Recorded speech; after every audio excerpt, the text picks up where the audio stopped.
webinar ini berlangsung. Walaupun kita menjalankan webinar ini secara atas talian, keselamatan juga perlu diutamakan. Untuk makluman tuan-puan, sidang video bagi majlis pada hari ini boleh diakses walau di mana tuan-tuan dan puan-puan berada, sama ada di dalam pejabat, di rumah atau di mana sahaja yang sesuai. Adalah diingatkan bahawa tuan-tuan dan puan-puan hendaklah memastikan keselamatan dan kesihatan seperti berikut. Pertama, dilarang sama sekali untuk mengikuti sidang video jika sedang memandu kenderaan. Kedua, sekiranya berada di pejabat, sila patuhi laluan dan arahan kecemasan yang telah disediakan dan menuju ke arah tempat berkumpul jika berlaku kecemasan. Ketiga, sila patuhi garis panduan bagi keselamatan dan kesihatan pekerjaan bagi pekerjaan yang melibatkan unit paparan video dan HIRAC 02 penaksiran risiko kerja-kerja pejabat. Keempat, sila berehat 5 ke 10 minit setiap 1 jam semasa sidang video.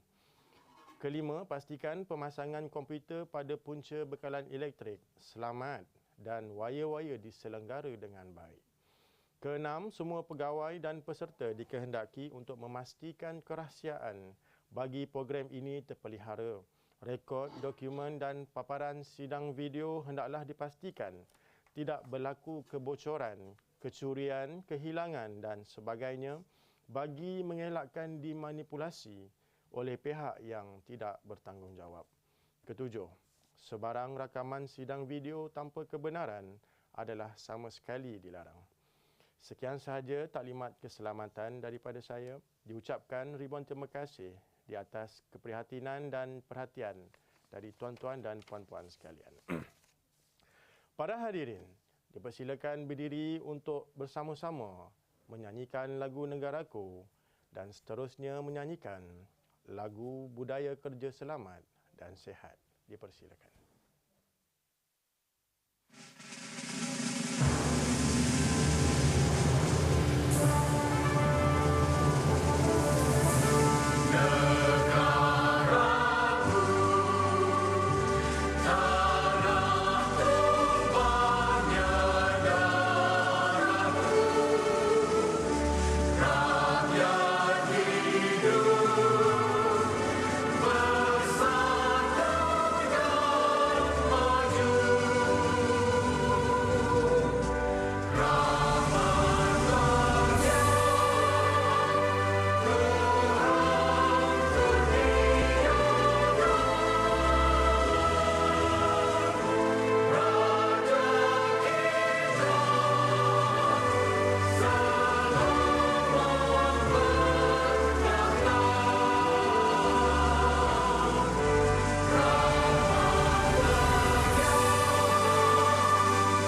Tuan-tuan dan puan-puan, selamat datang ke webinar KKP, Inovasi Teknologi Tingkatkan KKP, sempena Majlis Sambutan Minggu Keselamatan dan Kesihatan Pekerjaan Peringkat Negeri Pulau Pinang tahun 2022.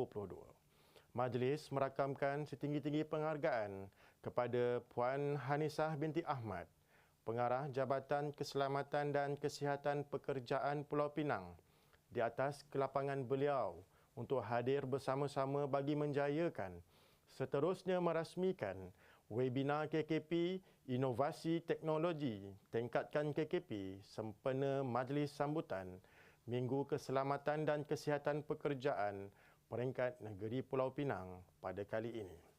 Hadirin sekalian, bagi memberkati majlis pada pagi ini, dijemput Al-Fadil Encik Wan Helmi bin Wan Hussein dari JKKP Ibu Pejabat untuk mengetuai bacaan doa. Dipersilakan. Assalamualaikum dan selamat pagi.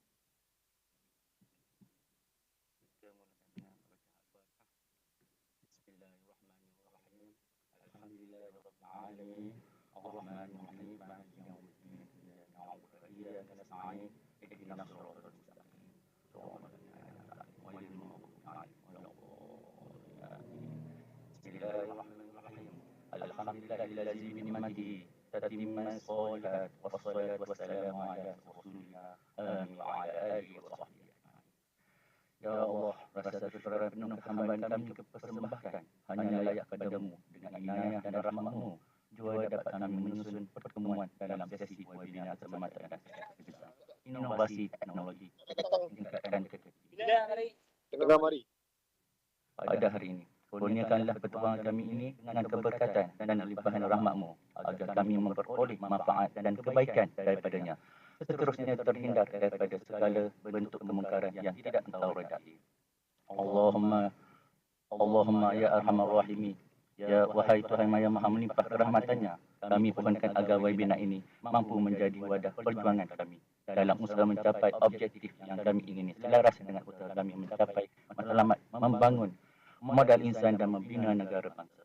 Tanamkanlah kesedaran dan kepastian dalam diri kami, juga generasi selepas kami agar bersama memikul tanggungjawab menjaga kebajikan dan kepentingan teknologi dan KKP berikutnya. Ya Allah, Ya Rahman, Ya Rahim. Wassallallahu ala sayyidina Muhammad wa ala alihi wa sahbihi wa barik. Meeting. Terima kasih. Amin ya Rabbal Alamin. Terima kasih diucapkan kepada Al-Fadil Encik Wan Helmi bin Wan Hussein di atas bacaan doa itu tadi. Tanpa melengahkan masa, seterusnya majlis dengan sukacitanya menjemput Yang Berbahagia Puan Hanisah binti Ahmad, Pengarah Jabatan Keselamatan dan Kesihatan Pekerjaan Pulau Pinang, bagi menyampaikan ucapan dan seterusnya merasmikan majlis kita pada hari ini. Dipersilakan.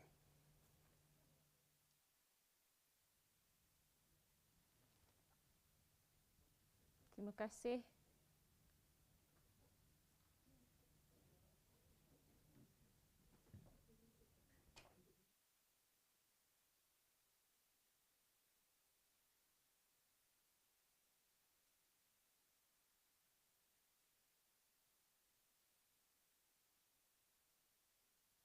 Terima kasih Teknologis Engineer Syahrul Azhar selaku pengacara majlis pada pagi ini. Assalamualaikum warahmatullahi wabarakatuh dan salam sejahtera dan selamat pagi semua kepada para peserta webinar pada pagi ini. Yang berusaha Encik Nur Zamzuri bin Maknur, Timbalan Pengarah Khidmat Teknik JKKP Pulau Pinang, merangkap pengerusi jawatankuasa Program 2 Trust Strategi 6 OSH MP 2025. Yang berusaha Encik Ahmad Fuad bin Jusin, Timbalan Pengarah Operasi JKKP Pulau Pinang, para penceramah bagi program webinar pada hari ini, ahli-ahli jawatankuasa penganjuran program, para peserta dan hadirin yang saya hormati sekalian. Alhamdulillah, marilah kita mulakan pagi ini dengan menyusun setinggi-tinggi rasa kesyukuran kehadrat Allah Subhanahu Wa Taala atas kebesaran dan keagungannya. Maka kita diberi kesempatan untuk berkumpul secara maya pada hari ini di dalam program webinar Keselamatan dan Kesihatan Pekerjaan, Inovasi Terkini Tingkatkan KKP, sempena Majlis Sambutan Minggu Keselamatan dan Kesihatan Pekerjaan ataupun OSHWIK peringkat negeri Pulau Pinang 2022. Saya mengalu-alukan penyertaan tuan-tuan dan puan-puan secara maya bagi menghadiri webinar pada hari ini. Penyertaan tuan-tuan dan puan-puan pada hari ini secara tidak langsung menunjukkan komitmen dan kesungguhan dalam meningkatkan tahap keselamatan dan kesihatan pekerjaan di tempat kerja masing-masing. Saya dimaklumkan bahawa program webinar ini mendapat sambutan yang sangat menggalakkan. Saya juga mengambil kesempatan ini untuk mengucapkan tahniah kepada jawatankuasa penganjur atas usaha dan komitmen yang ditunjukkan bagi menjayakan program ini, seterusnya memastikan program berjalan lancar. Saya juga ingin mengucapkan jutaan terima kasih kepada pihak Universiti UTARA Malaysia ataupun UUM dan Persatuan Teknologi Malaysia di atas kerjasama dalam menjayakan program ini. Tuan-tuan dan puan-puan sekalian, Minggu Keselamatan dan Kesihatan Pekerjaan atau dikenali sebagai OSHWIK adalah satu acara tahunan yang disambut setiap tahun susulan arahan Kabinet pada 24 Mei 2006. Sebagai makluman, setiap tahun OSHWIK disambut pada minggu kedua bulan Julai. Namun pada tahun ini, tempoh sambutan dipanjangkan selama sebulan, iaitu mulai 1 hingga 31 Julai di seluruh negara.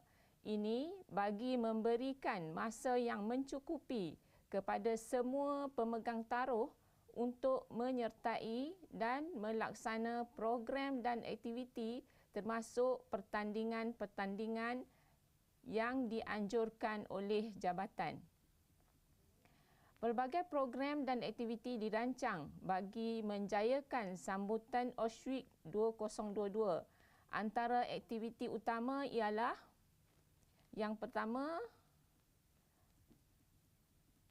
mempromosi dan menjadikan keselamatan dan kesihatan pekerjaan sebagai satu agenda penting negara dalam usaha melahirkan tenaga kerja yang berpengalaman dalam aspek keselamatan dan kesihatan. Seterusnya yang kedua, untuk menyampaikan maklumat terkini berkaitan isu-isu keselamatan dan kesihatan pekerjaan di samping mewujudkan perkongsian maklumat pintar di antara majikan, kerajaan dan pekerja.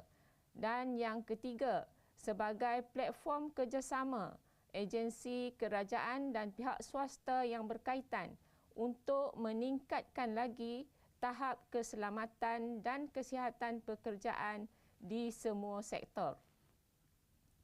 Tuan-tuan dan puan-puan sekalian, pelancaran OSHWIK 2022 peringkat kebangsaan telah diadakan pada 30 Jun yang lepas bersekali dengan sesi pembentangan statistik kemalangan dan penyakit pekerjaan negara 2021.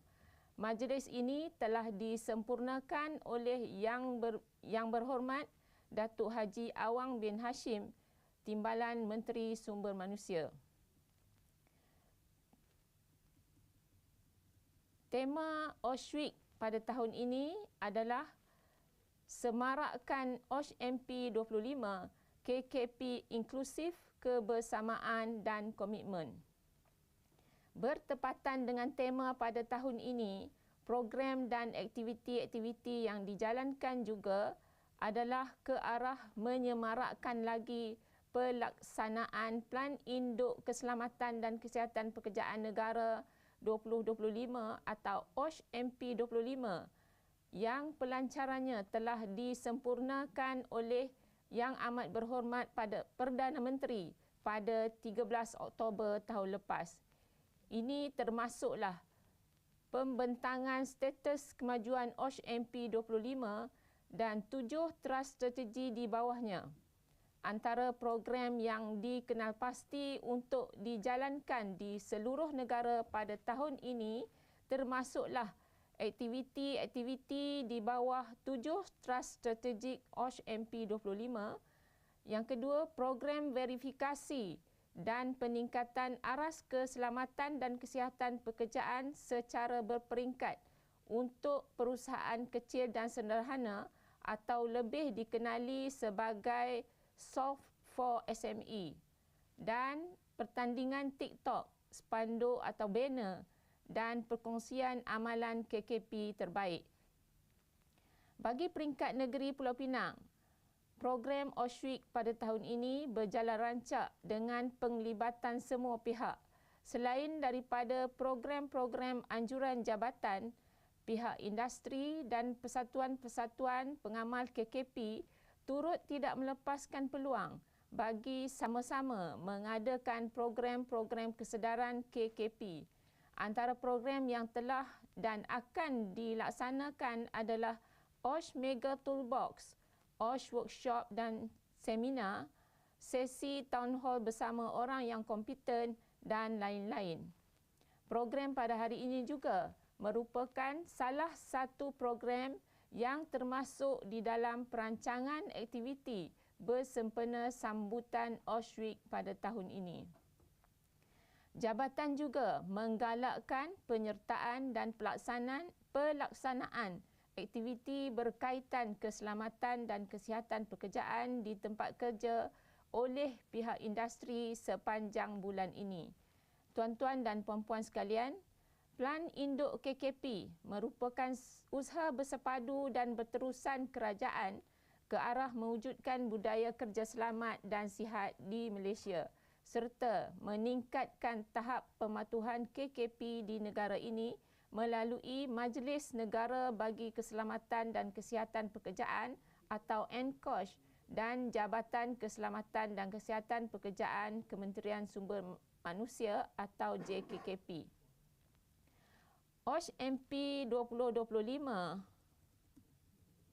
memberi tumpuan kepada penerapan nilai-nilai KKP inklusif, kebersamaan dan komitmen bagi menggalakkan penyertaan semua pihak sama ada agensi kerajaan mahupun swasta dalam menjadikan tempat kerja di Malaysia selamat dan sihat melalui program strategik pencegahan kemalangan dan penyakit pekerjaan yang komprehensif.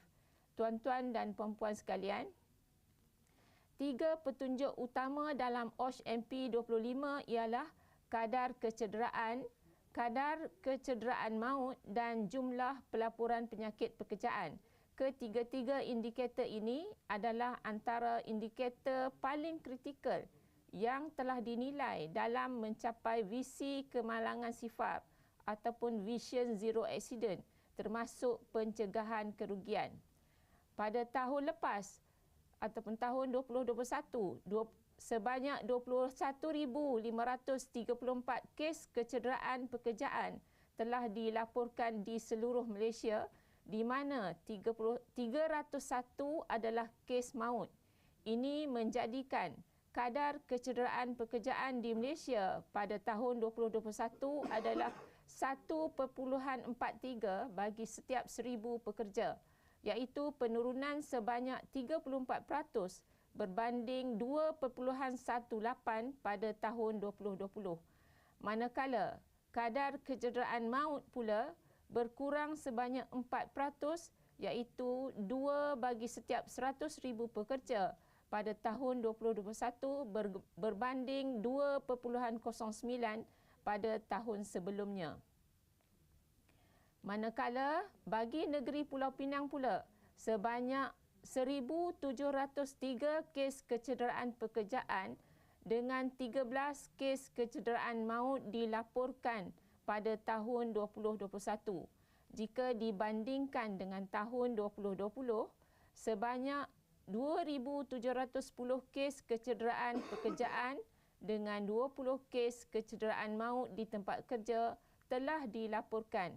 Ini menunjukkan penurunan kadar kecederaan pekerjaan dari 3.25 kepada 1.99 bagi 1,000 orang pekerja pada tahun 2021 dan penurunan kadar kecederaan maut dari 2.40 kepada 1.52 bagi setiap 100,000 orang pekerja. Manakala dalam aspek kesihatan pekerjaan, Kementerian melalui NKOSH dan JKKP berusaha ke arah peningkatan kesedaran majikan, pekerja dan pengamal perubatan termasuk untuk melaporkan kes-kes penyakit dan keracunan di tempat kerja. Salah satu indikator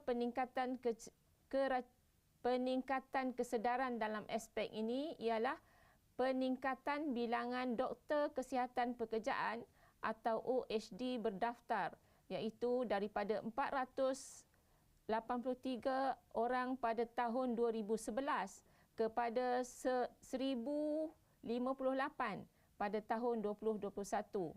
Selain itu, terdapat peningkatan 7 kali ganda dalam jumlah pelaporan penyakit dan keracunan pekerjaan yang diterima oleh JKKP, iaitu daripada 1,198 kes pada tahun 2011 kepada 9,852 pada tahun 2021. Daripada jumlah tersebut, sebanyak 5,289 kes merupakan penyakit pekerjaan yang telah disahkan oleh JKKP pada tahun 2021. Berdasarkan statistik yang saya sebutkan tadi, kesemua indikator prestasi utama yang ditetapkan dalam OSH MP 25 bagi tahun 2021 berjaya dicapai. Pencapaian ini merupakan hasil daripada kerjasama sinergi semua pihak berkepentingan termasuk kerajaan, majikan, pekerja, pengamal KKP, persatuan dan pertubuhan bukan kerajaan. Ini adalah selaras dengan hasrat yang dinyatakan dalam tema OSH MP 25, iaitu KKP inklusif, kebersamaan dan komitmen. Tuan-tuan dan puan-puan yang saya hormati sekalian, akhir bicara saya berharap program ini akan memberi manfaat kepada tuan-tuan dan puan-puan sekalian untuk melakukan transformasi di tempat kerja masing-masing dalam aspek keselamatan dan kesihatan pekerjaan. Seterusnya, dapat mengelakkan daripada berlakunya kes kemalangan dan penyakit pekerjaan. Saya mengambil peluang ini untuk menyeru tuan-tuan dan puan-puan untuk bersama-sama menggembeling tenaga untuk berusaha memastikan keselamatan dan kesihatan pekerjaan terjamin. Sekali lagi, saya mengucapkan ribuan terima kasih dan tahniah kepada Jawatankuasa Penganjur di atas komitmen dan kesungguhan yang ditunjukkan bagi menjayakan program ini. Saya dengan ini merasmikan webinar keselamatan dan kesihatan pekerjaan, inovasi teknologi tingkatkan KKP dan program sambutan Minggu Keselamatan dan Kesihatan Pekerjaan atau OSH Week peringkat Negeri Pulau Pinang bagi tahun 2022.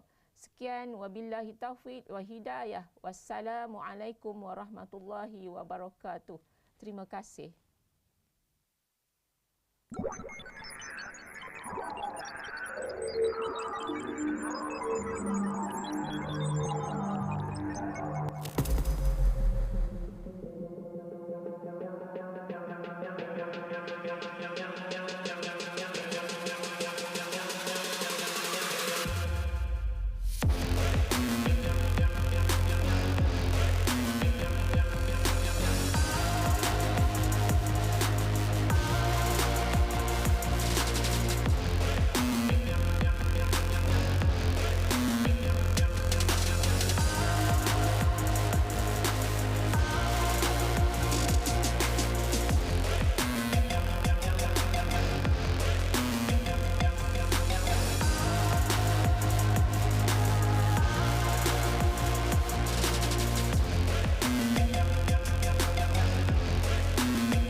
Dengan berakhirnya tayangan video montaj itu tadi, maka berakhirlah Majlis Perasmian Webinar KKP, Inovasi Teknologi Tingkatkan KKP, sempena sambutan Minggu Keselamatan dan Kesihatan Pekerjaan peringkat Negeri Pulau Pinang tahun 2022. Terima kasih diucapkan sekali lagi kepada Puan Pengarah JKKP Pulau Pinang kerana sudi untuk merasmikan majlis kita pada pagi ini. Para hadirin diminta kekal berada di tempat masing-masing kerana majlis webinar KKP, Inovasi Teknologi Tingkatkan KKP akan bermula sebentar lagi. Para peserta juga diingatkan untuk mengisi borang kehadiran yang telah diletakkan di ruang chat. Kegagalan tuan-tuan dan puan-puan untuk mengisi borang kehadiran dan juga borang penilaian program di hujung webinar ini, maka tiada sijil akan dikeluarkan. Sekian, terima kasih. Kita berhenti sebentar selama 3 minit. Anda seorang pekerja atau majikan? Bagaimanakah keadaan pekerjaan di tempat kerja anda? Di dalam melakukan kerja seharian, perkara yang paling penting adalah keselamatan dan kesihatan pekerjaan. Persekitaran pekerjaan yang selamat dan sihat dapat meningkatkan prestasi, produktiviti dan ekonomi negara. Usaha bagi memastikan persekitaran pekerjaan yang selamat dan sihat menjadi tanggungjawab kita bersama. Majikan, kerajaan, pekerja, kita semua memainkan peranan yang sama penting bagi mencapai misi nasional ini. Oleh itu, kerajaan melalui DOSH telah membangunkan OSH MP25. Pelan ini adalah acuan dan hala tuju aktiviti pembangunan KKP di negara ini. 7 teras strategik telah dirangka dalam pelan ini. Pertama, pemerkasaan KKP di sektor awam. Bertujuan memantapkan tadbir urus kerajaan menerusi penerapan dasar dan perundangan KKP di Malaysia. Kedua, pengukuhan amalan peraturan kendiri di tempat kerja. Dengan harapan pemerkasaan peraturan kendiri di kalangan industri dapat direalisasikan. Ketiga, penggalakan pendidikan dan penyelidikan KKP. Bertujuan mentransformasikan KKP yang sistematik dalam pendidikan dan penyelidikan yang mampu memberikan pulangan jangka panjang. Keempat, pemerkasaan kesihatan pekerjaan.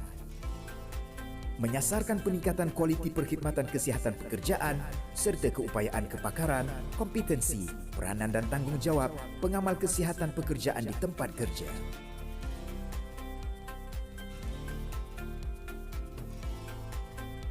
Kelima, peningkatan pematuhan KKP di sektor PKS.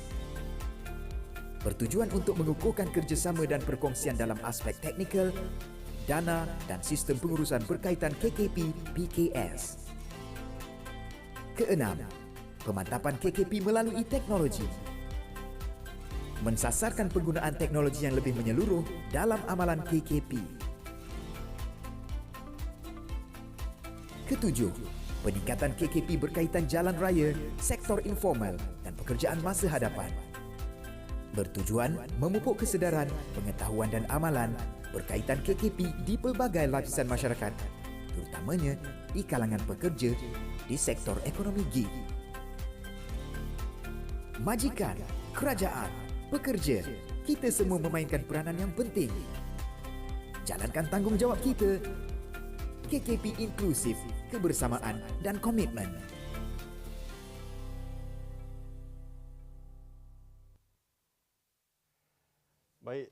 Baiklah tuan-tuan dan puan-puan semua, alhamdulillah bersama-sama dengan saya pada hari ini, speaker ataupun penceramah kita yang pertama,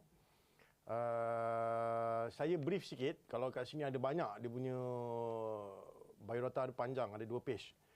Okey. Nama diberi Encik Ahmad Fuad bin Jusin. Beliau adalah merupakan Timbalan Pengarah Operasi di JKKP Pulau Pinang. Telah berkhidmat di Jabatan Keselamatan dan Kesihatan Pekerjaan lebih 20 tahun dah, lebih.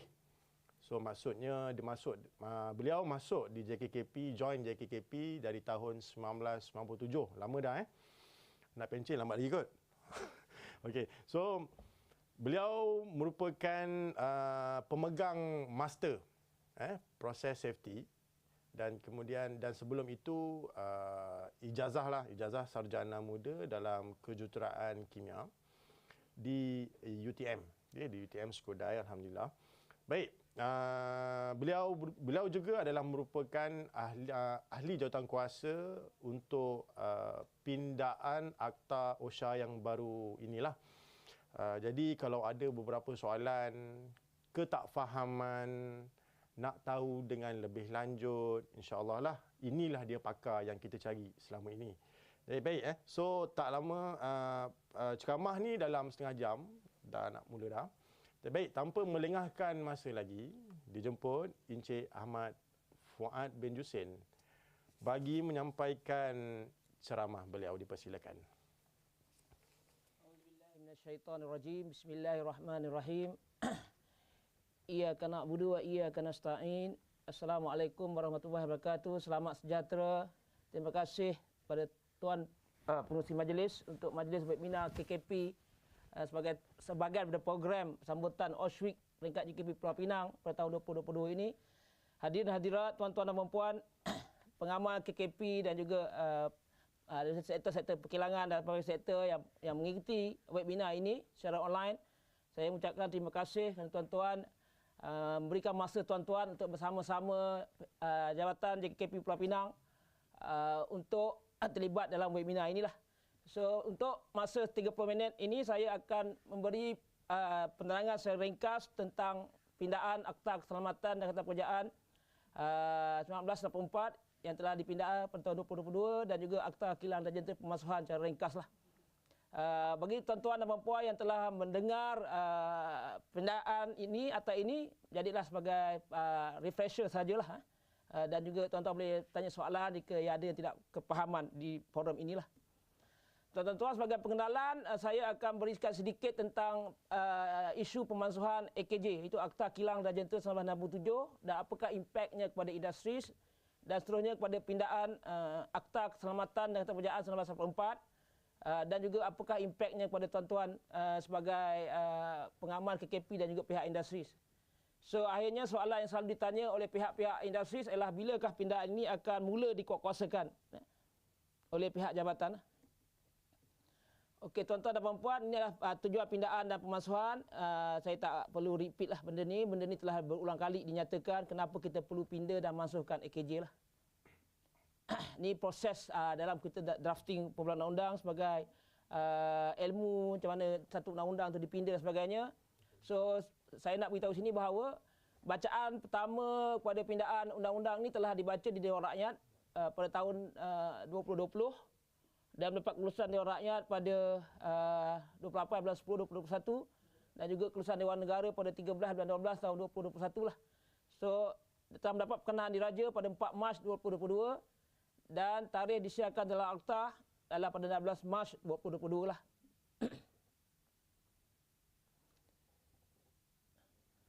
Okey, tuan-tuan dan puan-puan, sebagai repeat untuk tuan-tuan punya pengetahuan, Akta Kilang dan Jentera 1967 ni dia Akta 139 lah. Dia telah berusia lebih 54 tahun dan pernah dipindah pada tahun 2006, mengandungi 70 seksyen dan 3 jadual serta 13 peraturan lah. So, bila diluruskan Akta Pemansuhan 2022 untuk AKJ, maka akta ini akan dimasukkan keseluruhan lah apabila ianya akan dikuatkuasakan nanti. Manakala Akta Keselamatan dan Pekerjaan 1984, itu Akta 514, dia telah berusia 27 tahun lah dan tidak pernah dipindah sepanjang tempoh tersebut lah. Dia mengandungi 67 seksyen dan juga 3 jadual dan telah digubah 8 peraturan di bawahnya dan telah dikeluarkan 2 perintah di bawah Akta Keselamatan dan Pekerjaan 1984 ini. So, bila dengan kelulusan pindaan Akta AKKP 1984 tahun 2022 ini, kita akan ada pindaan kepada 35 seksyen. Kita telah memotong 2 seksyen dan menambah 27 seksyen baru dan 2 jadual. Jadi jumlah seksyen yang akan terlibat nanti adalah 92 seksyen dan 5 jadual. Inilah akta AKKP after dia telah dikuatkuasakan nanti. Dia akan mengandungi 92 seksyen dan 5 jadual dalam pindaan akta tersebut. Okey, secara amnya apabila pemansuhan AKJ 1967 akan dikuatkuasakan nanti apabila telah digazetkan oleh menteri, dia terdapat dalam Akta Pemansuhan AKJ 1967 ini terdapat beberapa saving provisions yang perlu tuan-tuan maklum. Maknanya walaupun akta telah dimasukkan, dia terdapat beberapa provision yang menjadi saving provision yang masih terpakai. Antaranya adalah Seksyen 4 Golongan 1 di bawah Akta AKJ Pemansuhan adalah apa-apa pendaftaran, perintah, notis, arahan, kuasa bertulis, kebenaran, perakuan kelayakan, skim pemeriksaan khas atau perakuan kekompetenan akan diuruskan di bawah Akta Keselamatan dan Pekerjaan yang barulah. Peraturan baru yang akan digubal di bawah AKKP akan menjelaskan berkenaan perkara inilah. Contohnya jentera perakuan kelayakan boleh terus digunakan sehingga perakuan kelayakan jentera tersebut tamat tempoh. Seterusnya dia akan diuruskan di bawah peraturan yang baru di bawah AKKP, Akta Keselamatan dan Pekerjaan.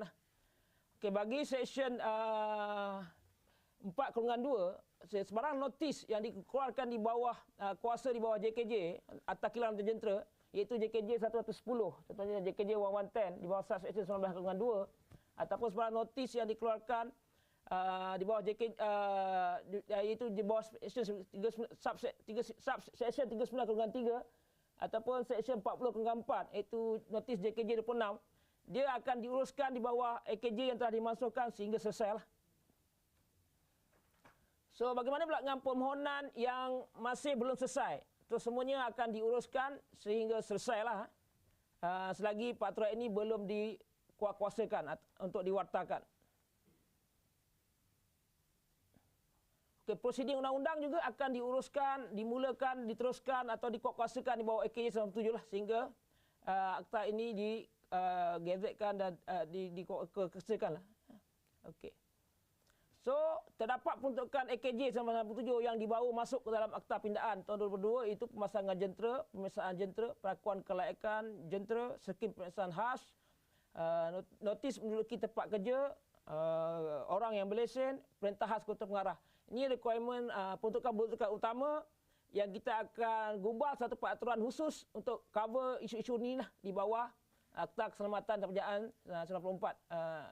Iaitu di mana lepas ini, lepas diwartakan nanti JKP akan menguasakan satu akta tunggal sahajalah, iaitu Akta Keselamatan dan Pekerjaan 1994. Okey, sekarang saya masuk kepada pindaan Akta Keselamatan dan Pekerjaan tahun 2022 lah. So, apakah impaknya kepada industri, kepada pengamal KKP dan juga kepada kita sebagai pekerja dan sebagainya lah.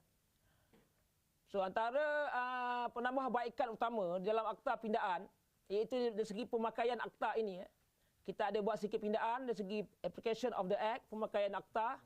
Kita tambah requirement khusus tentang risk assessment. Kita create another new duty holders for principal. The term for the new duty holder is a principal. Kita create sebagai mematuhi convention ILO untuk workers right atau employees right, hak pekerja untuk distance himself dari tempat-tempat kerja yang berbahaya untuk mengelakkan kebelangan yang berlaku. Kita tambah baik tentang kita punya definasi dan juga peruntukan tentang perkhidmatan kesihatan pekerjaan. Kita create another term person in charge dipanggil OSH coordinator. Kita peruntukan ini ada peruntukan undang-undang yang baru, ada peruntukan baru tentang keperluan latihan KKP untuk certain type of pekerja atau orang tertentu. Bukan semua orang yang perlu latihan, kita akan beritahu melalui satu perintah nanti keperluan latihan KKP yang macam mana yang akan dikenakan pada certain people yang akan buat satu kerja lah. Certain workers yang buat satu kerja. So, peruntukan yang telah dibawa masuk daripada AKJ berkaitan dengan integriti jentera. Ini yang berkaitan yang tuan-tuan sedia maklum sekarang ni, yang berkaitan dengan jentera yang memerlukan sedia perakuan kelayakan seperti steam boilers, pressure vessel, pengendali tekanan dan juga mesin angkat. Termasuk juga dengan lift penumpang dan sebagainya. Dan juga requirement orang berlesen. Ini adalah orang berlesen adalah requirement untuk kita beri punca kuasa kepada kita untuk melantik orang yang berlesen untuk menjalankan pemeriksaan statutory. Dan juga pengawal selia, pengamal KKP. So, dengan peruntukan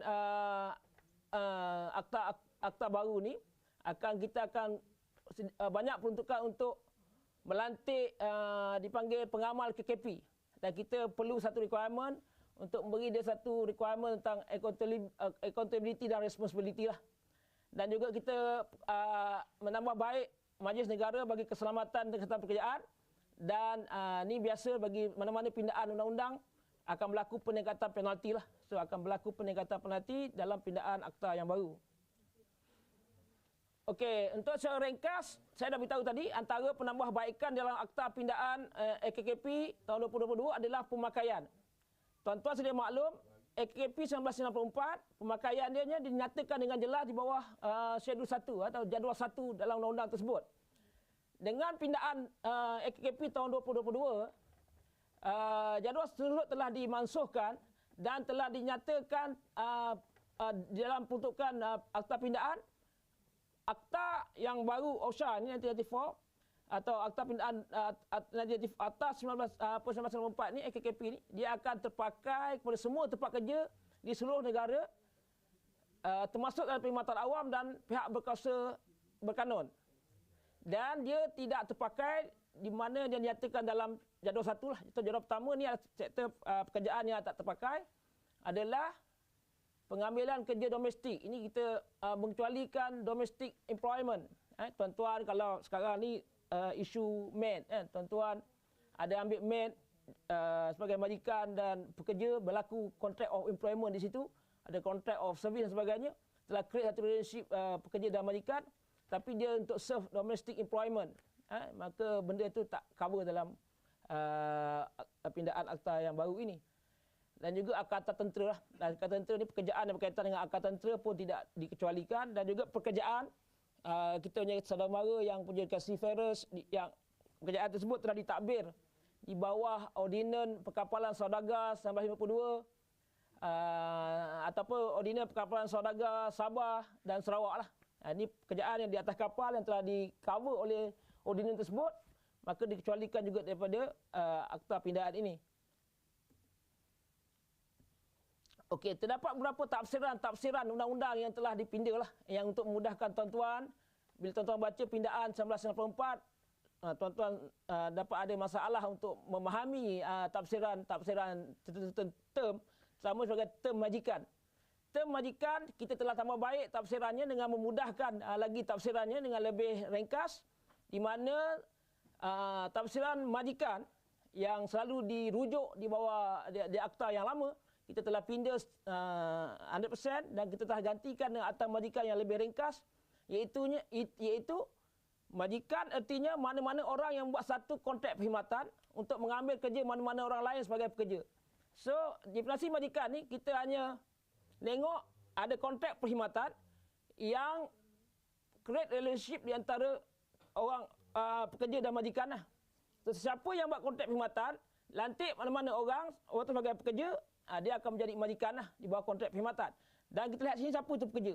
So majikan dan pekerja ni dia mesti seiring lah dia untuk kontrak perkhidmatan. So satu kontrak dia mesti ada dua partis. Seorang partis akan menjadi majikan dan seorang partis akan jadi pekerja. Siapa majikan? Maksudnya orang yang buat kontrak tersebut dengan orang yang dipanggil pekerja. Itu siapa pekerja? Kita pun telah pindah tafsiran pekerja ini supaya tafsiran pekerja yang lebih mudah. Kalau tuan-tuan baca akta yang asal tahun 1994 tu, nasib pekerja pun terlalu kompleks, menyebabkan kita payah untuk nak interpretnya, dan akhirnya kita pindah dengan beri interpretasi yang lebih ringkas. Pekerja adalah artinya mana-mana orang yang telah membuat satu kontrak perkhidmatan dengan seorang majikan. So dia majikan dan pekerja ni dia dua partis. So siapa yang buat kontrak dengan orang tu sebagai pekerja, dia akan jadi majikan. Orang yang buat kontrak yang telah membuat kontrak dengan seorang majikan, maka dia akan jadi pekerja. So pekerja tu kena tahulah dia seorang pekerja, bukan seorang majikan. So ada dua parti tu, A dan B tu, dia akan satu orang jadi majikan, satu orang jadi pekerja. So that relationship kontrak perkhidmatan ni akan create dua parti lah. So kontrak perkhidmatan pun dia akan telah dijelaskan dalam tafsiran undang-undang ini. Dia yang lama dan yang baru lebih kurang samalah.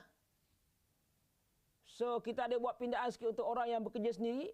Untuk definisi orang yang bekerja sendiri ini adalah individu yang membuat pekerjaan untuk keuntungan tapi dia tak ada kontrak perkhidmatan. Kan? Dewasa ini ramai orang buat kerja gig ekonomi dan sebagainya, dia kerja untuk freelance dan sebagainya. dia tak ada buat satu kontrak perkhidmatan. Dia buat kerja baru dapat duit. Dia buat kerja dapat duit. Itu dipanggil orang yang bekerja sendirilah. So kita buat ada tafsiran pindaan sikit. Dan juga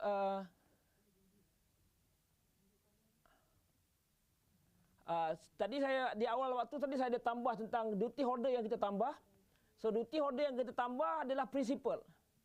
Di samping duty holder majikan, pekerja, supplier dan sebagainya, duty holder baru yang ditambah adalah prinsipal. Prinsipal ni maksudnya adalah mana-mana orang yang dalam perjalanan bisnes dia, bagi masuk perdagangan, perniagaan, dia membuat kontrak dengan seorang kontraktor untuk pelaksanaan atau di bawah kontraktor itu keseluruhan sebahagian daripada apa pekerjaan diusahakan oleh prinsipal itulah.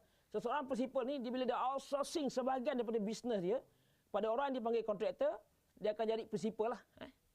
Dia outsourcing separuh atau keseluruhannya. Seorang tu akan jadi seorang prinsipal, seorang akan jadi kontraktor. So, siapa itu kontraktor? Kontraktor itu adalah orang yang telah menerima kontrak tersebut dari prinsipal lah. Dia akan jadi kontraktor lah. Dia macam pekerja dan majikan juga. Okey, lepas tu kontraktor pula, disebabkan dia dapat kontrak daripada prinsipal tersebut, dia outsourcing pula kepada orang lain. So, orang lain tu akan jadi subkontraktor. So, subkontraktor ni limit. So, kalau subkontraktor tu sub lagi kepada orang lain, orang tu tetap akan jadi subkontraktor lah. Itu definisi yang dinyatakan di bawah spesifik di bawah seksyen 18A, subsection 6 Akta Pindaan lah.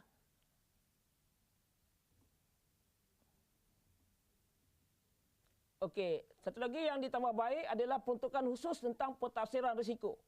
Kalau kita tengok akta yang lama, Akta 1994 yang sebelum dipinda, perkataan pentafsiran risiko tidak dinyatakan secara spesifik lah. Walaupun peruntukan seksyen 15 menyatakan secara indirectnya menyatakan bahawa majikan kena memastikan keselamatan dan kesihatan dan kebajikan untuk seluruh pekerja dia waktu dia bekerja. Dengan dia buat langkah-langkah seperti yang dinyatakan di bawah to achieve that duties, di bawah seksyen 15 tu, kita nyatakan langkah-langkah yang perlu majikan ambil lah. Di antaranya 15.2A, 15.2B, 15.2B, 15.2C, 15.2D dan 15.2E tu. Untuk membuat langkah-langkah yang sesuai dengan aktiviti kerja satu pekerja tersebut, majikan sebenarnya kena buat satu penafsiran risiko lah. Untuk memberitahu contohnya nak comply dengan 15.2C. Dinyatakan dengan jelas bahawa majikan kena pastikan pekerja diberi supervision, instruction and training as it necessary, setakat mana yang perlu. Perlu tu based on assessment jugalah. Tapi benda tu dinyatakan secara indirect. Tapi dengan pindaan akta yang baru ini, telah ada peruntukan khusus untuk pentafsiran risiko. Di mana peruntukan spesifik kewajipan majikan dan juga peruntukan kewajipan kepada majikan dan juga prinsipal dan juga orang yang bekerja sendiri wajib menjalankan pentafsiran risiko dan langkah-langkah kawalan risiko tersebut di tempat kerja lah. Dengan cara dia kena pasti bahaya, analisis risiko dan juga mengawal risiko tersebut lah. That is peruntukan khusus yang kita masukkan di bawah akta pindaan ini. Pastikan dengan pentafsiran risiko. Tadi kita telah create satu duty holder baru, orang yang bertanggungjawab atas term prinsipal. So prinsipal ni punya tanggungjawab untuk menjadi tanggungjawab tetap prinsipal dinyatakan di bawah seksyen 18A untuk mengambil setakat yang boleh dipraktikkan apa-apa langkah sebagainya yang perlu untuk memastikan keselamatan dan kesihatan pekerjaan mana-mana kontraktor, subkontraktor atau pekerja yang ambil usaha tersebut. Jadi walaupun dia outsourcing, siap prinsipal tak boleh delegate hazard tu atau risk tu pada orang ni, pada outsourcing, pada subkontraktor atau kontraktor. Dia kena share the responsibility lah. Sebab kita tak mahu majikan ni sebab kerja tu membahaya, dia delegate kerja-kerja yang bahaya pada subkontraktor. Menyebabkan dia tidak mahu mengambil tanggungjawab lah.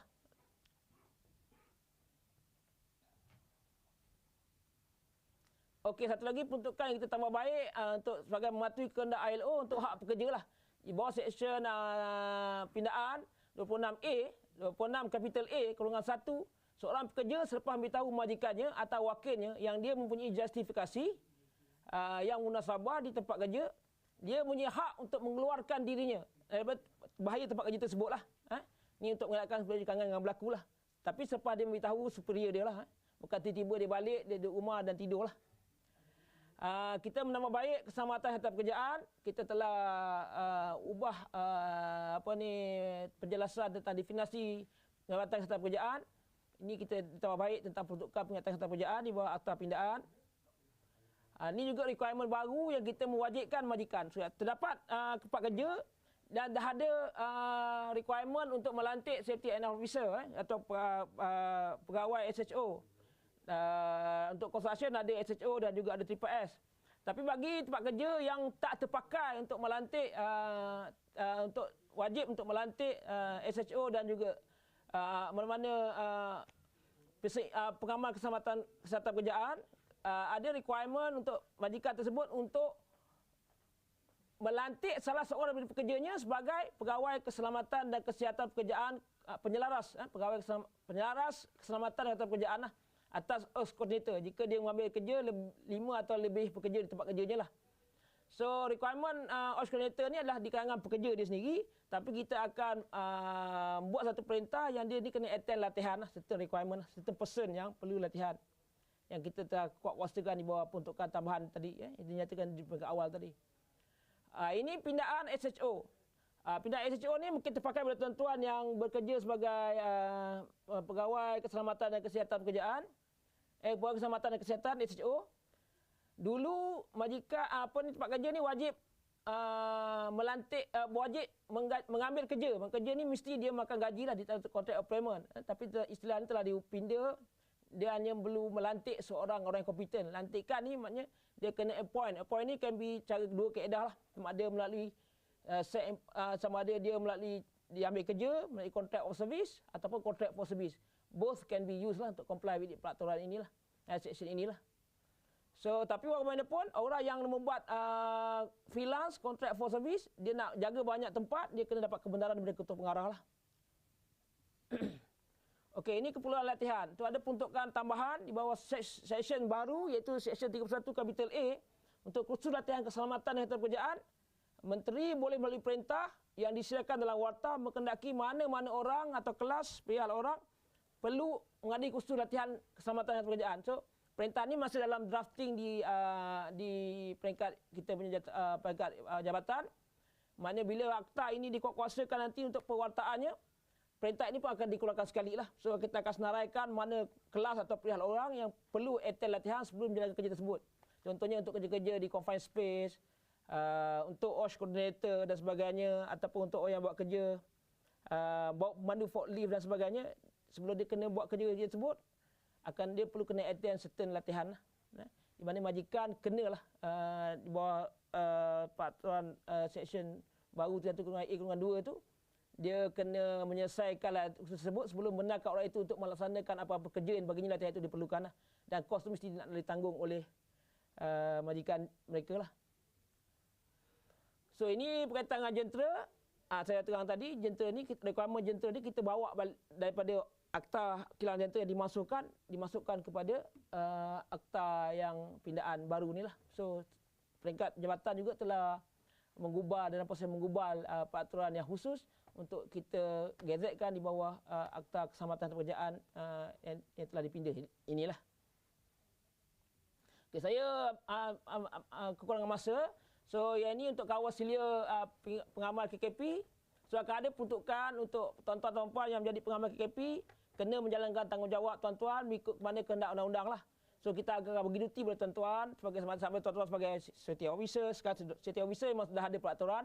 Yang orang kompeten lain seperti orang yang menjalankan penasiran risiko kimia, bahaya bunyi bising, crane operator dan sebagainya. Kita akan ada undang-undang yang kita kawal selia mereka lah. Mereka dikendaki discharge their duties lah, according to the requirement lah. Kalau fail to discharge their duties, kita akan ada peraturan yang untuk kata benda di isu lah. So,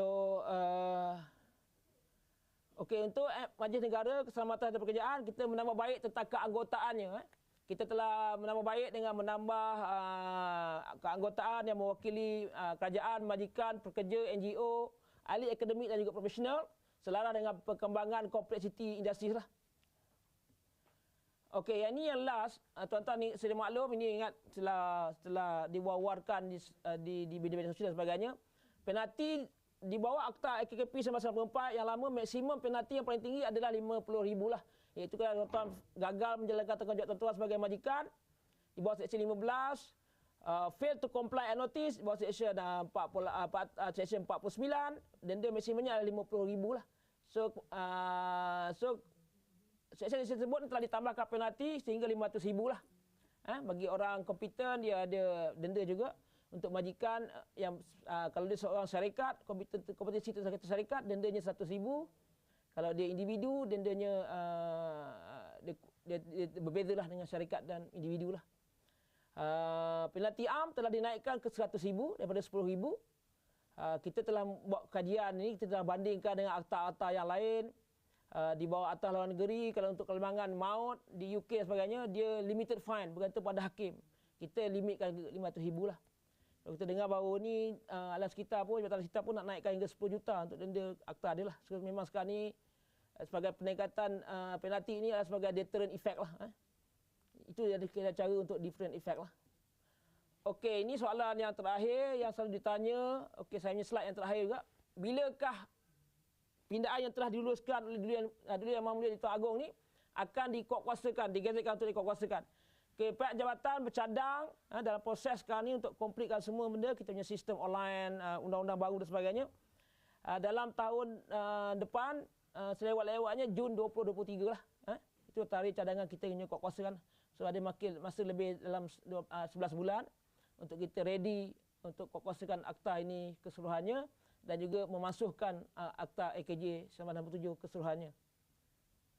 Okey, tuan-tuan dan puan-puan, saya telah melebihi 2 minit daripada masa yang telah ditetapkan oleh saya. Apa-apa soalan, tuan-tuan boleh tulis di komen. InsyaAllah kami akan menjawabnya secara bertulis atau di komen tersebutlah. Okey, saya balik pada tuan pengurusi majlis. Terima kasih. Baik, terima kasih kepada Encik Fuad bin Dusin. Baik, ada apa-apa soalan ke yang kita nak ni? Nak tanya kepada Encik Fuad sebelum kita nak bagi kepada laluan kepada penceramah kita yang seterusnya. Jika ada soalan boleh komen di Webex insya-Allah. Ada?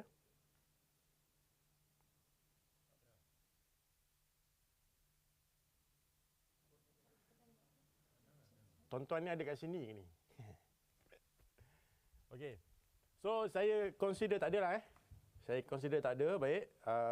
Tak ada Cik Fuad. Terima kasih. Baik, seterusnya penceramah kita yang seterusnya sangat berpengalaman. Okey, sangat berpengalaman, memang kalau bahasa kita berpengalaman gila lah. Sorry. Okey. So telah berkhidmat dengan JKKP 31 tahun. 31 tahun Mula berkhidmat, kalau tengok dekat CV ni, 2 helai ni, pada tahun 1991. Okey. Beliau diberi nama Puan Rusnah binti Nayan. Sekarang ini adalah merupakan Ketua Seksyen Industri Hygiene di JKKP Pulau Pinang. Beliau adalah merupakan pemegang ijazah kejuruteraan Chemical dari Universiti mana USM. Maafkan saya. Okey, daripada USM, dan kemudian beliau adalah merupakan banyak terlibat dalam chemical expose, penguasaan, operasi, dan beliau adalah orang yang tepat, yang paling tuan-tuan kalau ada masalah nak tanya berkaitan dengan noise, berkaitan dengan chemical, inilah dia pakarnya dalam JKKP insya-Allah. Baik. Saya fikir tanpa melengahkan masa kita lagi, tajuk seterusnya adalah Noise Exposure Regulation tahun 2019 dan DOSH SIRIM PPE Requirement. Tanpa melengah masa lagi, saya menjemput Puan Rusnah binti Nayan bagi menyampaikan ceramah beliau. Dipersilakan.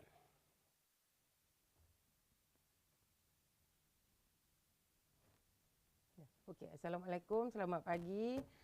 So, kita dengar introduction Engineer Syahrul tadi Panjang bukan main. Tak adalah. Saya lepas diploma tu masuk DOS terus. So sebab itulah jadi lama dia orang dah jadi degree.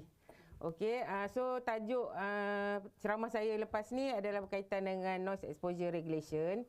Kalau kita tengok tu noise exposure dah 2019 lah, tapi pihak DOS masih lagi nak mewar-warkan lagi peraturan ni kepada industri, sebab kalau tengok based on our enforcement masih lagi banyak yang tidak mematuhi kehendak basic lah peraturan noise exposure regulation, dan juga kehendak terkini lah DOS SIRIM PPE requirement, sebab kita dapat arahan dari ibu pejabat. Pihak pejabat negeri akan fully enforce on DOS SIRIM PPE requirement ni mulai Jun tahun ni 2022. So kita buat enforcement DOS SIRIM PPE requirement ni adalah secara staggered. So kalau nanti slide saya nanti saya bagi tahulah macam mana staggered kita, dan since Jun this year kita dah buat full enforcement untuk DOS SIRIM punya logo. Okey, saya punya objektif hopefully all the participant today boleh fahamlah berkaitan dengan noise exposure regulation, dan juga fahamlah berkenaan dengan DOS SIRIM requirement nanti, sebab DOS dah mula kuat-kuasakanlah semua state dah mula kita buat enforcement on this PPE punya requirement. So scope adalah berkaitan dengan noise regulation dan juga DOS SIRIM. So samalah objektif saya tadi, hopefully you all dah boleh dalam masa sejam lah boleh faham noise regulation, dan juga DOS SIRIM ni is on you punya implementation lah. Lepas ni nak beli PPE future macam mana nak tengok, and then yang sekarang ada ni macam mana nak buat Okey, kita go through the example of noise. So noise ni actually kita dah ada peraturan sebelum ni tahun 1989. So masih lagi masalah noise ni tak berkurang lah. Nanti later my colleague Dr. Afra dia akan tunjuk penyakit-penyakit dekat JKKP Pulau Pinang dan juga seluruh Malaysia berkaitan dengan noise induced hearing loss. Tapi sekarang kita panggil OHNRD lah, dia panjang, nanti doktor akan explain. So ni adalah one of the example lah tempat-tempat kerja yang memang menghasilkan bunyi yang tinggi lah. So dekat construction site, dekat kita punya airport, dan juga these are the level of task dan juga tools yang menghasilkan bunyi yang tinggi. So kalau kita tengok tools tu biasanya kalau kat industri welding machine selalu kita guna, drilling machine selalu kita guna, chainsaw selalu digunakan di di sektor-sektor yang berkenaan. Okey, so ni adalah yang tadilah penyakit occupational noise related hearing disorder, ONRHD. Kalau dulu kita panggil NIHL lah. Masa noise yang lama. So statistik 2020, 2021 dah ada statistik, semua saya tak sempat masuk dalam graf lah. So kalau kita tengok di statistik menaik lah. So kalau 2019 sampai 2020 tu kita tengok the trend of penyakit pekerjaan yang related to noise ni meningkat setiap tahun. So nanti kita tengok based on state pula lah. So kalau kita tengok based on state ni adalah Penang champion lah. So kita ni dalam OSH-MP strategic plan kita punya objektif tu, kita ada salah satu objektif adalah untuk memastikan tempat kerja melaporkan kemalangan 30% lah, increase 30% every year. So mungkin yang kat Penang ni dah kita panggil dah cukup lapor lah kot. So kita punya graf memang 2019, 20, 18, 19, 20 graf kita lebih kurang figure yang samalah. So 1,300, 1,500, tahun lepas 1,053 tahun 2020. Okey, so kalau kita tengok negeri-negeri lain lah, Sabah, wilayah Persekutuan Labuan, Kelantan tu, dia punya peratus pelaporan tu masih lagi masih lagi rendah lah. So Johor, Penang, Selangor, tapi championnya Penang lah. So jangan kata, mungkin ada 2 indikator kat sini. Penyakit kat Penang ni tinggi ataupun negeri lain tak lapor, under reporting. So tu mungkin salah satu kebarangkalian kenapa kat Penang ni tinggilah. So inilah statistik penyakit pekerjaan related to noise exposure. So kalau ikut tahun lepas 1053. Okey. Okey, saya terus ke apa tu kita punya main topik hari ni lah. So noise regulation. So seperti mana peruntukan keuangan perundangan yang lain. So kita punya table of content lah. So sebenarnya regulation noise ni sikit je. So kita ada 12 peruntukan saja, 12 regulation bawah noise regulation ni. So okey, kita tengok ada apa tu coverage So sama macam Cik Puan mention tadi. So noise regulation yang 2019 ni dah termasuk bawah OSHA. So maksudnya semua apply tu sektor yang di cover oleh DOS lah. So di sini saya nak stress sikit lah. So dulu mungkin noise regulation tu meant for factories and machinery kuari, kilang, lombong. So sekarang ni noise dah di cover lah. So all the place of work kena comply with this regulation. Termasuk semua kecuali tadilah, kecuali yang armed forces dan juga yang rumah dan juga on board shipping kan. So itu yang kita kecuali. So maksudnya kat sini pejabat kerajaan ke, UUM ke, UTM ke, KFC ke, McDonald ke, so semua kena comply with this regulation. So benda utama yang kena buat tadi, nanti lepas ni saya akan mention about noise identification. So semua tempat kerja yang cover bawah OSHA, so kena comply dengan noise regulation, means you all kena comply with this first compliance activity lah. Pertama sekali ni dalam law kita ada interpretation, kita ada banyak lagi lah interpretation. So kita go through to the interpretation yang pertama, excessive noise. So ni adalah definition. Kalau dulu siapa-siapa yang faham berkenaan dengan noise regulation yang lama 89, so kita panggil action level. So sekarang kita panggil excessive noise. Dalam PER dulu kita panggil permissible exposure limit 90 dBA. So sekarang kita akan panggil noise exposure limit. So ni ada definition of excessive noise yang ada dalam kita punya peraturan. So apa maksud excessive noise tu adalah daily noise exposure level exceeding 82 dB. So kita kena faham excessive noise dengan noise exposure limit sebab compliance selepas ni will be based on this level lah. So pertama level 82 dBA ni adalah daily noise exposure, daily personal noise dose exceeding 50% dan juga maximum standard pressure limit SPL exceeding 115, sound pressure limit sound pressure level exceeding 115 dan juga peak exceeding 140 dBc. Kalau tuan-tuan yang masih ingat dengan peraturan lama, so kita ada ni action level kita adalah 85, so kita reduce by 3 dBA noise personal dose also 50% juga yang dulu. So maximum masih maintain 115 dB dan juga peak kita dulu 100 dB. Kita tak ada C. So sekarang kita tambah C lah. So C tu is weightage of the hearing je lah. Kalau A tu untuk human, C tu untuk mungkin dia cover lebih dari human punya hearing. So these are the interpretation of the excessive noise. So excessive noise ni tuan-tuan kena pastikan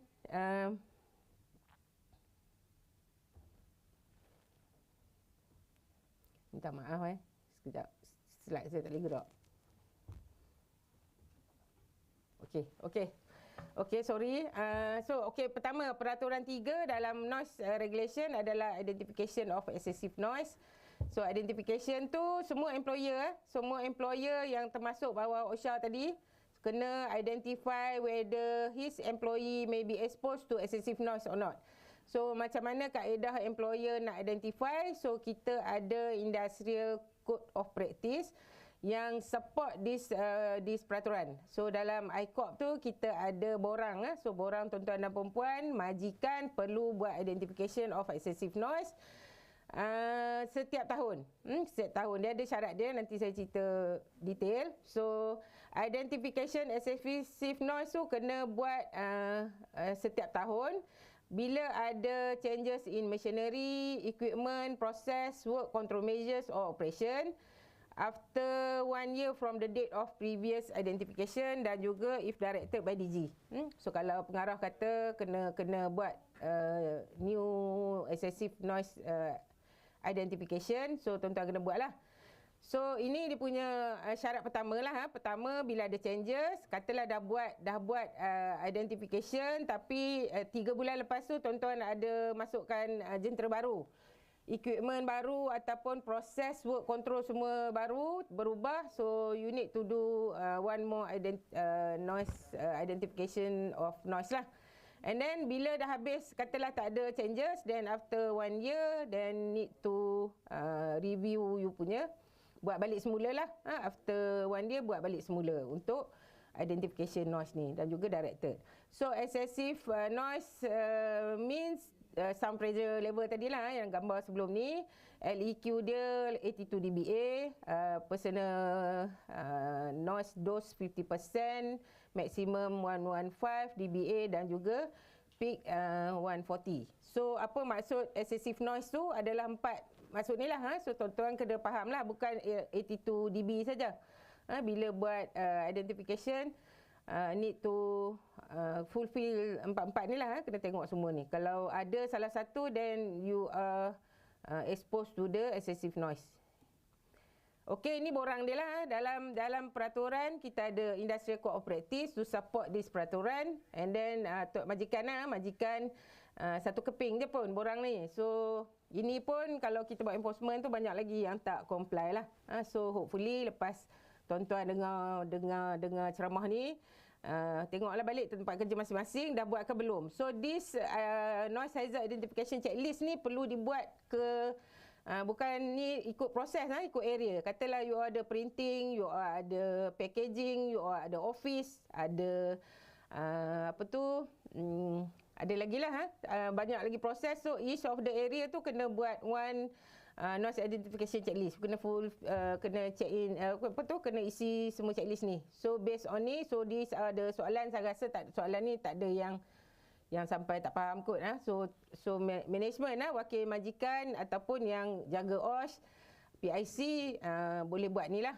So these are very straightforward punya regulation. Cuma ada juga yang nakal-nakal tu semua letak no lah. Padahal monitoring sebelum ni dah ada result monitoring untuk noise yang dulu. So ada juga yang letak no semua. Kalau no tu means you punya tempat tak bunyi, tak bising lah. Tapi kalau kata let's say sebelum ni memang dah ada noise monitoring report, so soalan 10 tu lah, is the latest noise risk assessment indicate exposure to noise exposure limit. So you dah ada level dekat tempat kerja you dah. So ni assess by siapa, verify. So company kena buat sendirilah. The person in charge on OSH ke OC ke SHO ke ataupun anybody yang in charge safety kena buat this noise hazard identification menggunakan checklist yang dah disediakan oleh DOSH. So noise risk assessment. Bila tuan-tuan dan perempuan buat noise identification, ni saya cerita balik, salah satu dari tanda ni ada yes. So bila one of this ada je yes, tuan-tuan dan perempuan kena engage noise risk assessor untuk buat noise risk assessment. So employer punya task apa? Appoint noise risk assessor, notify expose employee within 4 days from receiving report from NRA. Ni tanggungjawab majikan. So dia kena notify employee dia siapa yang bila report tu dah sampai dalam masa 14 hari. Carry out search recommendation within 30 days after receiving report from noise. Biasanya 30 days tu dah kena ambil take action lah. So kalau sama macam use regulation CHRA, within 3 days you have to ada action plan. Macam mana nak buat.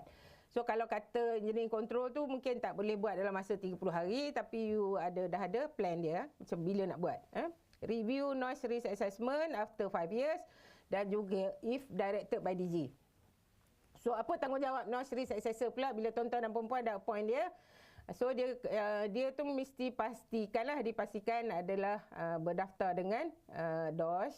So tuan-tuan boleh check dengan kita punya MyKKP, tengok dia punya tu still valid ke tak. So tuan-tuan sebagai majikan kena make sure yang you lantik tu masih lagi valid, dan juga minta CJ dia lah kalau dah appoint tu, dan proses valid certificate to conduct noise risk assessment using noise measuring equipment. So ni tanggungjawab dia lah. Jangan pergi buat ronda keluar report. So tak boleh lah. So kena pakai alat untuk buat monitoring.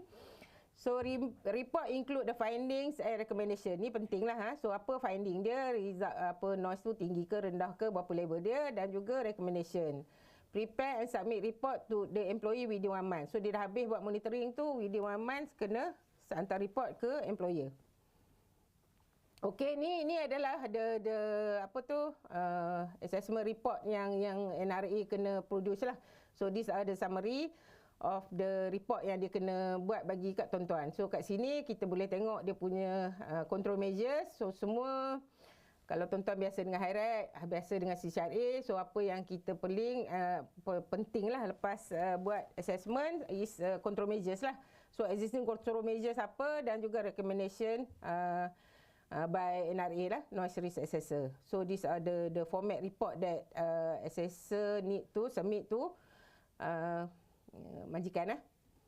Okey, information, instruction and training. So ni yang saya kata tricky sikit. So bila tuan-tuan dah buat monitoring, let's say lah level you exposed to excessive noise.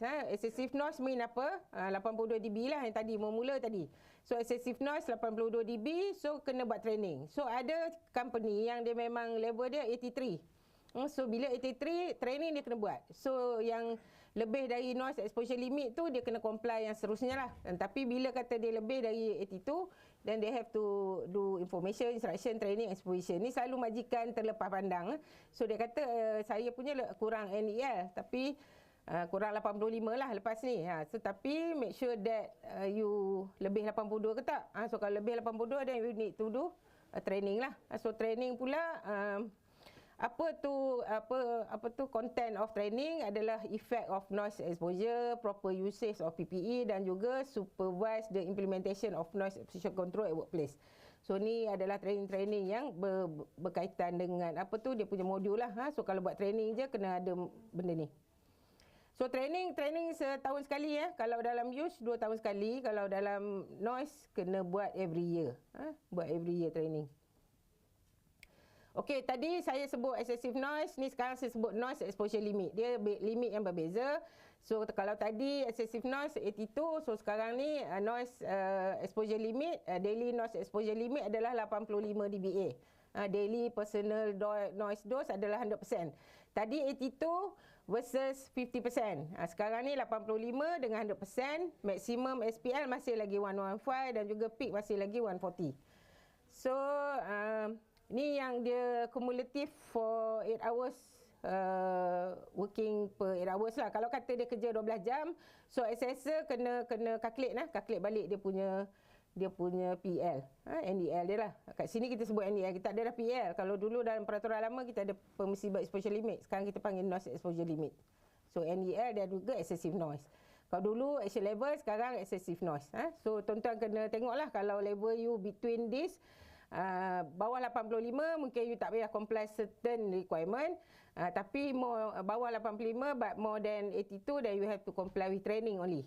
So training. Okay. So reduction of noise exposure exceeding limit. Let's say lepas buat monitoring, tuan-tuan punya limit mungkin 89 lah katakan. So kena employer kena ambil measures dan juga buat kontrol lah, excessive engineering control or administrative control.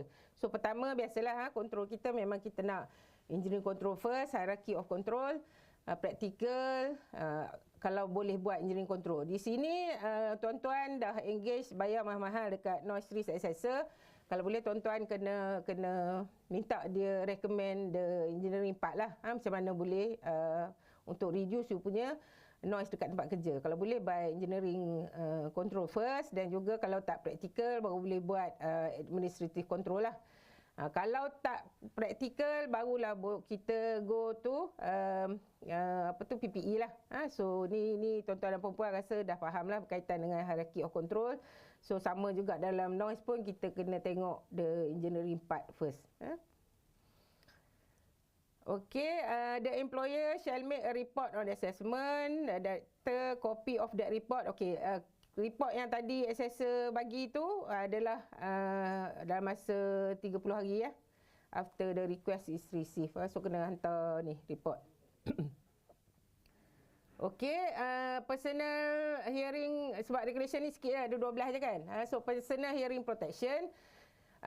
So employer kena ensure that PHP, dalam noise ni kita panggil personal hearing protection lah, kita panggil personal protective equipment. So kita panggil PHP, provide suitable and effective, ni pun sama lah, properly inspect, maintain, dan juga reasonably attenuate. Attenuate tu means to reduce dia punya noise. Katalah noise you 90 dB. So you punya PPE tu perlulah dipilih berdasarkan PPE tu boleh mengurangkan bunyi bising 85 kepada berapa. Dia ada calculation lah, kita panggil NRR. Untuk noise reduce rate kita ada calculation untuk PPE. So tu detail punya ceramah lah kot. So definition or personal hearing protection tu a device worn by a person to prevent unwanted auditory effect from acoustic stimuli. Okey, so kalau PHP yang dipilih tu janganlah kenalah bersesuaian dengan fungsi dia sebagai alat untuk mengurangkan noise exposure kepada pekerja. Okey, hearing protection zone. So dalam employer kena, ni tugas employer kena buat marking on the hearing protection zone in capital letter. Ni kita dah tunjuk macam mana contoh dia. Demarcation and identify by means of appropriate warning sign. Dan juga employer shall ensure to provide PHP in each hearing protection zone. So sini bila kita buat enforcement ada hearing protection zone tapi PPE tak pakai unless dia punya, sebab dia punya level tu dah memang tinggi. So you have, memang kawasan tu bising lah. So bising je kena pakai PPE, PHP. Okey,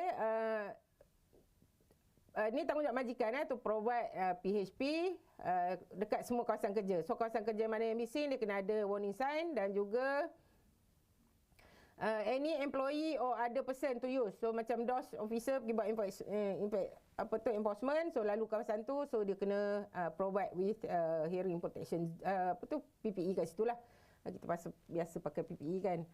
Okay, so next will be audiometric testing.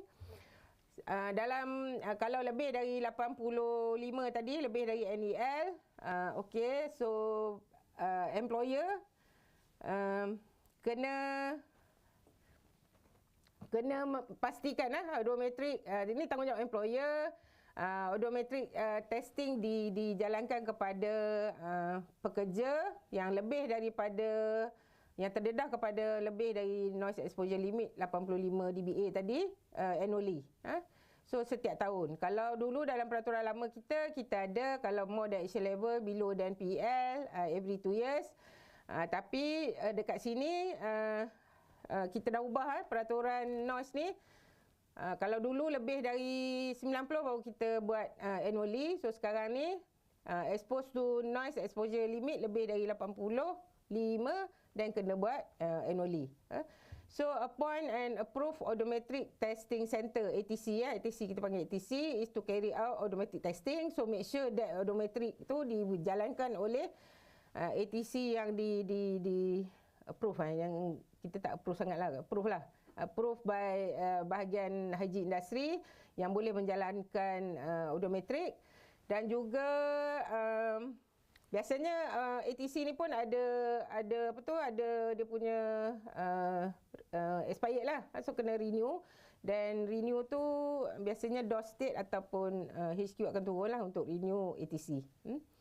Okey, tanggungjawab dia ni kita terbalik-terbalik saya based on employer punya tanggungjawab first. kan, notify employee of the odometric testing. Kalau ikut dia punya sequence 1, 2, 3, 4, 5, 6 lah. Tapi sini employer punya tanggungjawab dulu. Notify employer of the odometric testing result within 21 days after receiving the report.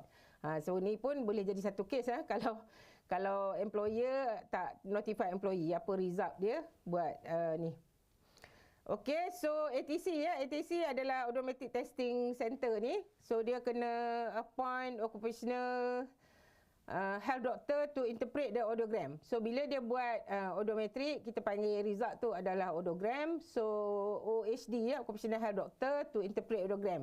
Ni pun berbeza dengan kita punya noise lama. So noise lama is general practitioner dah boleh interpret. So sekarang kita naikkan sikit taraf lah. So occupational health doctor yang kena interpret the odogram, and then submit report on the odometric testing to employer within 30 days of the date of testing.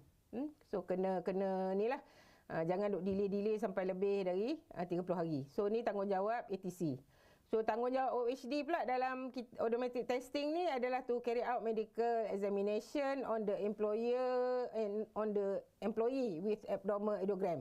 So tadi dia dah interpret, so dia tengok odogram tu ada masalah, abnormal, then they have to, the OHD lah carry out medical examination. Dia kena buat medical examination untuk employee yang abnormal tu. Dan juga medical examination tu patutnya kena masuk history taking, physical examination, ada relevant investigation to diagnose whether the penyakit tu occupational or non-occupational. So ni kena OHD kena menjalankan tanggungjawab dengan yang baik lah. So untuk memastikan penyakit yang dia dapat tu lah, occupational hearing loss tadi tu adalah disebabkan oleh occupational ataupun non-occupational. So dia kena buat siasatan sikit lah untuk conclude that one. So OHD kena notify DG or any occupational NIHL, hearing impairment or PST, permanent standard threshold shift within 7 days after medical examination. So dia kena notify DOS lah. So notify DG tu means hantar ke pejabat negeri lah. Okey, so odometric testing juga tanggungjawab tadi sambung lagi. If temporary STS, dia kena buat apa? Cause retest to be carried out by ATC within 3 months. Katalah ada temporary standard threshold shift. So employer kena hantar employee untuk retest within 3 months. Dan juga yang ke-10 ni, when the result of odometric testing menunjukkan ada masalah occupational related noise induced hearing loss, impairment ataupun permanent standard threshold shift, employer kena buat apa? Employer kena pertama notify DG or nearest DOS office, DOS state lah, dalam masa 7 hari. Okay, after receiving report from ATC, dan provide a PHP, tadi PPE lah, to employee yang mana dia punya result of odometric tu abnormal, dan juga training such employee on the usage of PPE. Okay, odometric. Kita pergi pula duty of employer when odometric testing is carried out. So pertama ni kena faham lah, at no cost to the employee. So tak boleh nak charge pekerja lah, pergi buat odometrik bayar sendiri RM30. Tak boleh So baseline odogram be carried out within 3 months after employee commencing work at any area. Odometric testing is only carried out quiet state of at least 14 hours or quiet. Okay.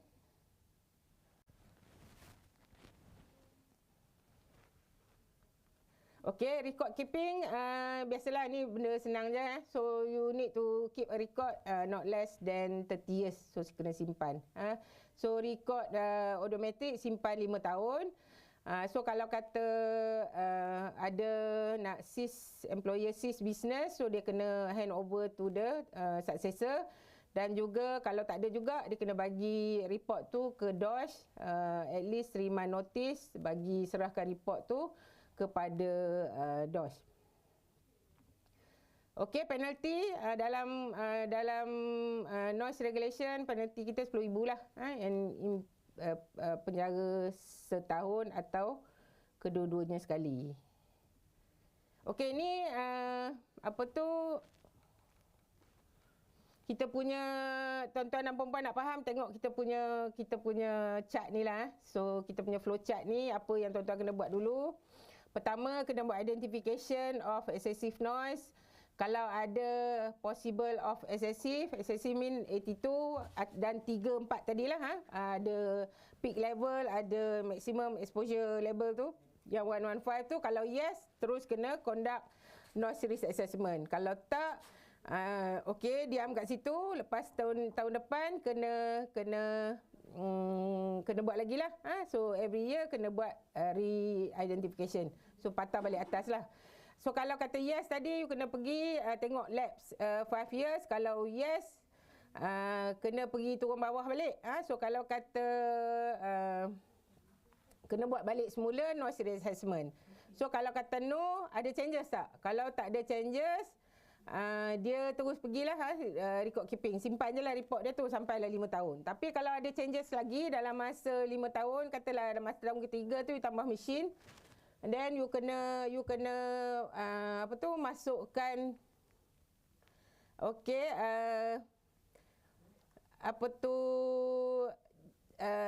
masuk balik ke identification of noise. So macam itulah. So dia punya flow chart. Rasa slide saya patut habis pukul apa? Bukan sejam ke? Ke paper saya sejam? Okey, sorry ya. So miscommunication, saya ingat sejam. Okey, sorry ada miscommunication. Paper saya patutnya sejam. Okey. So, okey, tadi laju saya patah balik. Minta maaf. Okey, so MC saya kata setengah jam tak. Saya sejam paper saya. Pukul 11 saya habis Okey. Okey, so kita tengok balik chart ni.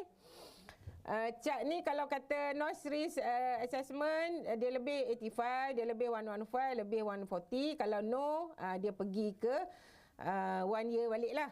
So kalau yes, dia kena buat yang aktiviti sebelah kanan warna pink ni. Noise reduction, kena buat engineering control, admin control, PPE kena bagi.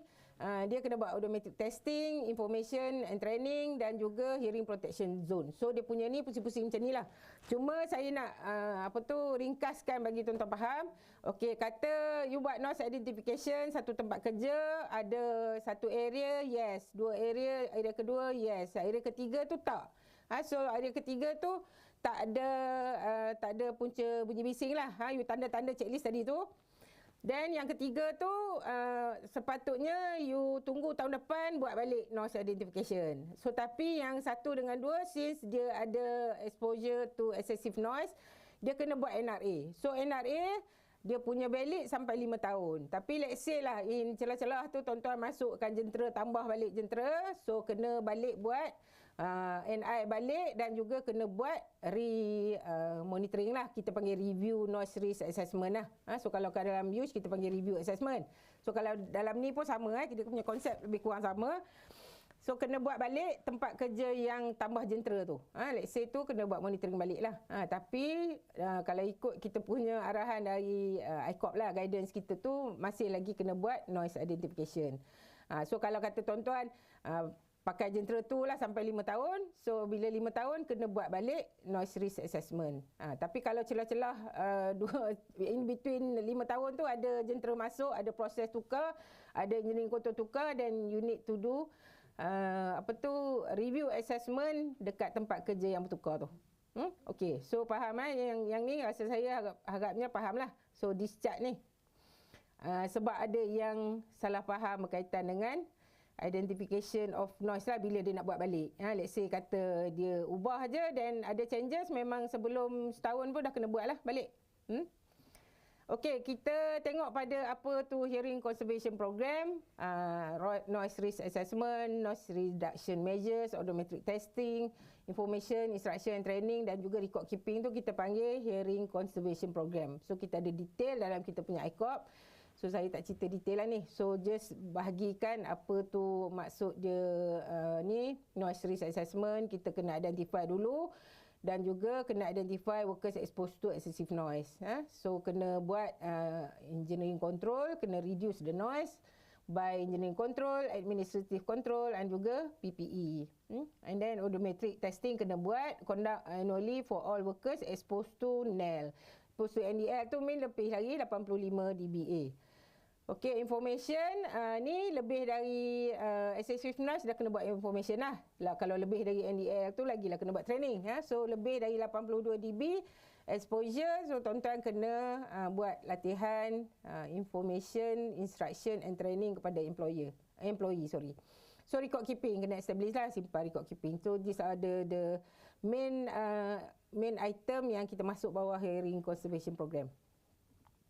Okey, ni tadi saya tak masuk dalam objektif saya, cuma saya tunjuk sikit je kata kita DOS keluarkan peraturan dan juga sekali dengan industri kooperatif. So tuan-tuan dan puan-puan macam mana nak comply with use regulation, kena baca noise regulation kena masuk sekali tengok ICOP lah. Okey, so diwartakan pada 26 Jun 2019. So ni industri, nama dia lah, Industri Kooperatif for Management of Occupational Noise Exposure and Hearing Conservation. So ada dia punya gazette number semualah. So this is the legal document yang DOS boleh buat action lah, ambil tindakan mahkamah. So these are the content of kita punya ICOP. So saya takkan go through detail. Ni adalah objektif, skop. Dalam ICOP tu kita tunjuk detail lah macam mana engineering control, admin control dan juga hearing protection device yang akan digunakan. Okey, so objektif ICOP kita adalah semualah tadi termasuk guidance for compliance. Bila kita keluarkan peraturan, kita tak fair lah untuk industri buat sendiri, so biasanya DOS akan keluar guidance. Guidance. Kalau kita tak keluar ICOP pun kita akan keluar guideline lah. So guideline to comply with the regulation yang kita kuatkuasakan. So skop sama tadi, skop ICOP ni pun sama untuk yang industri bawah OSHA. Yang tadilah kecuali 3 tempat kerja tu je lah. Okey. So saya pergi pada part yang kedua lah. Part kedua ni laju je lah, saya 15 minit je ada. So DOS SIRIM PPE requirement. Ini adalah benda baru yang DOS kuatkuasakan, bukan fully enforced. So sebelum ni kita dah enforce in staggered, sebab since kita dah buat kelulusan dengan SIRIM, so kita ada staggered approval dan juga staggered enforcement lah. Tak fair lah kita bagi approval tak cukup tapi kita dah buat enforcement. So kita dah buat staggered, tapi since Jun tahun ni kita dah buat fully enforcement. So PPE ni tak payah saya baca lah, semua OSH kat sini dah pandai. Is bukan first control lah. So tapi bila tak practical, kena juga pakai PPE. Contoh dia macam you kerja kat open area, macam kerja pertanian kan, you sembur racun ke, you pakai potong rumput ke, this is not engineering control is not practical lah. So kok mana pun ujung sekali kena pakai PPE lah. Walaupun you pakai engineering control, tapi kalau kata level tu tinggi, so masih lagi kena pakai personal protective equipment. Kalau dalam law kita panggil PHP. Okey. So apa tu type of PPE yang DOS yang certified by DOS dan juga SIRIM. Kita collaborate dengan SIRIM yang akan buat testing. So dia akan bagi result dia pada DOS. Company kena apply, supplier kena apply dengan DOS dengan SIRIM. So dapat dia ada step of the macam mana nak dapat approval lah. So kalau tuan-tuan yang kat sini supplier boleh tengok kita punya website macam mana cara nak dapatkan DOS SIRIM punya logo. So kita ada head protection, foot protection, body protection, hand, eye, hearing protection dan juga respiratory protection. So ini yang tercover bawah DOS SIRIM logo. Ada juga pertanyaan dari pihak industri yang fire retardant apa semua tu yang tak masuk bawah sini, so tak perlulah. So tak perlu. So ada juga yang untuk infrared semua tu, so tak masuk bawah DOS SIRIM punya requirement. Ada PPE yang tak termasuk lah, bukan semua. Okey, ni kita punya timeline lah ataupun kita punya milestone. Milestone dari bila kita start untuk buat PPE management ni, sebab dalam peraturan use dan juga peraturan noise kita memang ada letak PPE approved by KP kan, by DG. So kita dah come up with the strategi lah, strategi ataupun benda pertama yang HQ buat. So since 2015 approval, kita buat approval based on documentation, documentation yang supplier hantar. Lepas tu kita since 2016 kita appoint SIRIM QS sebagai certification body untuk product certification and test report. Kalau ikut sekarang ni DOS dengan SIRIM je lah. NIOS hari tu masa saya kat Kimia ada angin nak buat pusat testing tapi tak siap lagi lah rasanya. Kita orang ada pergi melawat tempat dia tapi tak siap lagi. So sekarang ni DOS dengan SIRIM je lah. First seminar SIRIM 2018, 2019, second seminar and launch label SIRIM DOS efektif 1 Oktober 2019. Dan juga third seminar. So these are the milestone yang DOS punya lah. Okey, dengan SIRIM. So 2020 kita dah buat enforcement on food and head protection. So sebab tu saya kata tadi kita buat enforcement PPE ni staggered enforcement. 2020 kita dah buat enforcement on pelindungan kepala dan pelindungan kaki. So kenapa? Sebab 2020 SIRIM dah boleh keluarkan senarai DOS SIRIM label yang ada untuk food dengan head. Dan juga 2021 kita tambah enforcement on safety harness dan juga particulate respiratory. Dan at same time kita kat Ibu Pejabat ada komiti untuk review, bukan komiti ni, komiti baru untuk draft PPE regulation. So sekarang ni DOS 2021 dah dalam proses untuk draft PPE regulation. So okey, 2022 full enforcement. So tadi saya kata staggered kan, 2020, 2021, 2022 full enforcement on existing regulation and juga second draft of new PPE regulation. So these are the updating lah. So full enforcement maksudnya yang tadi saya listkan semua tu kita dah kena enforcekan sepenuhnya. Since Jun tahun ni lah. So hopefully 2023 kita boleh gazette new PPE regulation dan juga staggered enforcement also on new PPE regulation. Biasanya kita bagi time lah. Biasanya DOS soft enforcement dulu bagi setahun untuk industri prepare dan juga full enforcement on new PPE regulation hopefully insyaAllah 2022. So ni based on tak boleh janjilah, ni based on apa di menteri punya, sebab peraturan bawah menteri je. So tengok menteri punya kelulusan. Okey, so ni adalah kita punya statistik untuk PPE. Food dengan head tu kita dah ada dari since 2017. Body protection pun since 2017 kita dah start approve dan juga 2020 baru kita enforce. So for that during that time sampai 2020 tu kita dah ada 303 jenis food protection yang DOS dengan SIRIM dah approve. Dan juga kalau ikut head protection 43, 48, 49, 2020 dan baru kita enforce. So the rest tu 2021 body protection, respiratory, hand protection sampai ke 2020 tadilah. So 2020 kita dah ada sebanyak total inilah dekat jadual ni, food protection 1,200, head 1,129. So kalau ikut hearing protection 24 jenis yang dah di approve oleh DOS bersama SIRIM. So total company yang apply for PPE approval sebanyak 61 company. Ni data since this year lah. So saya dapat dari HQ. So ni adalah statistik lah yang DOS SIRIM punya ni. Okey, so macam mana tuan-tuan dan perempuan nak tengok dekat website DOS. So tengok macam ni lah. So buka website DOS, www.dos.gov.my, masuk bawah OS Information Center, masuk bawah Approve and Recognize List. So dia keluarlah yang Approve List dan juga Recognize List. So tuan-tuan lepas ni yang mana masuk ceramah ni tak adalah kot dah tak reti nak tengok macam mana nak cari list of approved PPE kan. So macam inilah kaedah dia masuk website DOS dulu. Okey.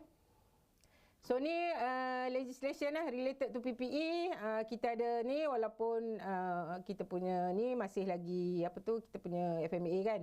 FMA dah tadi Cik Puan kata dah ni, tapi ada lagi dalam tu. So kita pun bear in mind that bila kita masukkan FMA kita, banyak requirement yang dalam FMA tu kita buat masuk dalam OSHA. Kalau tak masuk dalam OSHA pun kita akan masuk dalam specific regulation.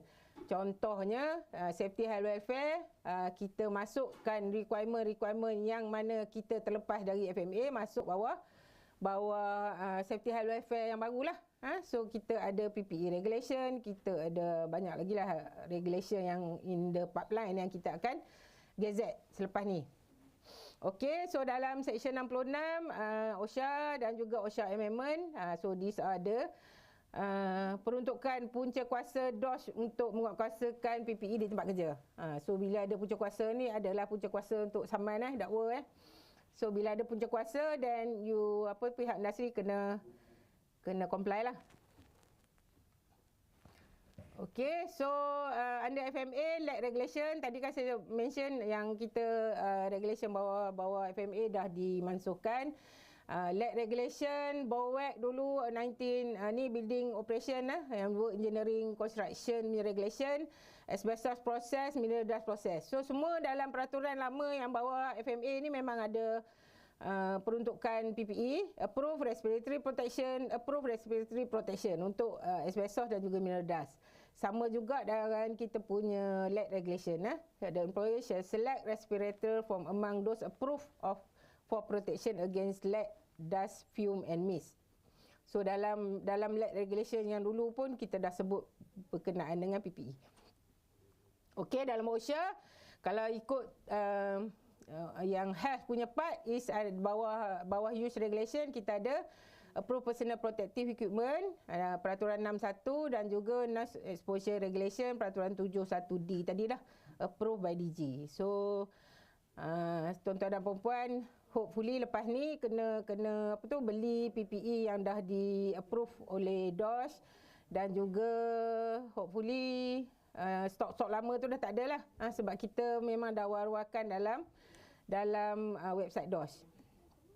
Okey, so summary dia ada lagi 2-5 minit kalau ada soalan nanti. So occupational safety health noise regulation, DOS kirim PPE requirement. So summary dia hopefully dalam masa sejam ni tuan-tuan dan puan-puan bolehlah faham sikit-sikit. Kalau tak faham pun bolehlah nak tanya soalan dulu ke? Ada soalan? Okey, kita buka pada soalan lah. Okey. Ada soalan daripada kita punya partisipan. Soalan pertamanya berbunyi berikut. Assalamualaikum Puan. Waalaikumsalam. Ada beberapa soalan setelah majikan melaksanakan recommendation dari assessor. Macam mana nak measure keberkesanan recommendation tersebut? Adakah kena tunggu next NRA which another 5 years or ada cara lain? Cara dia monitor je lah. Memang kena, bila ada changes, okey ni kita patah balik pada requirement yang mula lah. Bila tadi kan kena buat noise identification balik semula. Bila ada changes. So any changes on process, control measures ataupun anything. So bila you buat engineering control means you dah proses you punya machinery tu dah berubah. Let's say you masukkan akustik punya foam ke, you masukkan you pasang shield ke ataupun you isolate ke benda tu, then you have to do another monitoring lah to make sure that level you tu kurang ke tak. Kalau kata buat engineering control pun level lagi tinggi, tak boleh lah. So you have to do another monitoring lah to make sure that engineering control you tu adalah boleh mengurangkan kadar kebisingan tempat kerja. So bukan you buat control tapi level tak boleh nak control, tak boleh lah. Level tak boleh nak reduce. So kena buat balik semula lah. Okey. Baik. Yang kedua, Puan, soalan kedua. Katanya operator operate standby genset. Perlu buat noise hearing test ke? Sebab genset seminggu sekali je operate. Itu pun tak lama expose. Okey, kita balik pada asal jugalah. Okey, bila buat noise exposure monitoring, noise risk assessment, assessor dia buat assessment. So dalam assessment itu dia dah identify tempat mana yang bising, tempat mana yang tak bising. Bila dia kena buat noise mapping dan juga dia kena buat personal exposure monitoring. So bila dia buat tu, bila kawasan tu katalah genset tu memang menghasilkan bunyi yang tinggi, menghasilkan bila dia buat area monitoring ada kawasan tu. Tapi bila dia buat personal exposure monitoring, kalau dia masuk seminggu sekali, so mungkin hari buat monitoring tu tak tinggilah. So tak tinggi, so mungkin kita tengok balik result dia lah. So result dia kalau tak lebih 85, dia tak payah perlu buat audiometrik lah. So berbalik pada laporan nanti. Laporan nanti assessor akan recommend which area yang perlukan buat audiometrik, which area yang tak perlu. So based on that lah. So kalau kata kawasan yang memang sekali-sekala dia masuk, dia kena pakai, bila masuk tu kena pakai PPE lah. So bila masuk pakai PPE. So tapi bila based on audiometrik tu kena tengok balik laporan noise risk assessment dia. Okey. Terima kasih Puan. Okay. Ada lagi soalan? Ramai yang tanya soalan ni. Tapi kita hanya ada masa lebih kurang dalam 3 minit je lagi. 3 minit sebelum penceramah kita yang seterusnya. Baik, kita tak boleh nak baca semua. Jadinya kita akan baca ambil random. Minta maaf sangat-sangat. Masa sangat mencuburi kita. So soalan seterusnya. Adakah PPE yang tak approve masih dibenarkan dijual di pasaran, Puan? Untuk jualan kita tak kontrol, kita kontrol penggunaan. So if you all beli lagi PPE yang tak itu, so salah jatuh pada pengguna lah, majikan lah.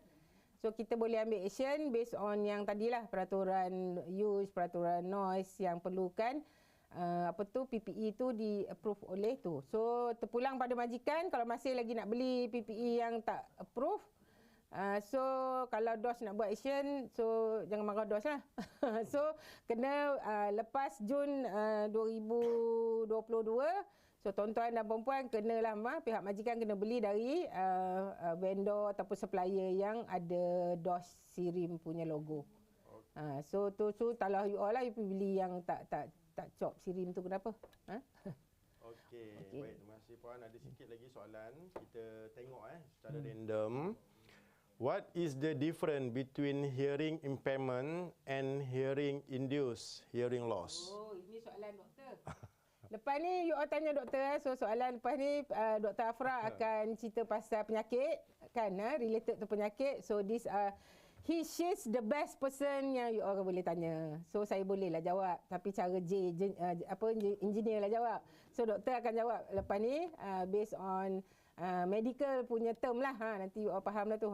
So hopefully soalan you dijawab oleh pihak Dr. Afra lepas paper saya ni. Okey.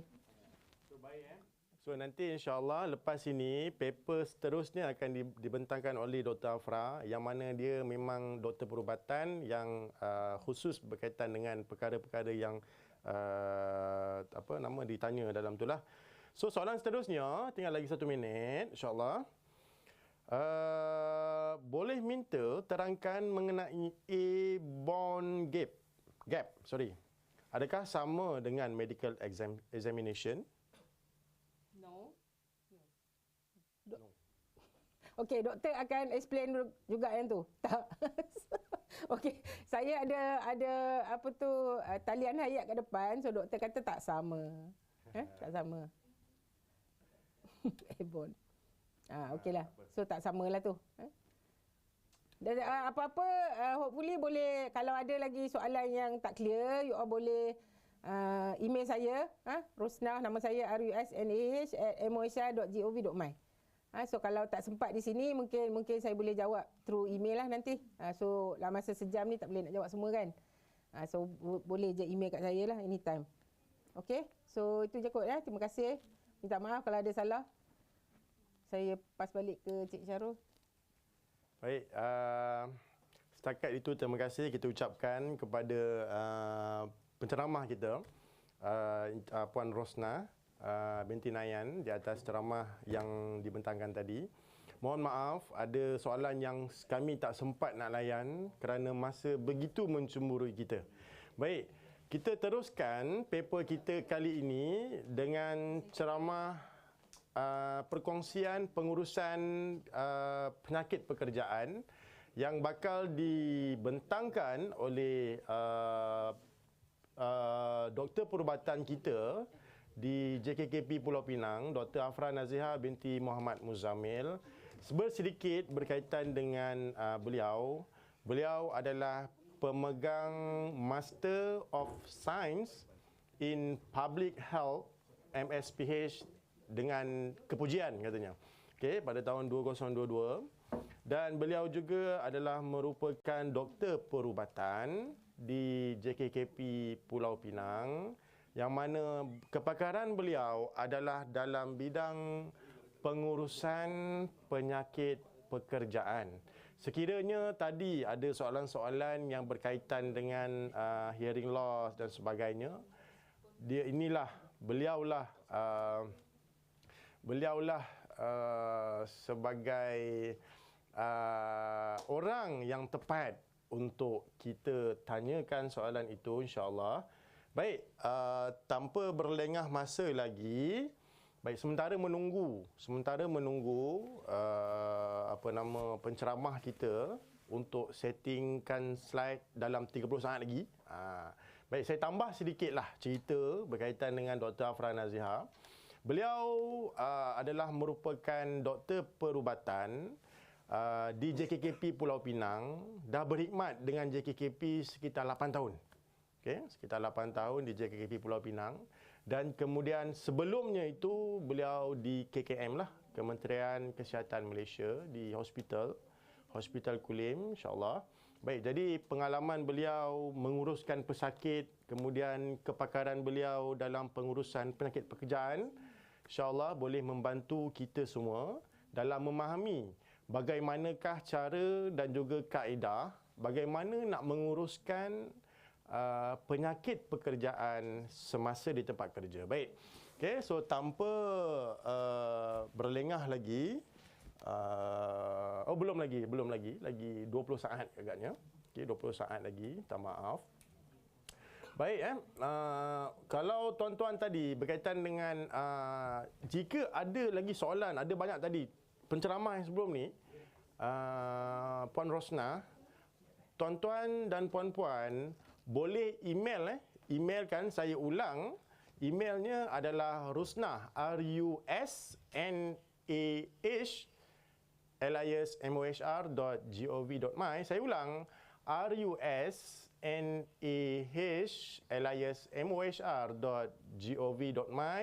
Sekiranya tuan-tuan, puan-puan ada soalan, kemuskilan yang tak sempat saya nak bangkitkan kepada puan penceramah, tuan-tuan dan puan-puan juga boleh email direct kepada beliau, insya-Allah.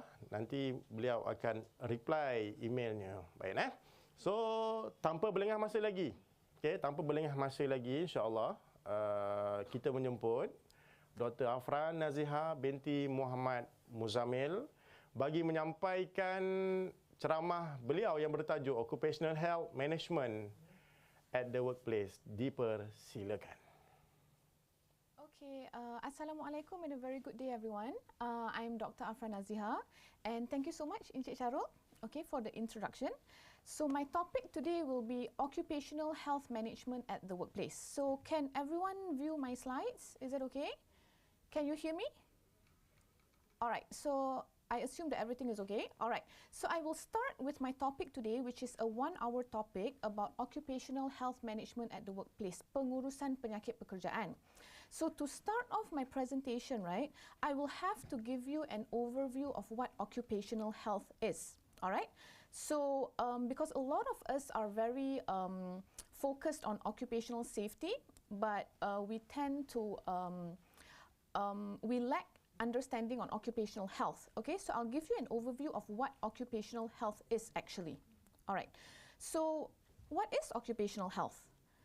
it is actually the effect of work on health, the effect that the work has on a person's health, as well as the effect of a person's health on their work. So the modern definition of OH is essentially the promotion and maintenance of the highest degree of physical, mental and social well-being of workers in all occupations, okay, which is the total health of all at work, all right? So the objectives of occupational health is, all right, occupational health is actually a branch of public health, and if you look at the different branches of medicine, which is mainly curative, okay, occupational health is more of a preventative field of medicine, all right?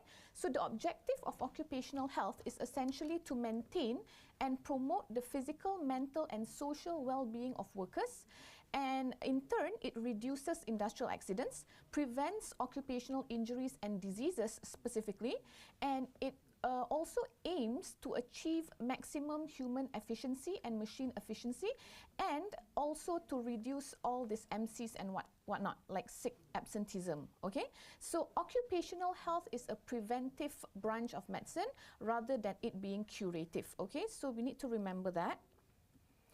And when we talk about occupational health, why do we need to have an occupational health management at the workplace? We need to understand what occupational diseases are. Okay, so occupational diseases are diseases contracted as a result of exposure to risk factors arising from work. Okay, so if there is causal link established between the disease as well as the hazard that the worker is exposed at the workplace, then it can be recognized as an occupational disease. Now, occupational diseases that are notifiable to the department, right? It's not just occupational disease per se. It can also be work-related disease, meaning diseases such as ergonomic diseases such as musculoskeletal disorders, whereby the causative factor is an exposure at the workplace, but at the same time it is multifactorial as well. Okay, there are other factors that contribute to the manifestation of the disease. All right, and occupational diseases per se, such as asbestosis and lead poisoning, there is a direct correlation between that and the exposure to asbestos or lead at the workplace. And there are also diseases that we call work-aggravated diseases, whereby if a person has a pre-existing condition, say asthma, like bronchial asthma, and they are exposed to dust at the workplace, for example. So in cases like this, we can consider it as work-aggravated asthma. Okay, so these are occupational diseases that are reportable to our department. Okay.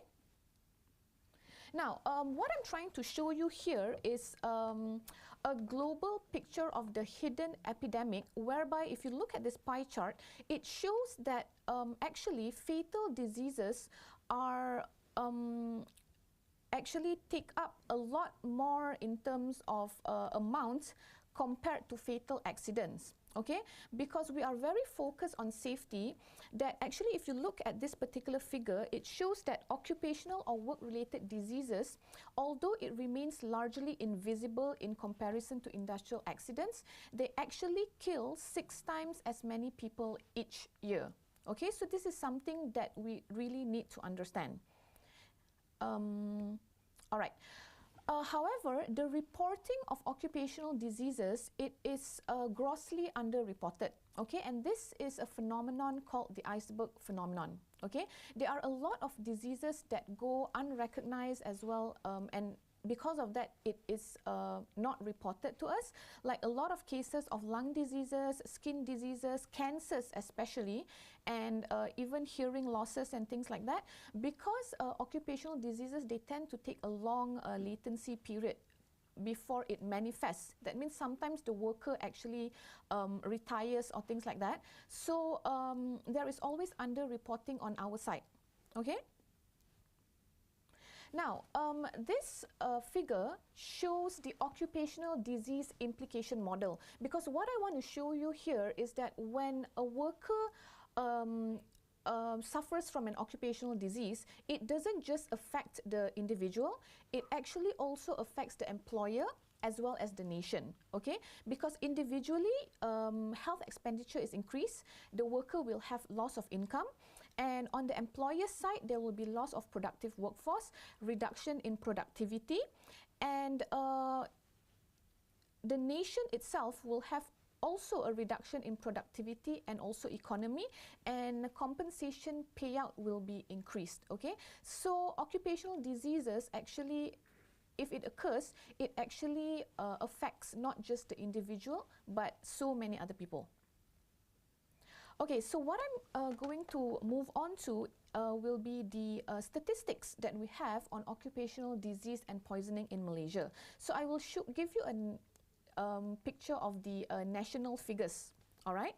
So if you can see here, what I have for you here are graphs of the pelaporan, notification and also siasatan for penyakit dan keracunan pekerjaan from 2005 till 2021.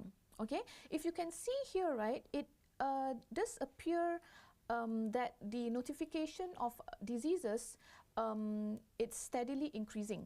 Okay, now the good thing about this is that because when the NADOPOD regulations came out, NADOPOD, which is the notification regulations, came out in 2004, okay, the notifications has started to increase because employers and also doctors, they have actually increased awareness on notifying occupational diseases. But at the same time also, we have also more industries and also workplaces that are cropping up. Okay, so you have got an increasing number of occupational diseases that you can see being reported to the department.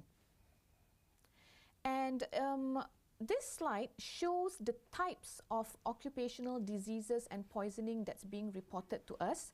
Now, if you can see here, the highest number will be occupational noise-related hearing disorder. Okay, now occupational noise-related hearing disorder is something that's being covered by Puan Rusnah just now. She covered the noise regulation. So it shows, this slide shows that occupational noise-related hearing disorders is something that's very important, which I will be talking about a bit later on. And the second one that comes up will be like diseases caused by biological agents. This particular number actually has increased because of the COVID-19 pandemic, when a lot of healthcare workers were contracted the disease itself, and we also see a lot of occupational musculoskeletal disorders as well. Okay, these numbers are also increasing. Now, when we look at pelaporan penyakit pekerjaan mengikut negeri, okay, Selangor and Penang shows the highest number.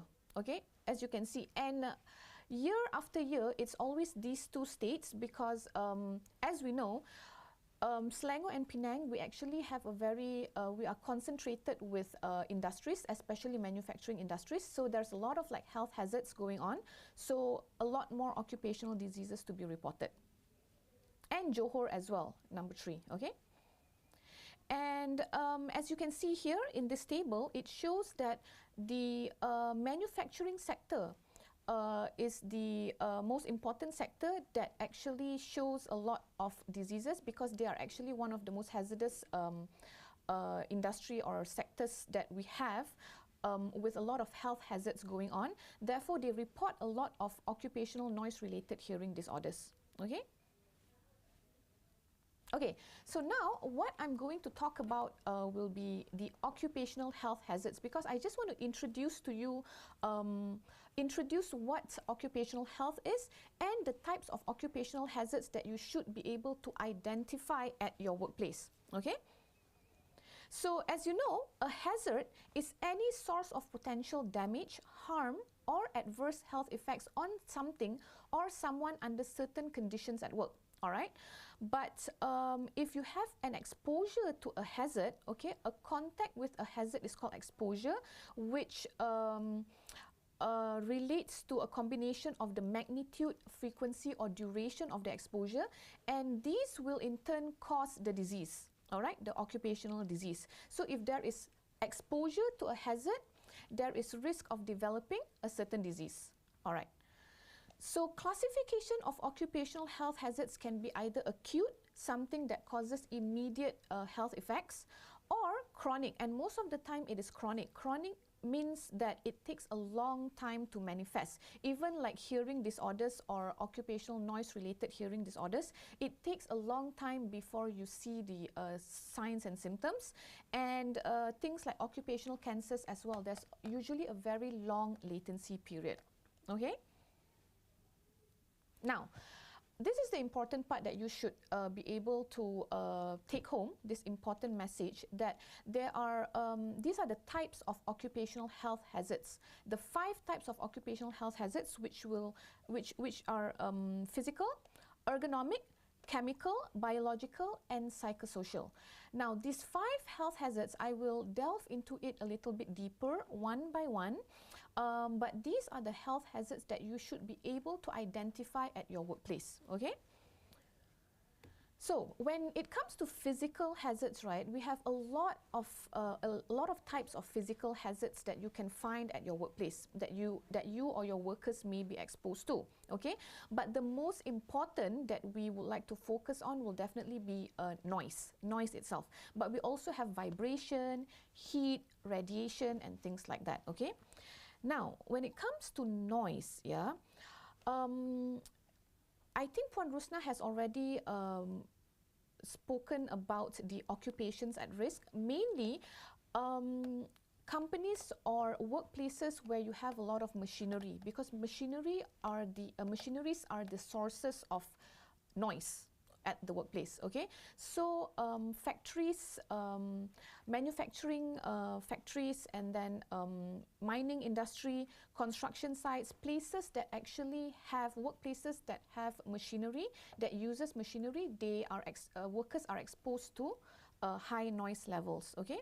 And even those in the transportation sector or vector control management and things like that, they also use a lot of noisy machinery, so they are directly exposed to noise at the workplace, all right? Now, the legislative requirement which I won't be covering because Puan Rusna has already covered extensively just now, will be the Occupational Safety and Health Regulation, Noise Exposure 2019. Now, as she already mentioned as well, that it is supported by the Industry Code of Practice for Management of Occupational Noise Exposure and Hearing Conservation 2019. So it has to be read together because the ICOP actually explains in detail about how you go about setting up a hearing conservation program, for example, at your workplace, okay?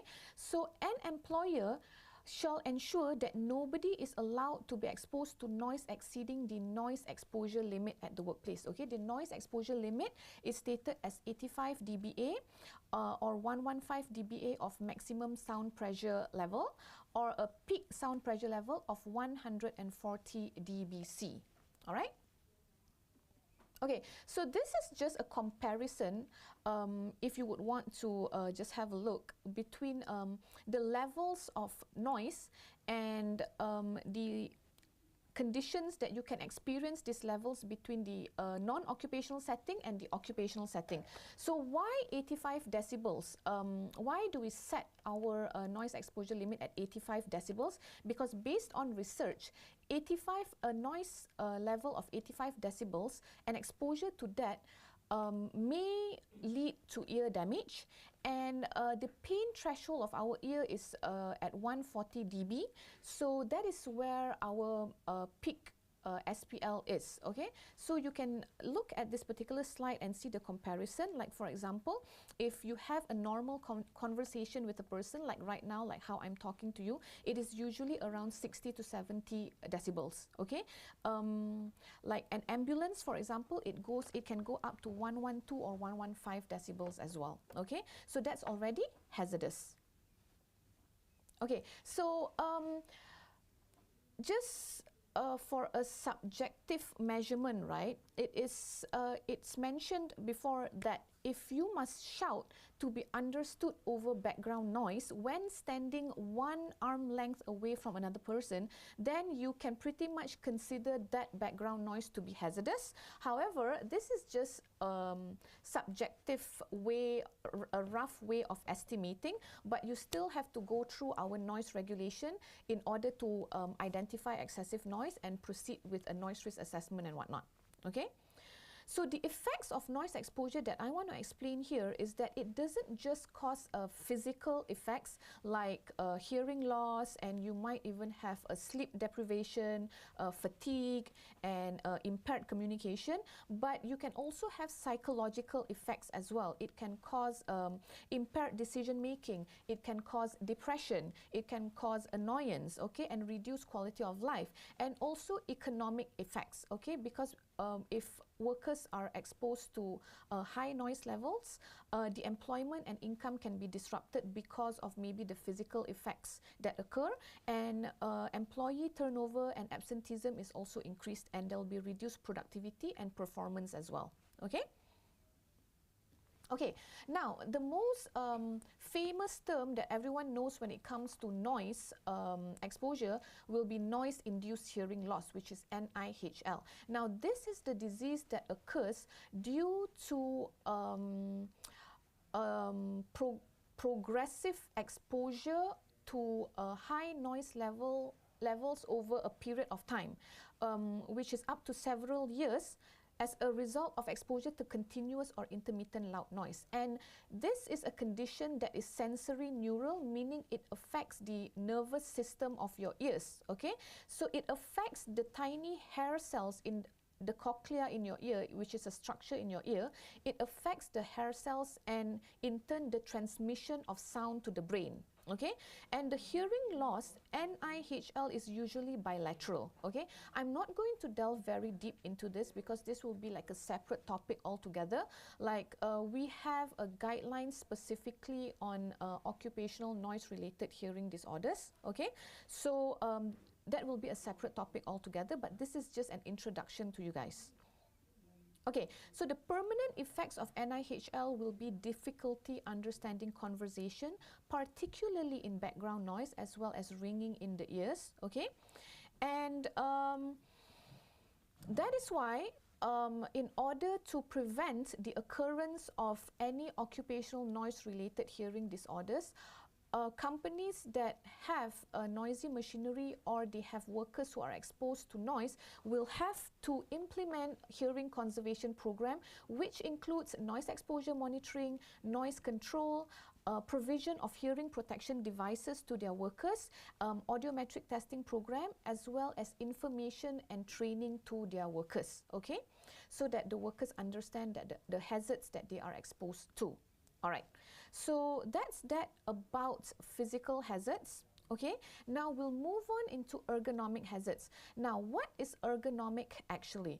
Ergonomic is the science of fitting workplace conditions and job demands to the capabilities of the working population. So essentially, we would want to adapt and shape things, tasks, or the jobs and environments to fit the people. Okay, so what we are trying to achieve when it comes to ergonomics is to fit the task or job and the work environment to the worker, not the other way around.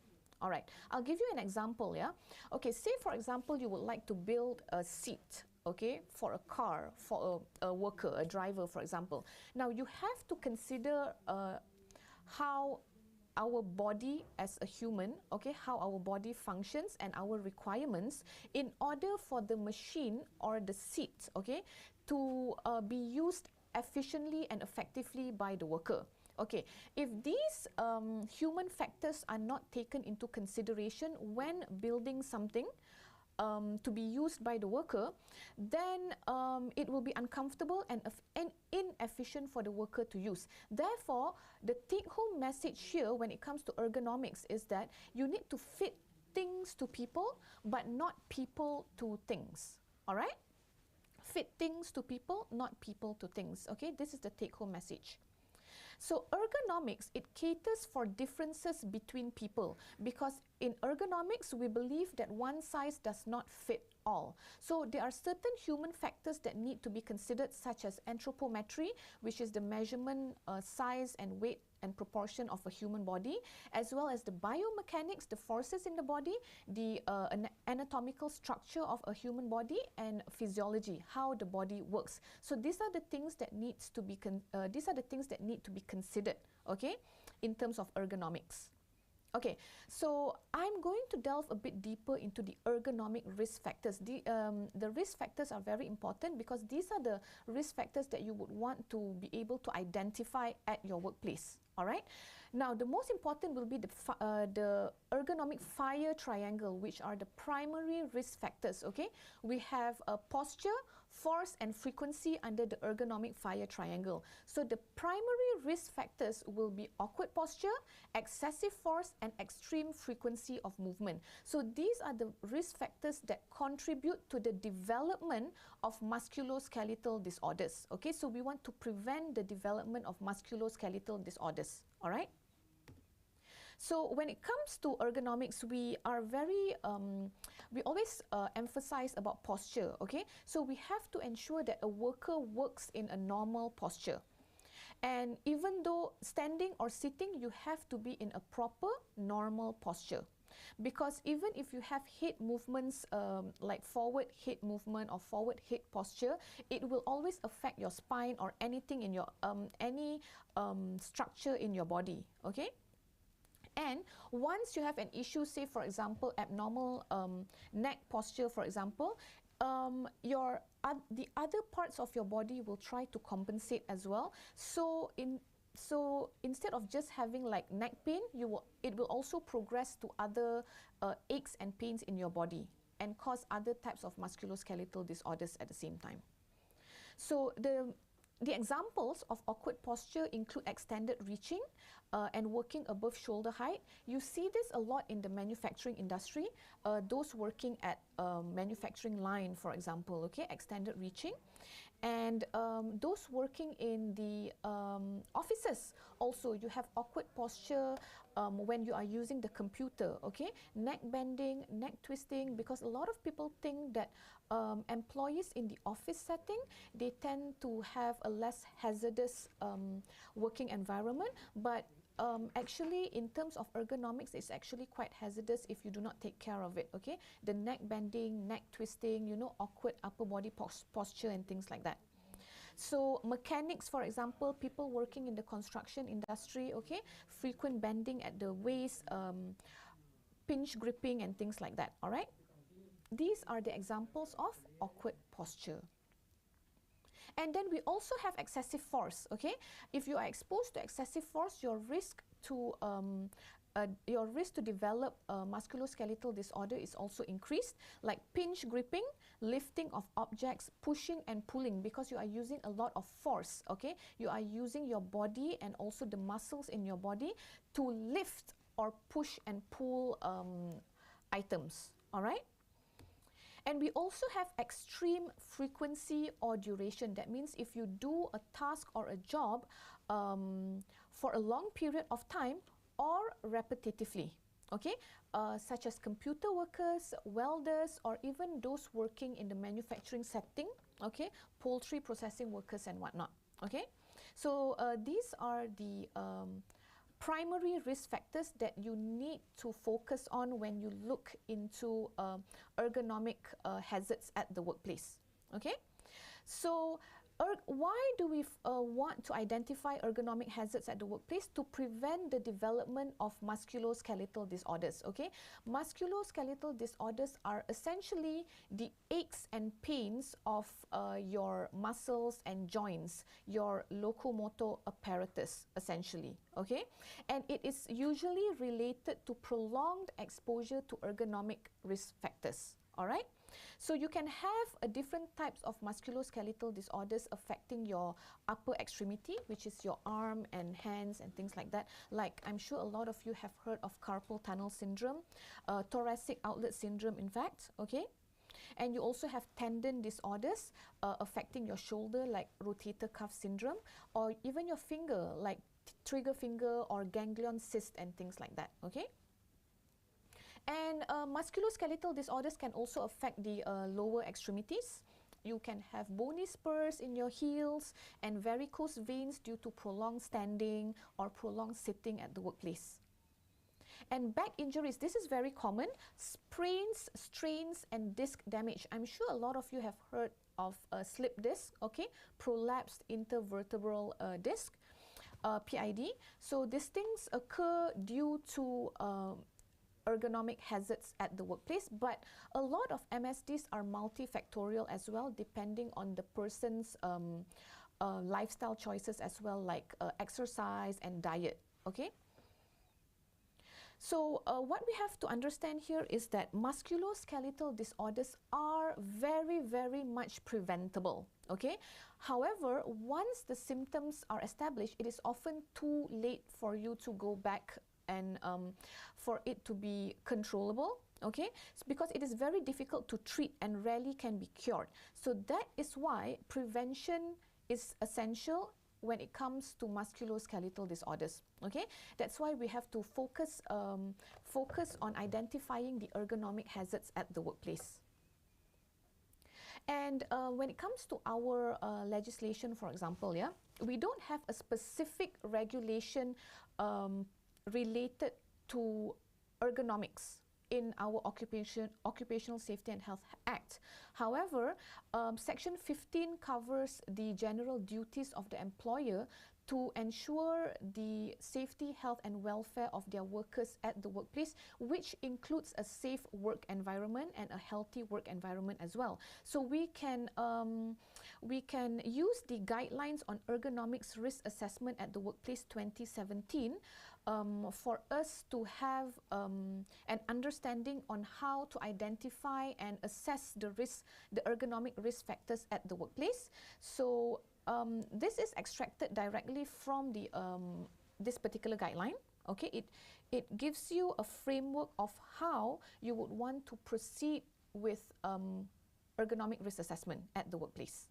Okay, so you will have an initial ergonomic risk assessment based on the different risk factors that you identify at the workplace, and if the scoring for the individual risk factors, the scoring is high, then you might need to proceed with the advanced ergonomic risk assessment. So there are different types of advanced ergonomic risk assessment based on the ergonomics risk factor that you identify, like awkward posture or forceful exertion. So if you appoint an ergonomic trained person, they will be experts in conducting ergonomic risk assessment from the initial part up till the advanced and the recommendations for improvements at the workplace. Okay? So these are the examples of advanced ergonomic risk assessment, like the rapid upper limb assessment, RULA, and the rapid entire body assessment, RIBA. Okay, so these are internationally recognized assessments that we can use. And DOSH also has guidelines on safe and healthy working with video display units, VDUs, and guidelines on occupational safety and health for sitting at work, as well as standing at work as well. So we can go through all these guidelines based on the different jobs or tasks at your workplace, okay? You can visit our website and download out these guidelines and just have a look through. And we also have one of the most recent ones that we have in relation to ergonomics will be the guidelines for manual handling at the workplace 2018. Okay, it gives you a recommended weight for lifting and exertion in case you have like jobs and tasks whereby you are required to do any manual handling. Okay. Recommended weight limit for seated position as well. Okay, so you can go through. These guidelines are all available free on our website. All right.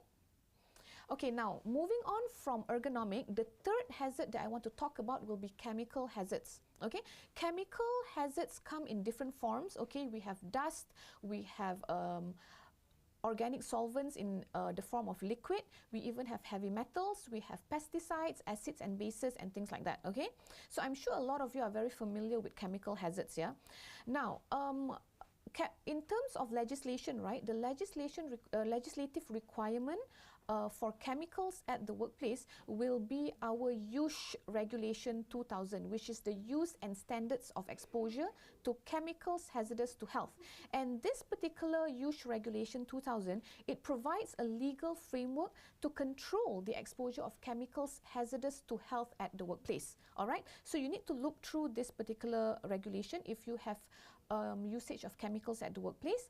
And the most common route of entry for chemicals will usually be through inhalation, okay? It goes through the respiratory system, okay? And digestion is also another route of entry. And you also have a route of entry through skin, dermal, okay? Okay, so what happens when you are exposed to chemicals will be breathing difficulties, you have asthma, lung inflammation, you can even get skin problems, okay, dermatosis, you can get disorders of the nervous system, okay, even cancer and immediate death as well, okay. So that is why it is important for you to also look into chemical hazards at the workplace. Following our use regulation, it details out how you are supposed to manage the usage of chemicals hazardous to health at the workplace. So these are examples of, for example, usage of N-hexane, okay, can cause polyneuropathy. Okay, polyneuropathy means it affects the nervous system. Okay, and this is a mass outbreak of N-hexane polyneuropathy among footwear manufacturers back in 1967. Okay.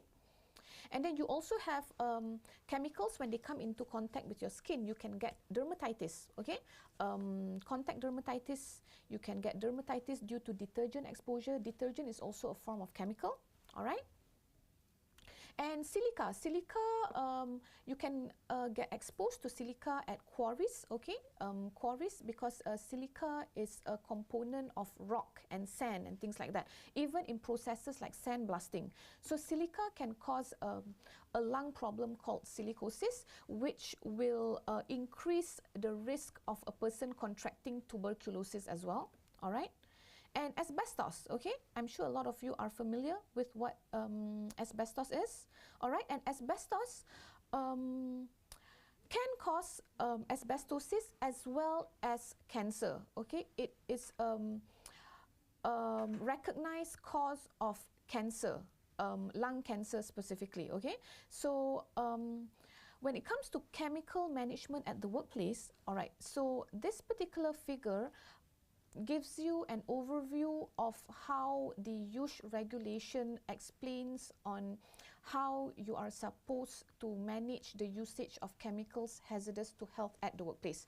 You start with coming up with a chemical register. It is sort of like an inventory of the chemicals hazardous to health that you have at the workplace, and then you proceed with a chemical health risk assessment, and then you institute control measures, and then you perform chemical exposure monitoring, and you might have to proceed with health or medical surveillance, and you have to provide information, instruction and training to your workers who are using chemicals.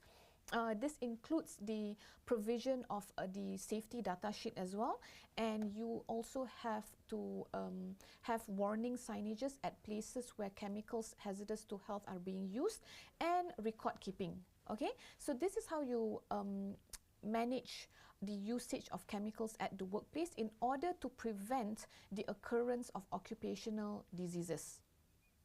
All right, so next, which is the fourth health hazard, will be biological hazards. This I will not speak too much about it, because a lot of the guidelines and whatnot actually come under the Ministry of Health.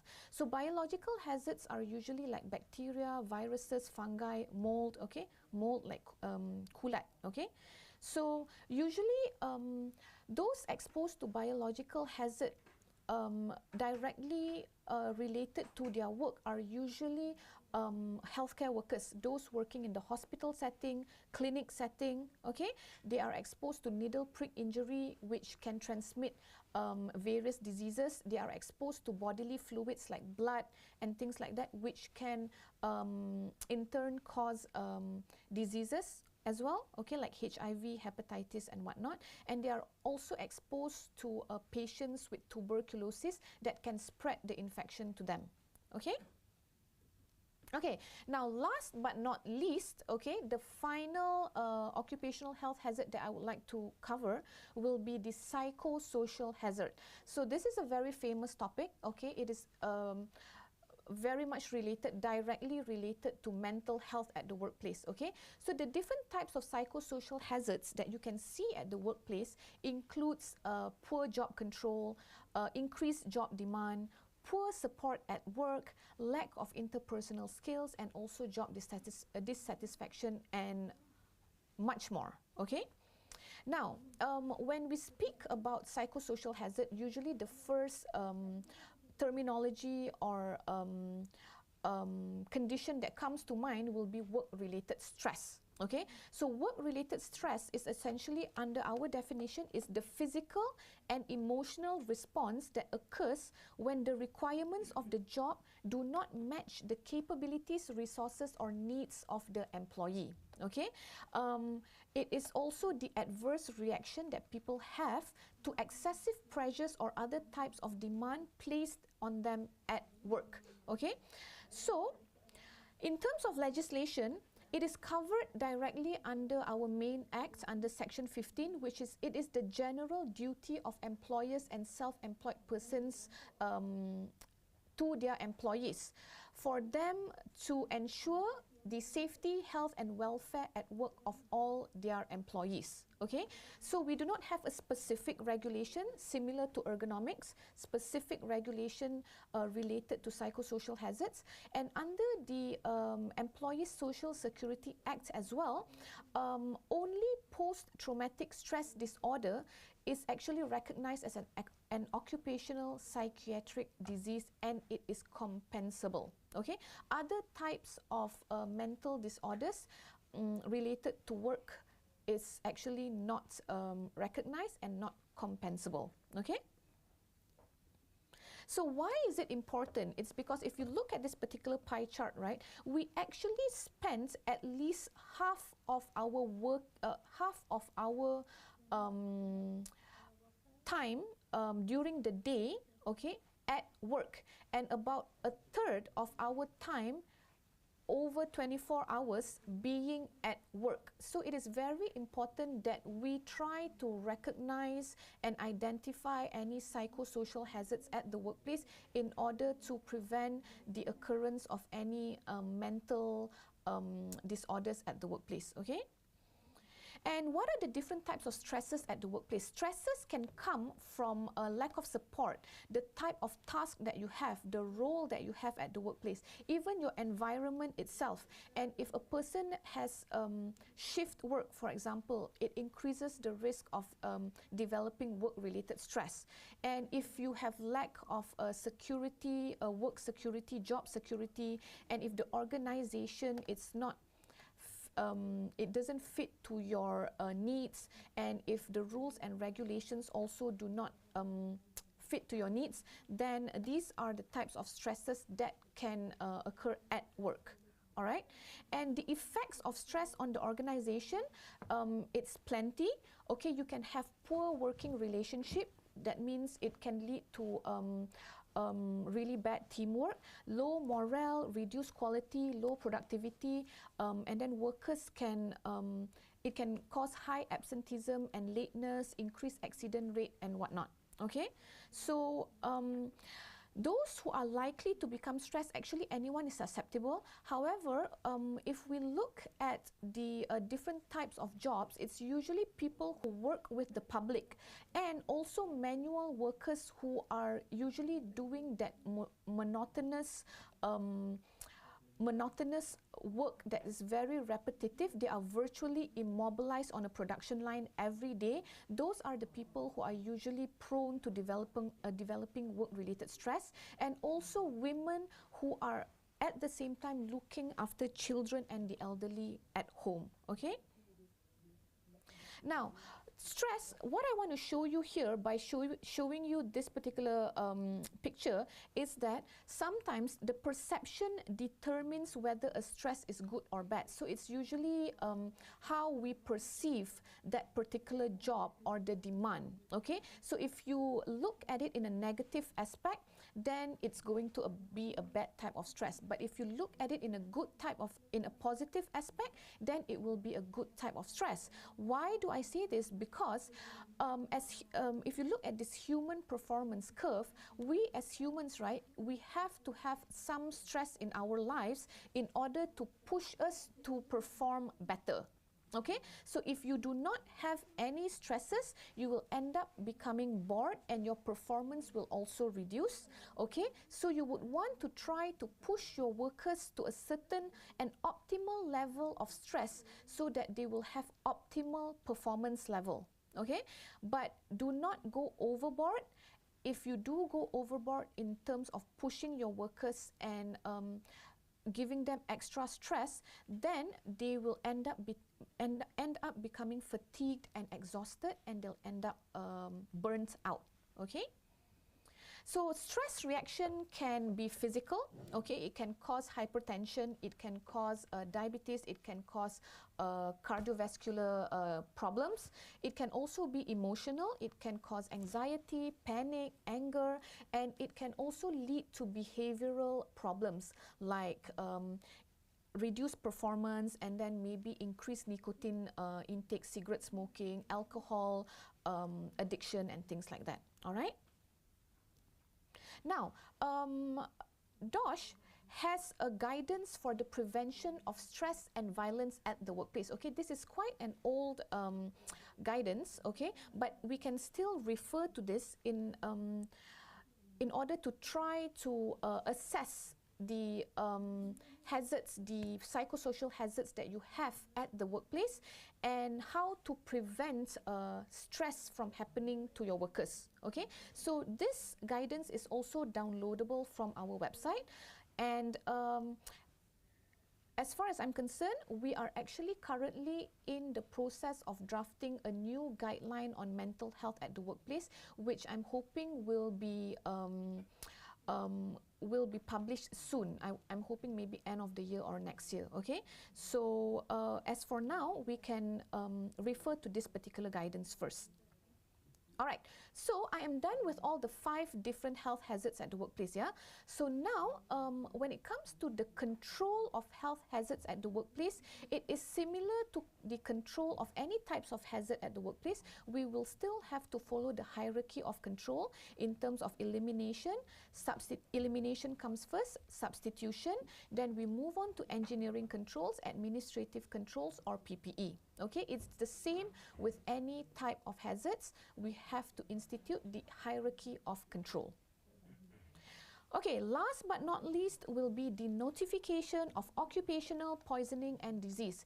I'm very sure that most of you know that if you have occupational diseases at the workplace, you will have, as employers, you will have to notify the department using the JKKP7 form.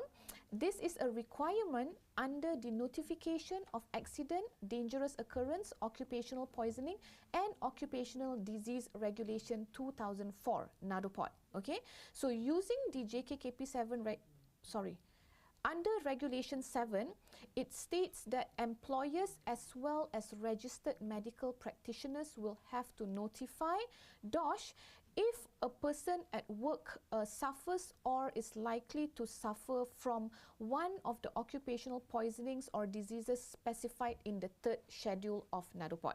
All right, and the JKKP7 form looks like this. Okay, right now we accept notification mainly through eJKKP7. It is a separate platform altogether for you to notify occupational diseases. Okay, you would have to set up an account as an employer or an occupational health doctor for you to notify occupational diseases or poisoning. Okay, And why do you need to notify diseases to JKKP, occupational diseases? It's because you want to comply with our legislation, and we would like to identify the source of this occupational diseases, and we can also assist you in instituting control measures at the workplace. Okay, try to improve your workplace in order to prevent the occurrence of occupational diseases. All right. So that's all I have for you today. Thank you very much. I hope it was a fruitful presentation. Thank you.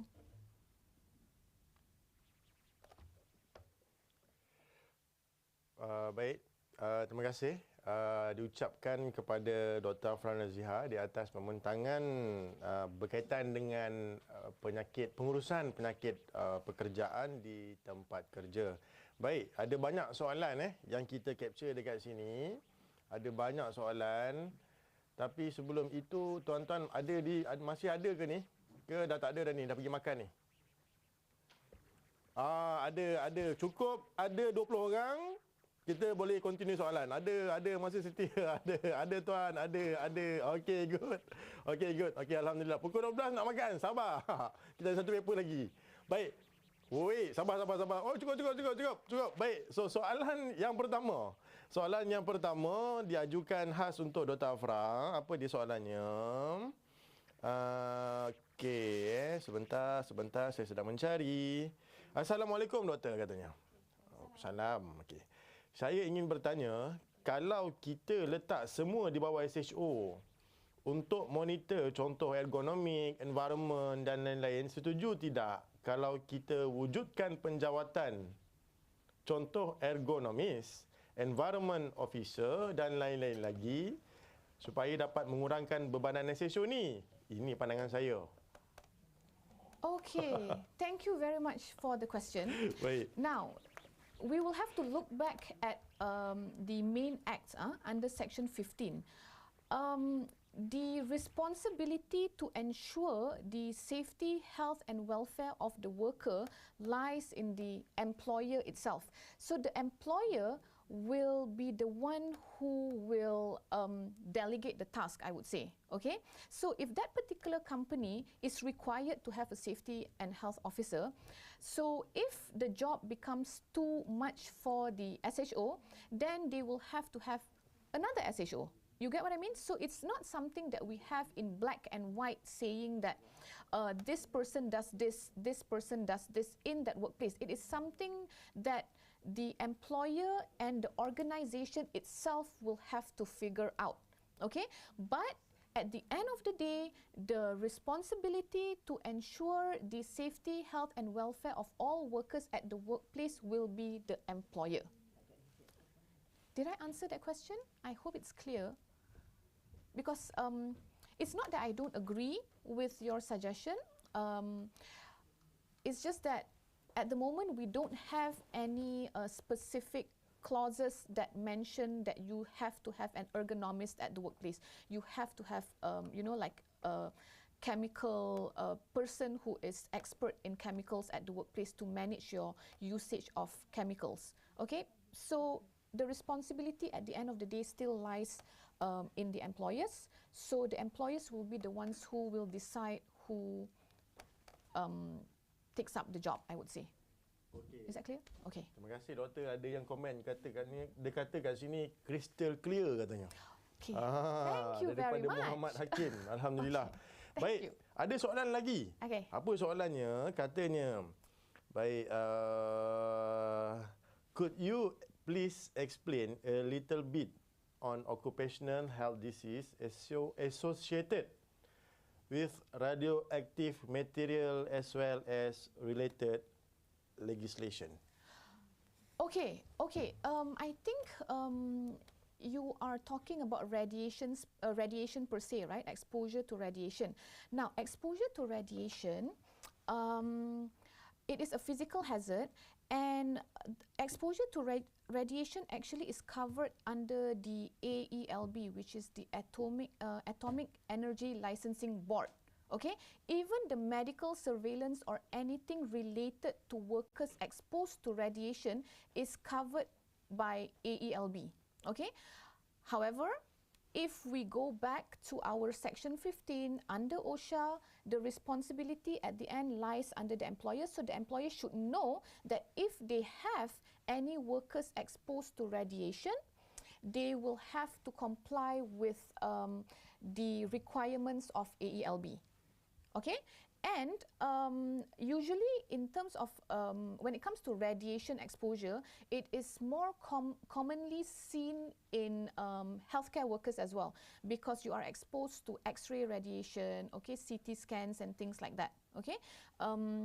So manufacturing, yes, you do have, and as far as I'm concerned, the companies that do use all this,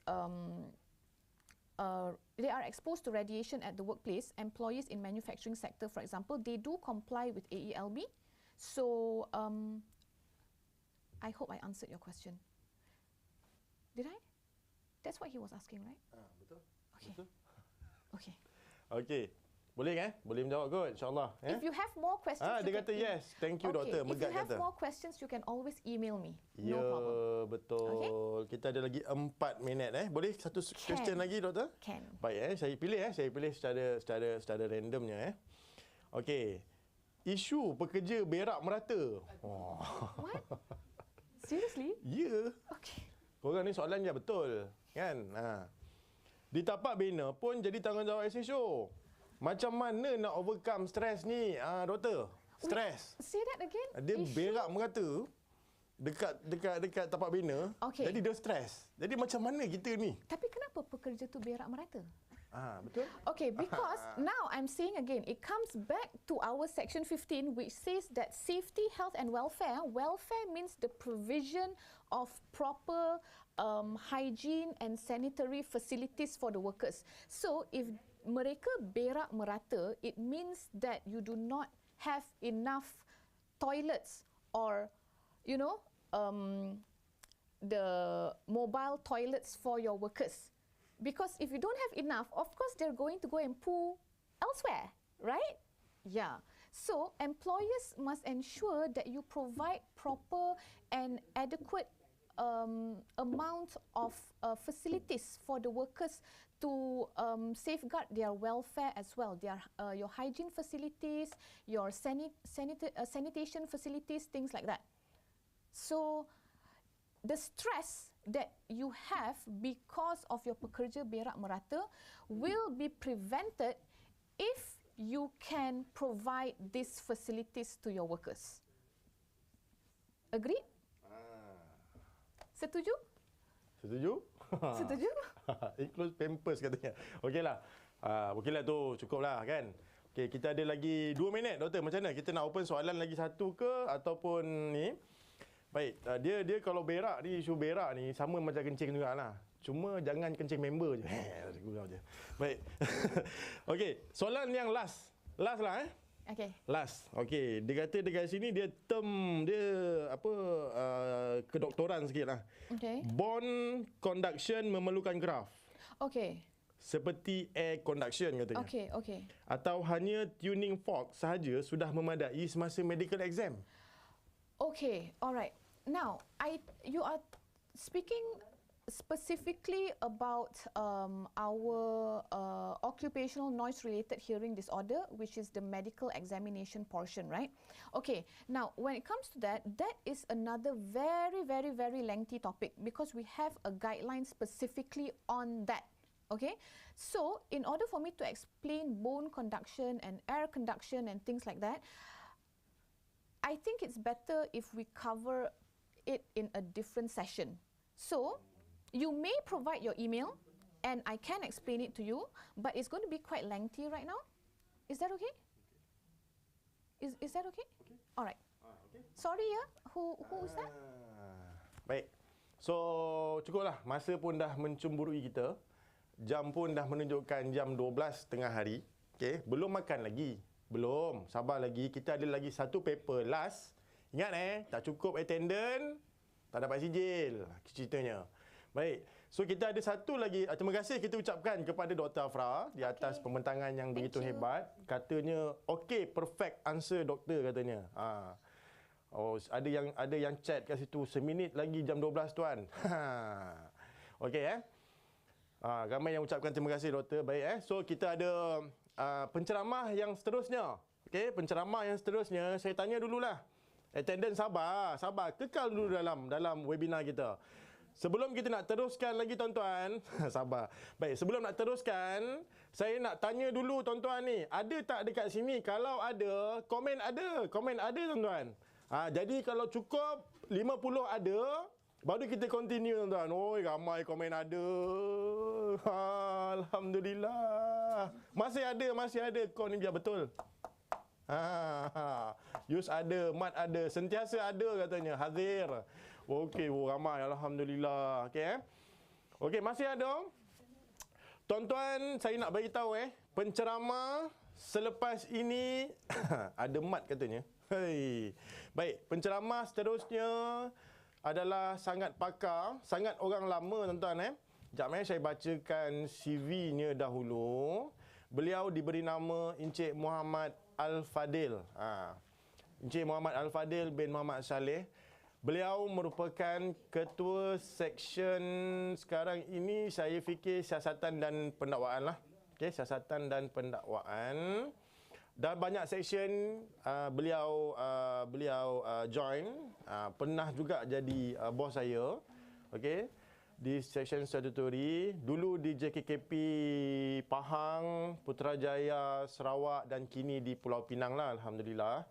Saya fikir total perkhidmatan beliau di sini join dalam tahun 2004, so sekitar 18 tahun 18 tahun insya-Allah. Tuan-tuan boleh tanya apa-apa yang tak tahu, apa-apa yang kemuskilan tuan-tuan kemuskilan boleh tanya kepada beliau insya-Allah. Beliau pakar dalam Factory and Machinery Act dan juga OSHA juga insya-Allah. Baik. Untuk kali ini Encik Muhammad Al-Fadil akan menyampaikan presentation ataupun sharing dengan kita berkaitan dengan data kemalangan di Pulau Pinang. So kalau nak tahu kemalangan apa yang ada di dalam Pulau Pinang, boleh tanya dan boleh tengok sebab ini semuanya genuine. Statistik kita, data menunjukkan bagaimana pattern yang berada sekarang ini di Pulau Pinang. Maka dengan itu, tanpa berlengah masa lagi, saya dengan ini sukacita menjemput Encik Muhammad Al-Fadil bin Muhammad Saleh daripada JKKP Pulau Pinang bagi menyampaikan ceramah beliau. Dipersilakan. Saudara pengacara majlis, Assalamualaikum warahmatullahi wabarakatuh. Selamat tengah hari semua. So kita ada lagi satu pembentangan lah sebelum kita berhenti rehat untuk makan. Perkongsian saya adalah mengenai data kemalangan. Saya akan share nanti data kemalangan negara dan juga di Pulau Pinang lah. Okey, kita refresh dulu. Kita punya mantra lah untuk 4 ataupun 5 tahun kemudian nantilah sehingga 2025. Kita punya OSHMP Master Plan 2025, KKP inklusif, kebersamaan dan komitmen. So dalam OSHMP ni kita ada 7 teras strategi dengan 3 leading indicator dan juga 3 lagging indicator lah. So masih ingat lagi kita punya leading dan juga lagging indicator lah untuk kita punya OSHMP ni.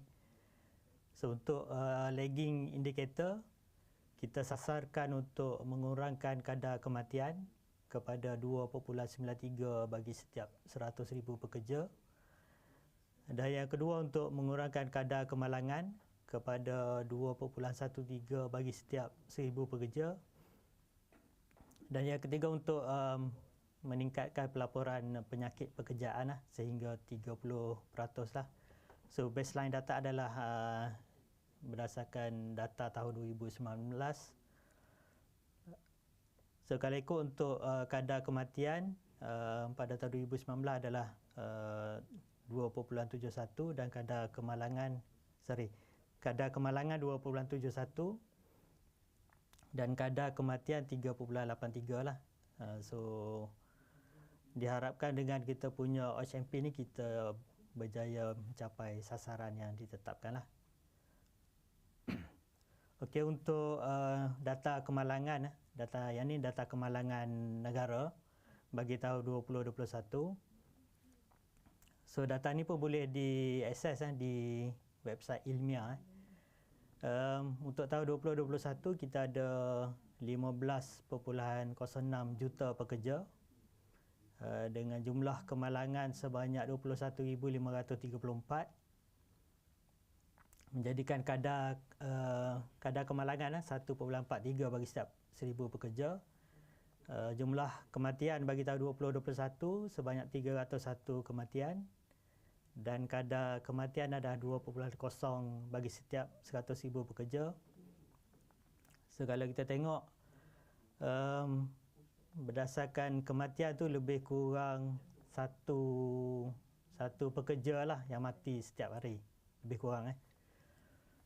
Kalau ikut 2-3 tahun lepas, lebih kurang 2 pekerja setiap hari yang meninggal lah akibat pekerjaan. Kemudian untuk kemalangan 21,233 kemalangan yang tidak melibatkan kematian, kadar 1.41. So kalau kita tengok setiap jam, setiap sejam ada lebih kurang 2 kemalangan. So kita dekat sini dah 4-5 jam lah. So hopefully tak adalah kemalangan tu. Tapi kalau ikut kadar tahun 2021 ada 2 kemalangan setiap jam lah. So kalau kita tengok untuk daripada tahun-tahun sebelum ni, nampak trend menurun lah. Okay, start daripada 2004 lebih kurang mendata je sehingga 2011 tu. Kemudian daripada 2015 sehingga 2021 ada trend penurunan lah. Okey, dalam website ilmiah ni kita boleh juga tengok data-data yang melibatkan negeri lah, semua negeri ya. Demographic profile untuk kemalangan pekerjaan. So kalau ikut pecahan berdasarkan jantina, majoritinya adalah melibatkan pekerja lelaki lah, 18,300 lebih, dan pekerja wanita 3,172. Dari segi kewarganegaraan, majoritinya melibatkan pekerja warga negara Malaysia lah, 17,000, dan yang lain-lain 4,232. So kalau kita nak katakan language barrier tu macam tak kena jugalah kan. Tidak menjadi satu faktor lah. Sebab melibatkan kebanyakan melibatkan warga negara kita lah. Okey, pecahan berdasarkan umur. Kalau kita tengok ni daripada 15 sehingga 64 tahun lah. So kalau ikut purata pekerja ni biasa 20 kan, 20 lebih ni, 20 hingga 64 tahun tu, kalau kita tengok lebih kurang sama lah dia punya kadar kemalangan tu. Dan kita boleh katakan kalau yang baru bekerja ke ataupun dah lama bekerja pun lebih kurang sama lah dia punya kemalangan tu. Nak kata pekerja ni baru, tak ada latihan ke apa, tengok yang umur 60 pun lebih kurang sama aja dia punya kemalangan. Okey, pecahan mengikut sektor. Untuk peringkat nasional lah, tahun 2021 majoritinya melibatkan penghilangan 7,900 tu. Dan bagi kemalangan yang melibatkan kematian adalah di sektor pembinaan lah, 73. Dan yang kedua melibatkan services lah, 4,299. Yang melibatkan kematian di sektor penghilangan lah, penghilangan dengan pembinaan lah yang melibatkan banyak kematian. Dari segi kadar, yang pertama sekali 3.2 tu adalah di sektor kilang lah. 3.2 kemalangan tu dan yang melibatkan kematian di sektor kuari lah. Yang paling tinggi ya. Dan yang kedua pembinaan lah 6.3. So mungkin untuk yang kuari tu dia punya jumlah pekerja kita ramai lah dan melibatkan kematian ada 9 lah. Okey, untuk accident detail ada pecahan lokasi kecederaan, jenis kemalangan, jenis kecederaan dan penyebab lah. So kalau kita boleh tengok kat sini majoriti kecederaan yang melibatkan upper limb 8,800. Jenis kemalangan melibatkan stepping or striking against object. Okey, ini yang peringkat nasional lah. Nanti kita akan tengok yang melibatkan peringkat negeri Pulau Pinang lah. Dari segi penyakit, seperti yang dikongsikan oleh Dr. Afra tadi, majoritinya melibatkan noise related hearing disorder dan mengikut sektor pun majoriti di kilang jugalah. Okey. So yang ni data untuk negeri Pulau Pinang. So kemalangan yang paling banyak berlaku di sektor pengilangan dan yang kedua pembinaan lah. Pengilangan ada 818, pembinaan 380. Untuk yang melibatkan kematian ada 13. Yang paling banyak 4 tu research. Kemudian yang kedua pembinaan dan juga penanah. Okey, kalau ikut dia punya kadar tinggi untuk kematian ni adalah perikanan sebenarnya, nelayan. Tapi yang ni yang bekerja lah, dan dia paling tinggi tu mungkin sebab pekerja yang tak ramai lah. Tapi untuk yang pembinaan ada 5.37 lah antara yang signifikan lah. Sama juga dengan peringkat nasional. Biasanya kemalangan kematian ni melibatkan pengilangan dengan pembinaan lah.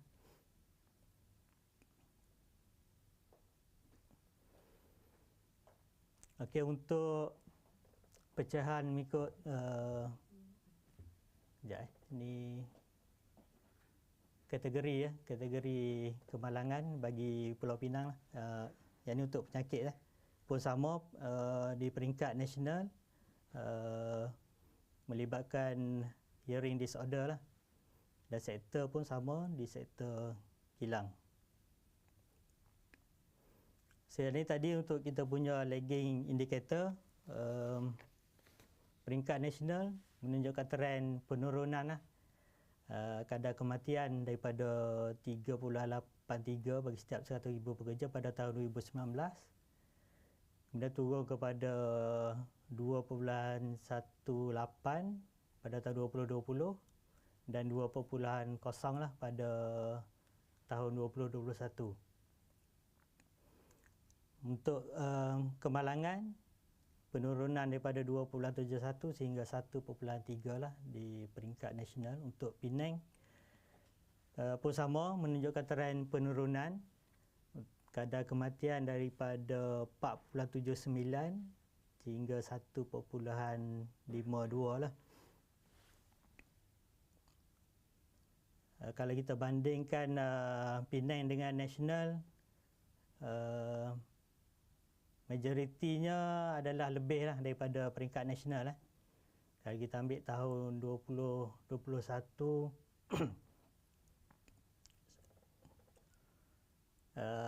kadar kematian 152, Penang di peringkat nasional 2.0.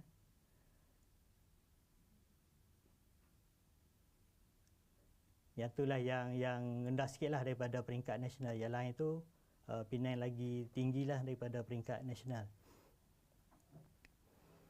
Okey, untuk kemalangan di Penang kita ada 857,240 pekerja dengan jumlah kemalangan 1,703 dan 13 kematian, kadar 1.99 bagi setiap 1,000 pekerja dan kadar kematian 1.52 bagi setiap 1,000 pekerja lah.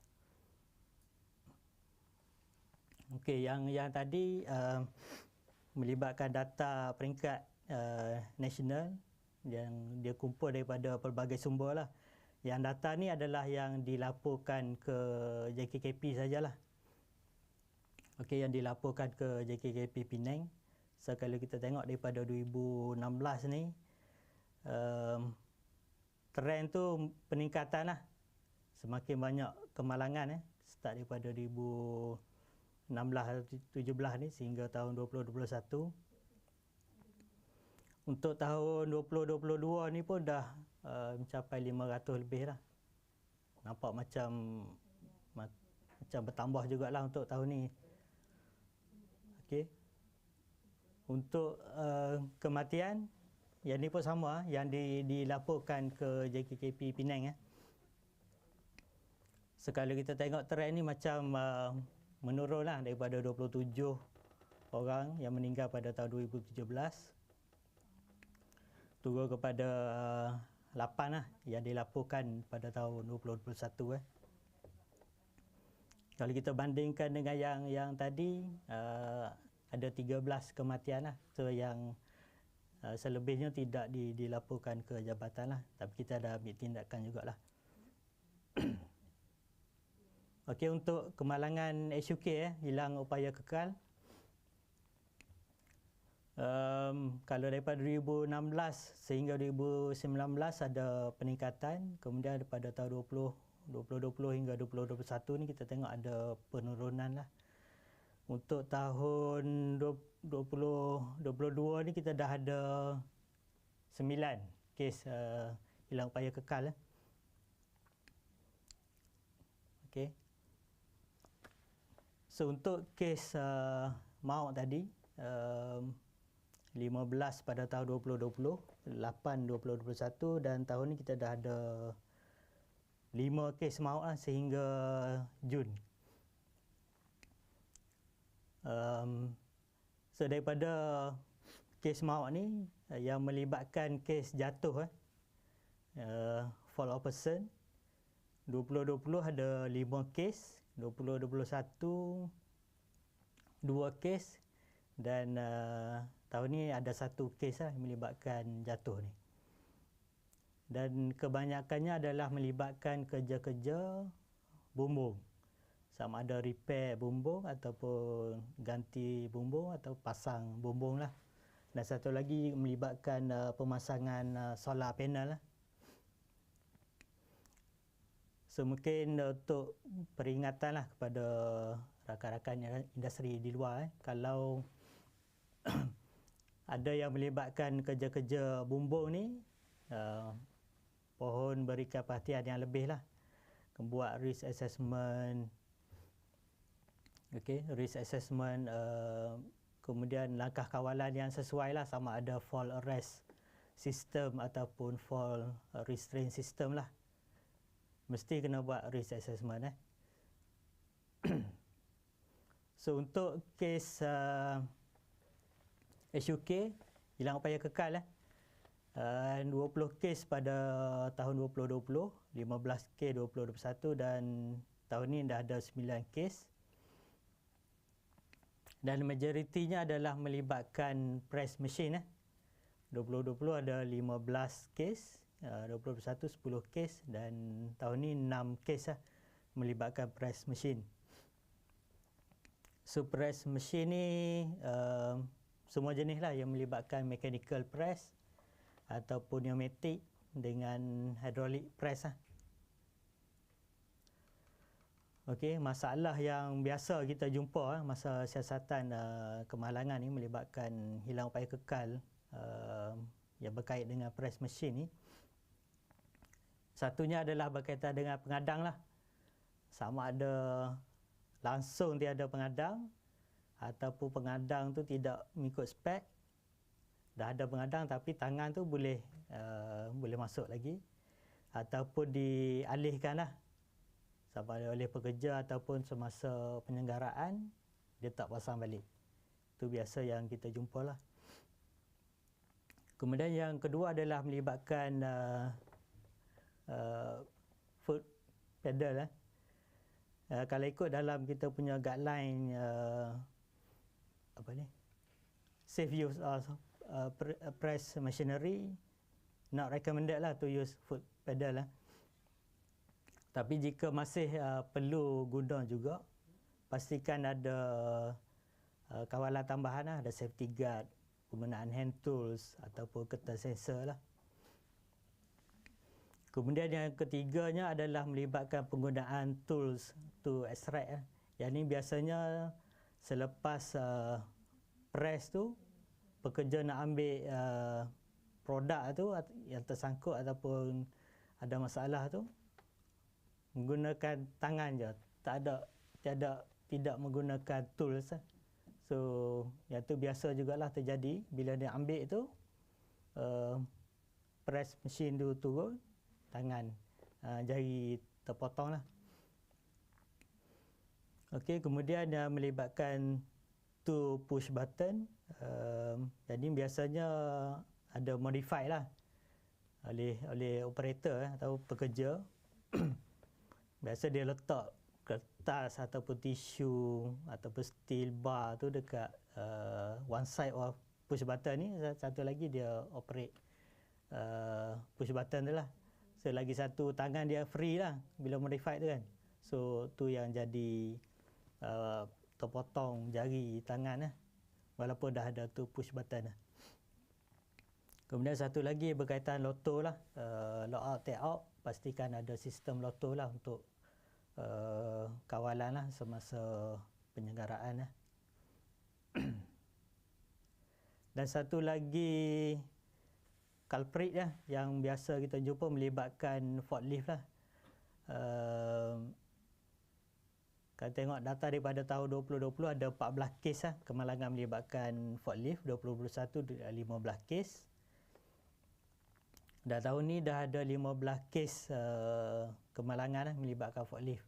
Untuk forklift ni biasanya kecederaan tu serius lah, patah kan. MC pun biasanya tak ada 2-3 hari lah, memang berbelas atau berpuluh hari lah MC melibatkan kemalangan forklift ni. Dan kita dah ada satu kes kematian melibatkan kemalangan forklift ni. So yang ni pun saya pohon perhatian, pohon kerjasama daripada rakan-rakan industri lah untuk memastikan keselamatan penggunaan forklift lah jika ada di tempat kerja tuan-tuan. Sebagai panduan ringkas untuk forklift safety, first mesti ada training lah, latihan lah kepada operator forklift. Kalau ikut dalam kita punya peraturan pun, Persencah regulation ada berkaitan dengan requirement untuk latihan untuk pemandu forklift lah. So biasanya untuk latihan ni ada basic training, specific training, familiarization dengan refresher training lah. So pastikan pemandu forklift ni diberikan latihan yang sepatutnya lah. Kemudian dari segi inspection, maintenance, saya rasa ni tidak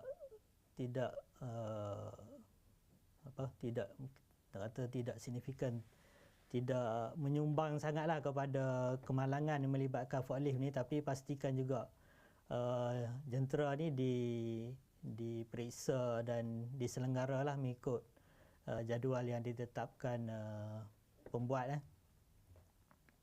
So, biasanya forklift accident ni adalah melibatkan penggunaan operasi penggunaan forklift lah. So yang penting dalam ni adalah segregation untuk asingkan kawasan operasi forklift ni daripada pekerja-pekerja lain lah yang tidak terlibat lah. So pastikan ada physical barrier lah. Biasa kita tengok ada line, tapi yang lebih bagus kalau ada physical barrier lah antara kawasan operasi forklift dengan laluan pekerja lah. Kemudian pengadaan tanda amaran, notis kepada pemandu forklift untuk bunyikan horn lah kalau di tempat yang sesuai lah. Kemudian penggunaan kawalan tambahan, ada warning device, ada horn, ada flashing beacon. Kalau reverse tu ada alarm, dan juga high visibility clothing lah untuk pekerja lain lah. Dan satu lagi untuk forklift ni biasanya melibatkan unauthorized usage lah. So perlu ada kawalan jugalah untuk memastikan hanya pekerja-pekerja yang terlatih sajalah yang menggunakan forklift. So kena ada sistem lah macam mana nak kawal siapa yang boleh guna forklift, sama ada guna apa, kalau guna kad kadang boleh manipulate lah, boleh pinjam member punya kan. Mungkin penggunaan cap jari ke ataupun kunci tu disimpan oleh manager ataupun supervisor lah. So hanya yang terlatih sajalah yang boleh menggunakan forklift lah.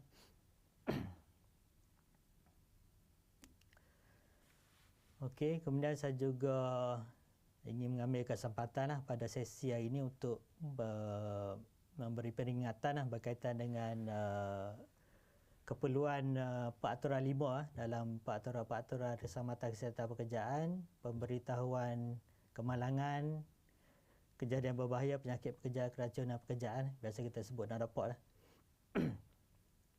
So dalam peraturan 5 ni disebut bila mana apa-apa kemalangan berbangkit daripada atau berkaitan dengan kerja yang menyebabkan mana-mana orang sama ada mati ataupun mengalami kecederaan badan yang serius. So untuk kecederaan badan yang serius tu dinyatakan dalam jadual pertama yang menghalang orang itu daripada mengikuti pekerjaan selama lebih daripada 4 hari.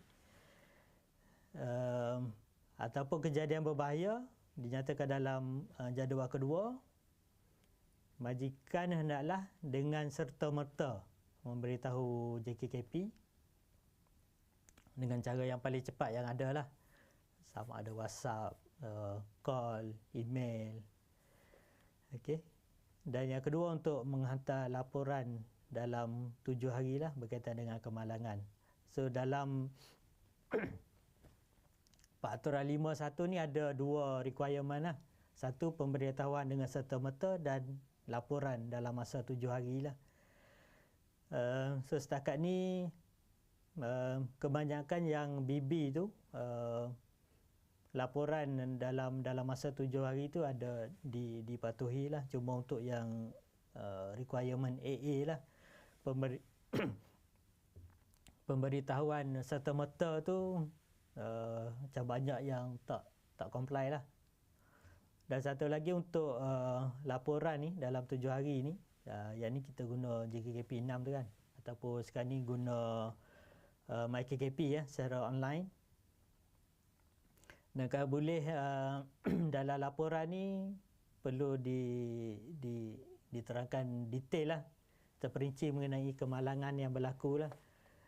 Sebab kadang kita ada terima JKKP 6 ni hanya satu baris je, kemalangan sekian-sekian dah habis. Sebab kalau kita tengok tu, dia tu macam lebih kepada pemberitahuan lah kan. Mana kita nak lagi detail lah dalam JKKP 6 ni. Dan kadang ada juga yang dia cerita pasal kemalangan tu sikit je, tapi yang banyak tu pasal hospital. Pergi hospital ni, rawatan sekian-sekian, lepas tu hantar hospital GH ke apa. Yang banyaknya berkaitan dengan rawatan tu. Tapi sebenarnya dalam laporan ni kita nak tengok macam mana kemalangan tu berlaku, apa punca, siapa saksi, apa kecederaan yang dialami oleh pekerja lah.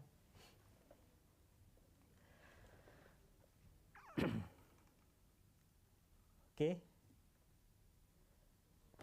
So yang ni tadi rujukan lah, tadi ilmiah tadi untuk data-data kemalangan tadi boleh diakses di ilmiah.gov.my. HSC UK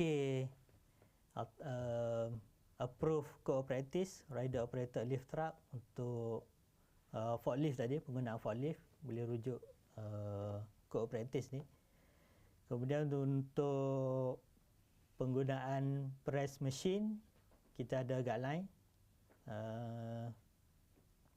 dan juga prevention of falls at workplaces lah pun boleh rujuk lah.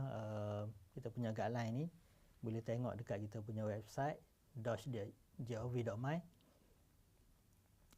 boleh download dan boleh gunakan lah langkah-langkah kawalan yang sesuai lah untuk penggunaan forklift, press machine dengan working at height lah.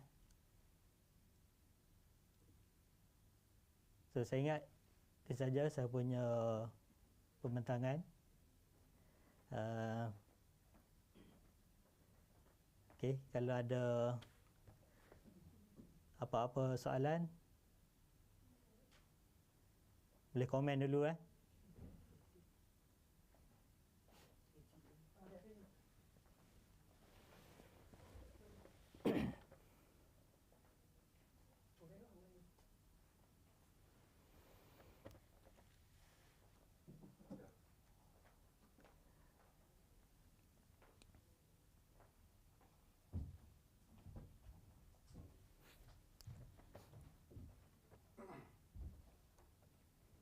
Okey biasanya kemalangan yang saya highlight tadi yang kita selalu jumpa dan juga melibatkan kecederaan yang serius lah. Working at height, press machine dengan forklift lah. So mungkin kalau tuan-tuan ada melibatkan penggunaan jentera tersebut, mohon memberikan perhatian yang lebih lah untuk kawalan lah. Yang paling utamanya adalah melibatkan risk assessment lah. Buat risk assessment tu dengan sedetail-detail je dan melibatkan pegawai-pegawai yang berpengetahuan lah, supaya semua hazard-hazard dapat dikenal pastilah. Dan biasa satu lagi bila kita buat siasatan ni, kita dapati, kita tanya sebab apa tiada kawalan, dia kata risk not identified, kan.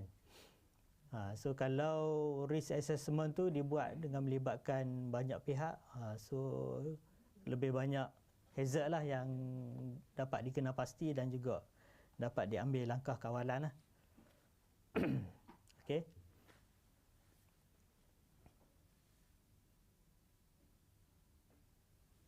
Baik, habis. Ya. Baik. Terima kasih kita ucapkan kepada Encik Al-Fadil. Jadi kita ada beberapa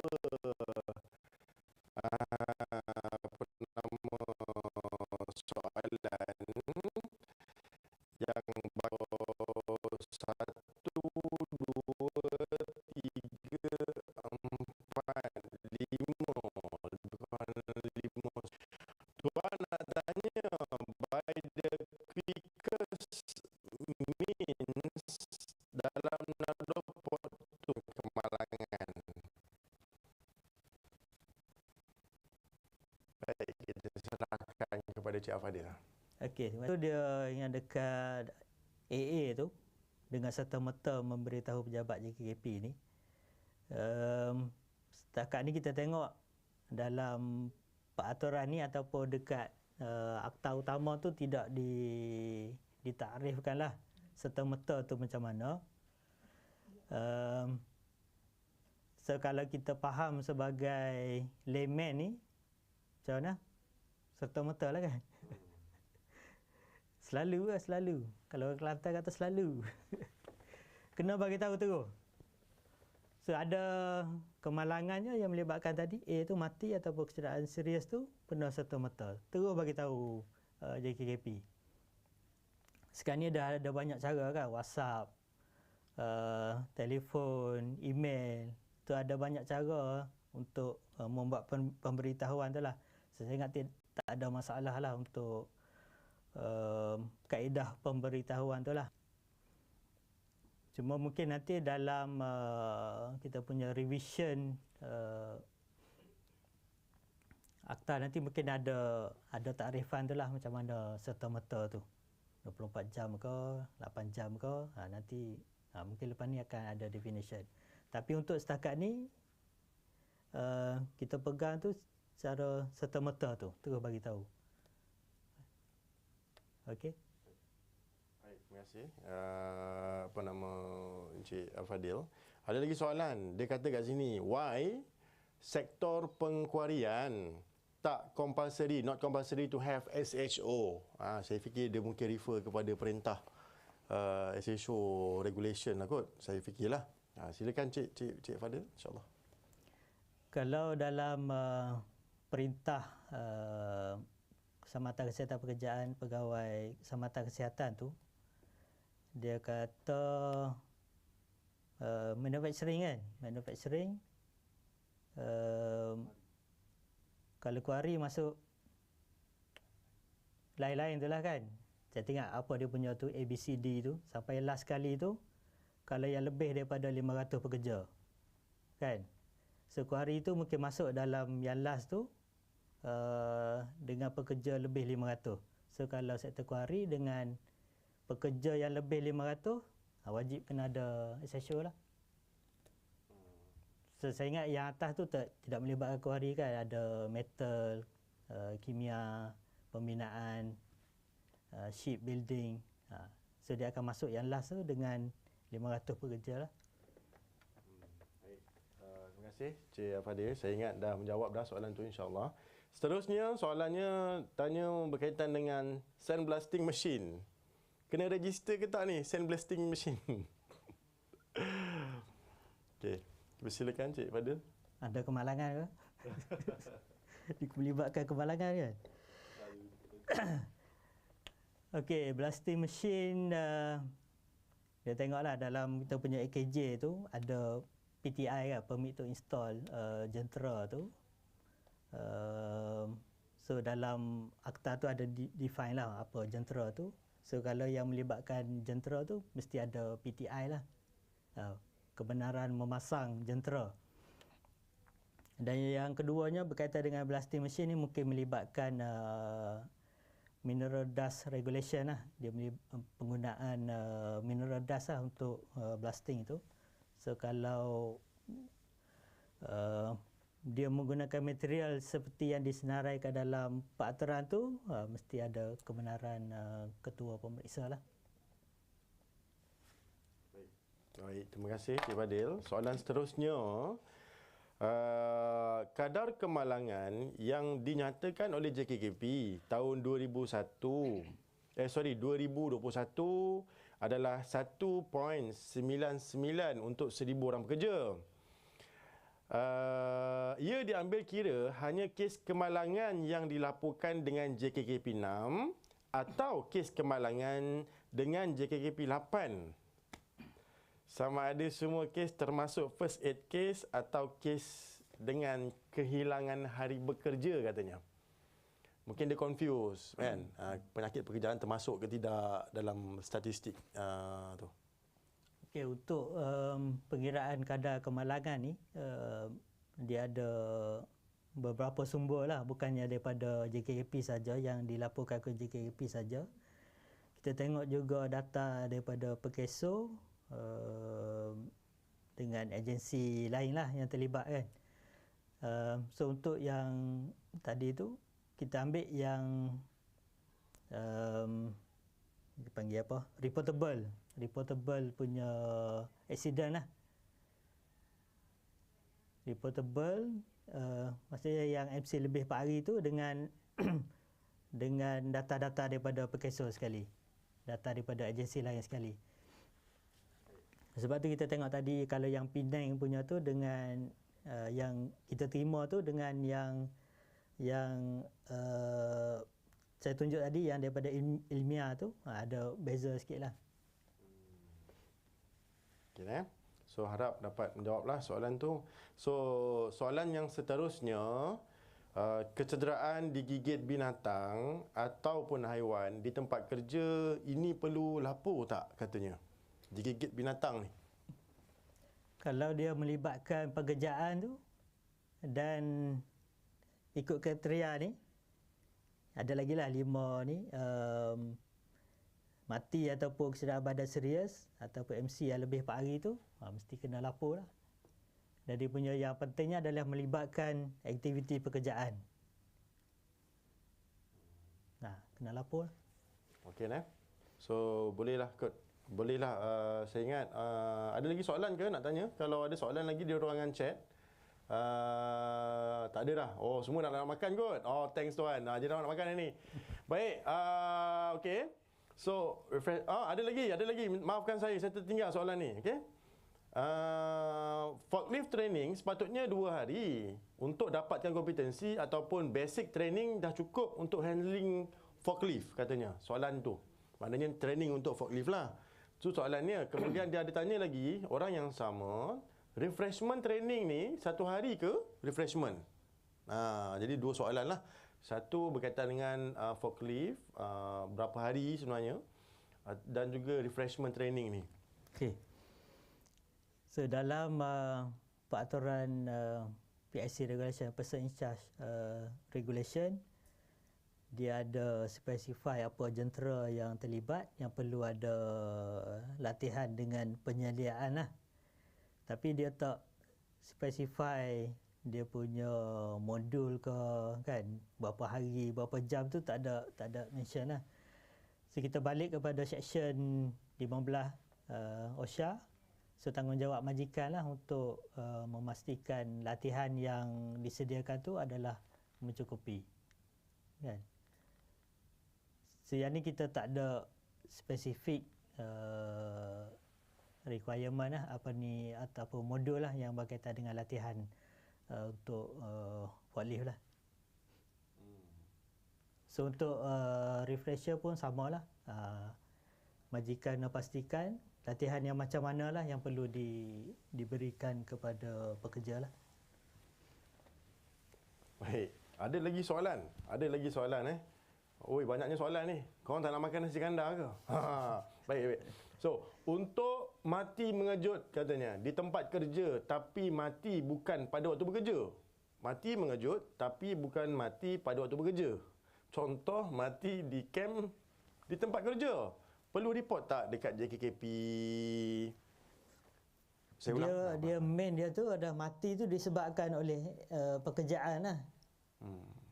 Kan? Nak kata mengejut, macam mana dia kata tadi? Mengejut, dia kata mati tapi kena rasuk. Tapi bukan waktu bekerja. Mati kena rasuk. Korang ni main-main Dia punya keyword dia ada melibatkan pekerjaan lah. Kalau disebabkan aktiviti pekerjaan, perlu lapor lah ikut peraturan 51 ni lah. Okey, ada ditanya lah, okey, mati kena heart attack dalam kereta parking di tempat kerja. Kita boleh consider tak tu sebagai ni? Ataupun macam mana? Ataupun itu itulah main dia melibatkan aktiviti pekerjaan tau. Betul. Kan dia masuk kereta tu, katalah kalau dia rider nak hantar barang, memang dia punya aktiviti pekerjaan, kan? Yeah. Tapi sebab apa dia heart attack tu, kan? Punca dia tu adakah melibatkan aktiviti pekerjaan. Kalau sebab lifestyle, apa ni, apa nama, artillery block apa semua tu, kan. Kena tengok yang tu lah. Okeylah, saya ingat ni last lah boleh last Muhammad Falik. Soalan daripada Encik Muhammad Falik Akram. Mati di tempat kerja ketika bermain badminton, perlu ke buat laporan pada DOSH ketika sedang bermain badminton? Main badminton tu adakah aktiviti pekerjaan dia? Kan? Keyword dia kena tengok sama ada dia melibatkan pekerjaan ataupun tak. Kalau melibatkan aktiviti pekerjaan, kena lapor. Betul. Maknanya apa yang Cik Fadil kata tu adalah berkaitan dengan pekerjaan, lapor. Berkaitan dengan soalan lapar dah tu. Baiklah. So saya fikir ramai yang dah lapar, dah nampak kambing golek, dah nampak dah nasi kandar Den Maju, nasi kandar Kampung Melayu. Den Maju, kau memang bangsa Kandarian. Baik. So itu saja. Saya fikir kita berehat dulu. Nanti pukul 2 kita akan sambung. Pastikan cukup 150 orang baru kita continue. Pukul 2 pastikan pukul 2 semua ada. Sekian. Kita tangguh dulu program kita untuk sambung pukul 2 petang. Sekian, terima kasih.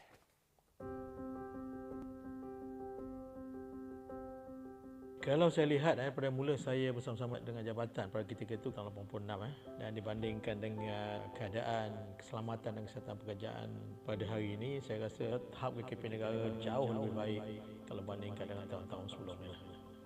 Jadi contohnya pada tahun 2004 dulu kalau kita lihat kadar kemalangan pada ketika itu adalah 5.84 per 1,000 pekerja.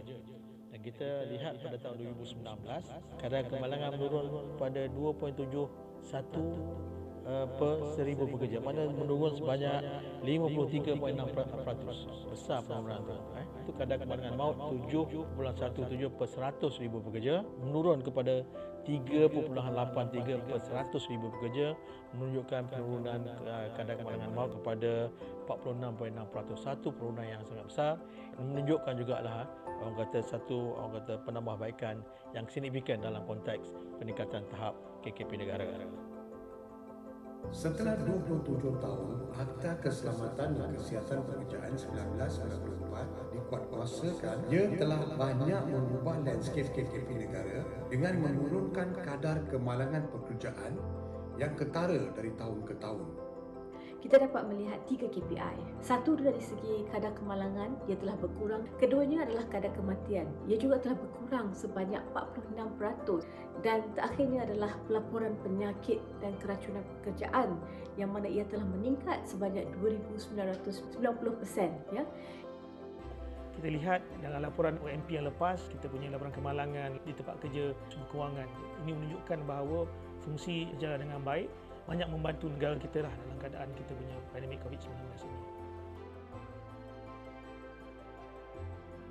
Sebagai aktiviti rutin kita di jabatan ini, sebenarnya kita menguatkuasakan beberapa akta yang besar untuk memastikan tempat kerja adalah selamat dan sihat untuk orang bekerja. Jadi di samping itu, kita juga perlu menyediakan satu program penguatkuasaan yang lebih strategik. Nah, ini yang kita rasa yang kita perlu menyediakan satu pelan induk keselamatan dan kesihatan pekerjaan. Dari segi konteks dalam hal pembangunan pelan induk KKP negara ini sebenarnya dia telah pun bermula sejak pada tahun 2005 lagi, 2005-2010. Kemudian seterusnya OSH MP 15 mana pelaksanaan pada tahun 2011 hingga tahun 2015. Kemudian pelan induk seterusnya yang kita panggil pelan induk OSH MP 2020, pelaksanaannya bermula pada 2016 sehinggalah 2020. Kita telah pun menyediakan dokumen yang terkini, juga merupakan satu lagi pelan induk KKP negara yang kita panggil pelan induk KKP 2025 ataupun ringkasnya OSH MP 25 yang tahun permulaan pelaksanaannya bermula pada tahun 2021 hinggalah insya-Allah ke tahun 2025. MEF sentiasa memberikan pandangan dan idea-idea untuk memastikan plan-plan yang dirancang di bawah OSH MP 25 dilaksanakan. Banyak peluang bagi pengamal OSH untuk menghasilkan kesan yang lebih besar dan memaparkan nilai sebenar OSH kepada pertumbuhan dan produktiviti ekonomi kita. Kita OSH MP yang baru ni dapat menguatkuasakan kita punya akta OSH kita supaya majikan-majikan kena comply. Jadi inilah sumbangan kita untuk menyokong kita inline lah bersama dalam kita punya OSH MP tersebut.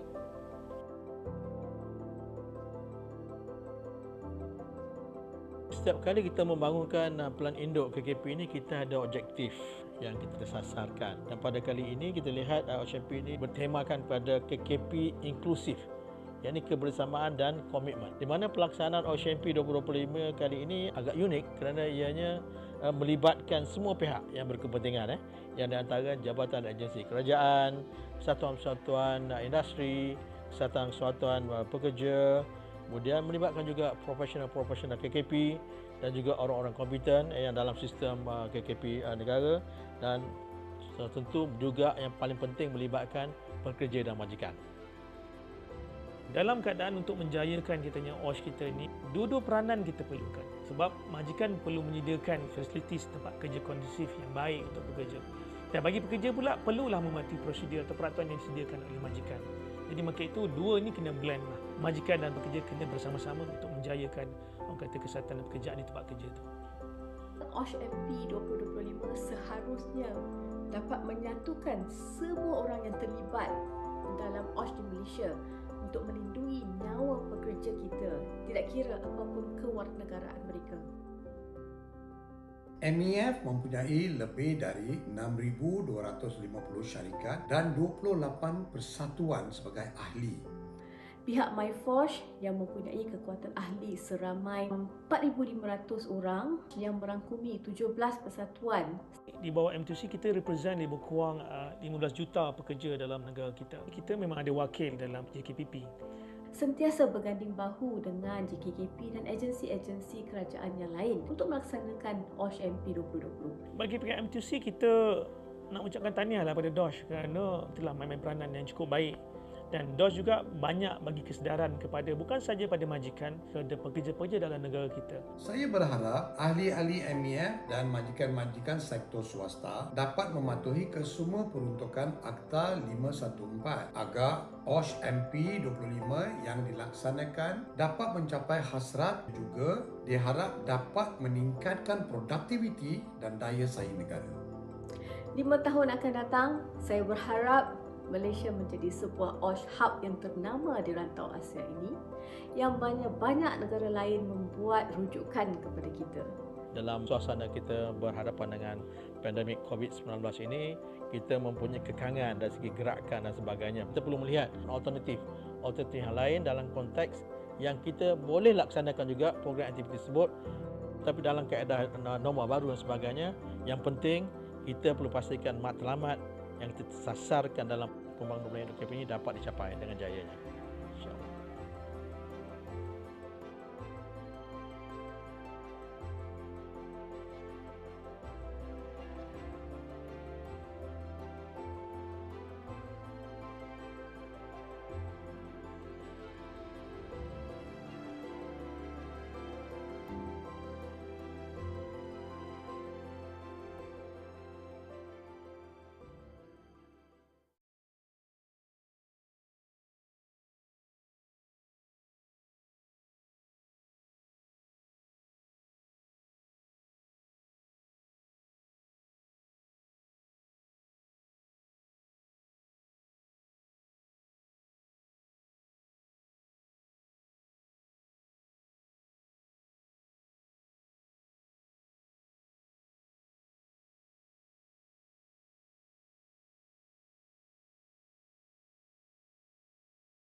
Tuan-tuan. Baik, alhamdulillah tuan-tuan masih lagi berada di dalam webinar kita ini. Syukur alhamdulillah kita ada 464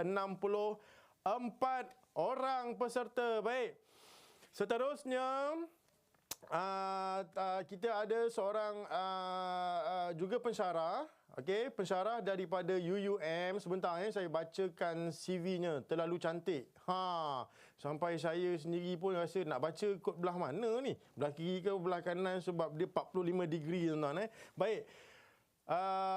Penceramah seterusnya diberi nama Dr. Siti Salmi Jamali. Jamali, beliau merupakan Dr. Falsafah. Kemudian pensyarah di UUM. Kejap ya. Kemudian beliau sebenarnya merupakan multimedia designer. Okey, multimedia designer. Dan kemudian Head of Operation PTPL College Kajang. Dan kemudian sekarang inilah Program Coordinator SCIMPA UUM Sintok Kedah lah. So sekarang ni beliau mengajar kat sini Beliau mengajar. Okey. So sangat dalam seni kreatif. Okey. Saya pun tak pasti sama ada pandai melukis ke ataupun design. Kalau tengok dekat sini power dari segi AI, Adobe Illustrator, Adobe Photoshop, banyak. Okey, software-software yang sangat hebat yang diguna pakai. Studio Max lagilah power kan. Jadi tuan-tuan, tanpa berlengah masa, mari kita jemput Dr. Siti Salmi Jamali bagi menyampaikan tajuk teknologi ICT towards KKP. Baik, dipersilakan. Okey, terlalu banyak tuan pengacara terlalu banyak tu sebenarnya mengangkat saya tu, masya-Allah. Okey, tak adalah saya kata tadi saya nak betulkan sikit, bukan AI itu yang saya pakar dalam AR, iaitu augmented reality Okey, jadi saya boleh share screen kat sini Okey, sebentar. Okey, nampak tak tuan-tuan dan puan-puan, nampak ke screen ada slide dekat screen masing-masing? Okey. Ada? Boleh? Okey, saya pun perlukan untuk orang tak juga ada ataupun nampak. Sila tekan 888. Nampak. Terlebih dahulu terima kasih banyak diucapkanlah kepada tuan pengacara dan juga kita kata Department DOSH Pulau Pinang kerana sudi untuk menjemput saya dalam perkongsian pada hari ini, iaitu bertajuk augmented reality ataupun dalam bahasa Melayunya adalah reality terimbuh berkaitan dengan keselamatan dan juga kita kata kesihatan pekerjaan Okey. Jadi sebelum saya nak mulakan, ada tak sesiapa di dalam audience ni yang kita nak tanyalah, pernah tak dengar dengan nama augmented reality ni ataupun AR? Ada tak? Hello? Boleh ke? Okey, suara berdengung. Boleh ke dengar tak suara saya? Suara boleh? Okey. Tak pernah. Okey, ada juga yang kata pernah dan juga ada yang kata okey tak pernah. Okey, sebenarnya kan. Okey, kalau dah ikutkan sebenarnya augmented reality ni dah lama dah bertapak di dalam diikutkan dia berlangsung kalau nak di dalam Malaysia ni sendiri baru ni kalau nak diikutkan pada sekarang ni 2022 sebenarnya dia untuk augmented reality ni dah bertapak since 2000 lagi lah ataupun sebelum tu lagi. Jadi kita akan terangkanlah dengan lebih lanjut apa sebenarnya augmented reality. Jadi untuk perkongsian hari ini, okey, konten yang akan dikongsikan bersama adalah pertama sekali pengenalan kepada augmented reality. Dan keduanya, adakah macam mana sebenarnya augmented reality ini ingin dibangunkan dan apakah sebenarnya asas kepada augmented reality dan apakah perbezaan augmented reality AR ni bersama dengan virtual reality ataupun kita namakan sebagai VR. Dan yang keempatnya, perkongsian dalam kegunaan dan juga bidang. Hello? Yes? Hello, ada tadi saya dengar ada orang bercakap. Okey ke? Ada nak bertanya ke apa-apa? Tak ada? Okay, alright. So, dan yang keempat, kegunaan dan juga bidang pelaksanaan, terutamanya dekat dalam bidang kesihatan dan juga pekerjaan di dalam bidang PKP lah, dan juga dalam perkongsian bidang-bidang yang lain supaya kita boleh nampak apakah sebenarnya kesinambungan mungkin dalam pelbagai perkongsian informasi dalam bentuk AR. Dan juga apakah sebenarnya faedah-faedah yang boleh kita dapati daripada augmented reality. Dan yang keenam, apakah sebenarnya jenis-jenis paparan ataupun kita panggil sebagai device yang mana kita nak keluarkan AR tersebut ataupun VR ataupun kita panggil sebagai mixed reality. So macam manakah, apakah sebenarnya peralatan tersebut.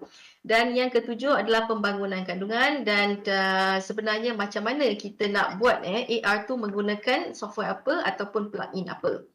Okey, seperti yang kita maklumkan tadi saya kata augmented reality ni kalau ikutkan dulu lagi dah bertapak dah. Kalau nak tengok pada slide di sebelah kiri tu kita ada sebenarnya nama dia milligrams augmented reality continuum. Okey, kalau di sebelah kiri ni kalau diikutkan kita panggil dia sebagai real environment. Maksudnya real environment tu maksudnya tuan-tuan boleh lihat saya sebagai real environment yang mana tiada apa-apa digital yang kita tindihkan di atas video tersebut. Okey, maksudnya dekat video saya lah. Okey, yang seterusnya adalah augmented reality dan juga augmented virtual reality dan yang ke kanan sekali virtual environment. Okey, maksud kata di sini adalah augmented reality ni adalah satu kaedah yang mana kita dapat meningkatkan apa-apa sahaja daripada segi expression ataupun apa-apa sahaja informasi yang kita ingin tonjolkan bersama dalam sesuatu video ataupun dalam sesuatu paparan lah yang kita maksudkan di situ. Kalau nak diikutkan augmented reality ni dia kalau kita boleh menggunakan contoh macam telefon bimbit ataupun kita ada device sebagai contoh kalau dekat wayang kan, dekat movie kat sinema kan kita ada 4D. Pernah tak duduk dekat atas kerusi dan dia ada 4D yang mana bila kita pakai satu kacamata untuk augmented reality tersebut ataupun kita panggil sebagai 3D lah kalau dekat dalam sinema. Dan juga untuk yang 4D tu dia ada macam-macam sensors iaitu kita boleh rasa gegaran untuk kerusi tersebut. Ataupun dia ada kalau katalah ada percikan air dekat dalam movie tersebut, so akan ada percikan air yang akan keluar. Ataupun ada yang sebagai contoh katalah ada monster dekat bawah kerusi dan akan ada usik-usik sikit dekat bahagian kaki kita. Jadi semua sensors tu ataupun dera-dera tersebut akan dimasukkan ke dalam augmented reality dan juga virtual reality lah. Tetapi untuk augmented reality ianya bergantung kepada device apa yang kita gunakan. Okey, setakat ni kalau katalah ada soalan ke apa-apa mungkin boleh letakkan dekat dalam chat box tu supaya saya pun dapat tahu apa sebenarnya pemahaman ataupun mungkin juga ada yang tak faham berkenaan dengan augmented reality dan sebagainya. Okey, jadi bila adanya augmented reality ni macam mana sebenarnya dia akan mengesan apa sebenarnya informasi yang akan dikeluarkan. Kalau diikutkan dekat sini kalau tuan-tuan dan puan-puan lihat kita ada sebelah kiri ni nama dia adalah marker. Okey, marker ni pula dia ada dua jenis marker. Sama ada kita kata marker untuk mengesan apa yang mana satu pengesanan yang akan dikeluarkan ataupun kita nak keluarkan bila kita nak detect dekat mana sebenarnya. Itulah yang dinamakan sebagai marker. Jadi bila marker ni kalau tuan-tuan dan puan-puan lihat mobile device camera maksudnya kita ambil sebagai contoh dekat sini saya bagi contoh dan menggunakan telefon bimbit. Okey, maksudnya bila kita maneuver kita punya handphone ni dekat di atas sesuatu sebagai contoh poster. Jadi terus dia akan pop up naik dan dia akan adalah sama ada kita nak keluarkan dalam bentuk 3D ataupun kita nak keluarkan dalam bentuk video ataupun apa-apa sahaja dalam interaksi dalam augmented reality tersebutlah bergantung pada objektif kita apa sebenarnya yang kita nak buat. Sebagai contoh mungkin apa yang kita ada dekat sini katakanlah bila kita ada poster daripada DOSH sendiri berkenaan dengan safety. Jadi bila kita klik sahaja dan dia akan paparkan di dalam kita punya paparan telefon bimbit Okey. So kalau diikutkan dekat sini cuba lihat tuan-tuan dan puan-puan lihat di bahagian tengah ini bahagian tengah ini adalah contoh yang mana bila daripada angle mata kita dan handphone kita pegang dan kita akan pointkan kepada marker kita tadi ni lah. Jadi seterusnya jadilah yang macam contoh yang dilihatlah dekat dalam tablet ni.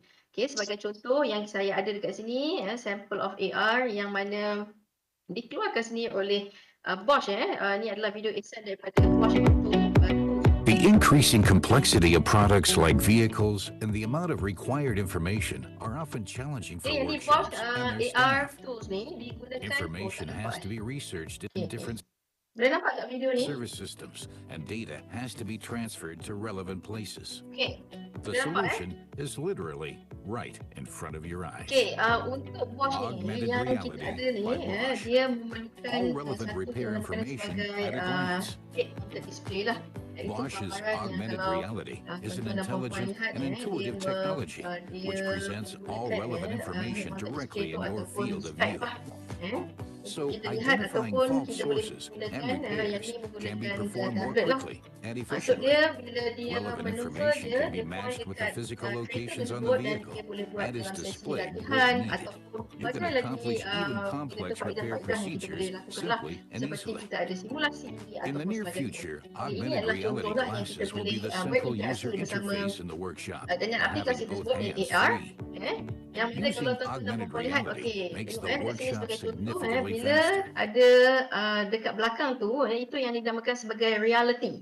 Berbalik kepada kita punya continuum tadi tu, itu adalah reality yang kita nampak belakang background tu adalah video yang sebenar. Jadi yang dekat atas ni tadi ni, yang ada macam target ni, itulah kita panggil dia sebagai augmented reality. Sebab apa? Dia augment, dia imbuh, maksudnya dia bertindih dengan reality tersebut. Inilah kaedah-kaedah ataupun kita panggil sebagai teknologi augmented reality yang boleh memahamkanlah tuan-tuan dan puan-puan berkenaan dengan augmented reality.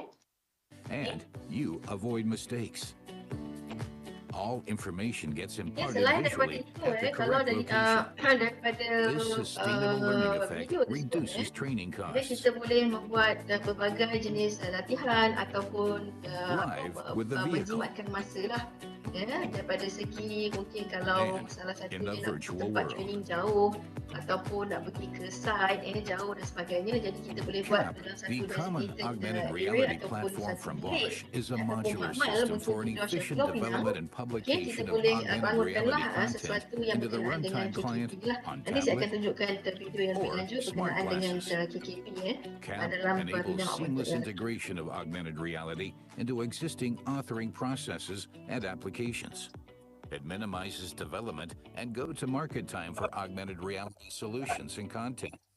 With CAP, you can save time and money to deploy and maintain augmented reality applications on a global scale. Bosch applies internally CAP and has therefore broad domain and business knowledge. It makes them a perfect partner for augmented reality. Okay, so ini semua boleh Augmented dibangunkan lah reality and CAP by dan Bosch, di a new school technology saya to make your SIPA, workshop more School efficient. of Creative Industry Management and Performing Arts, kita memang ada bangunkanlah setiap aplikasi.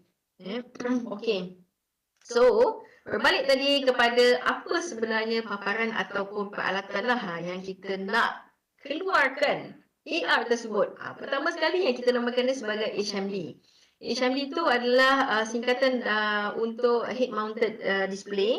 Dan juga paparan tu maksudnya kita pakai satu device tu dan juga kita boleh berinteraksi dengan dia lah, dengan aplikasi tersebut. Sebagai contoh yang anda tuan-tuan dan puan lihat tadi tu, kita boleh klik, kita boleh buka untuk katalah engine dan sebagainya.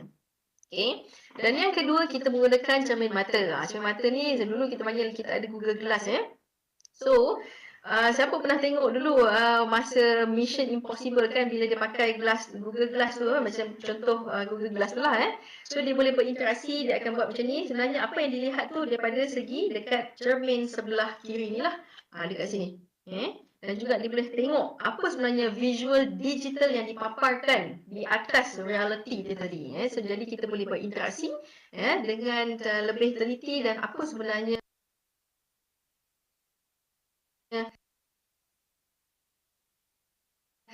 augmented reality punya kandungannya.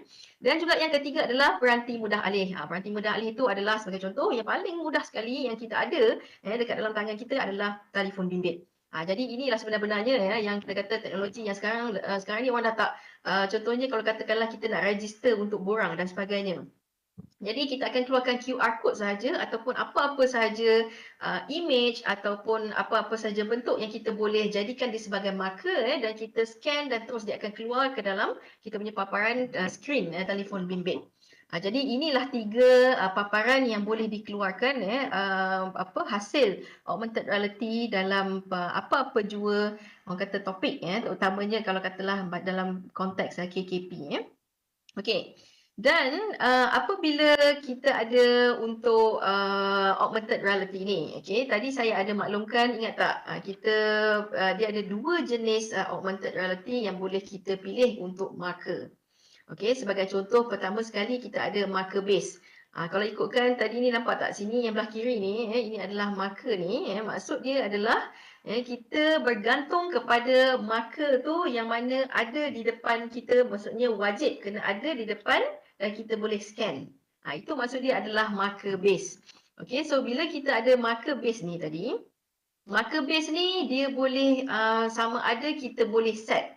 Sama ada contohnya dimensi dia adalah besar mana dan untuk ketinggian ataupun kita kata kepanjangan sesuatu objek ataupun sesuatu image tersebut itu boleh di-setkan di dalam kita kata sebelum nak buat pembangunan lah untuk augmented reality. Jadi inilah kalau ikutkan kita ada y-axis dan juga x-axis dan tak kira lah berapa besar pun dan berapa kecil pun sekecil-kecil image pun tersebut kita boleh setkan untuk kita augmentkan ataupun mengimbuhkan apa-apa sahaja digital informasi dekat atas reality tersebut. Okey, sebagai contoh ini mungkin saya boleh tunjukkan contoh. Okey, oops.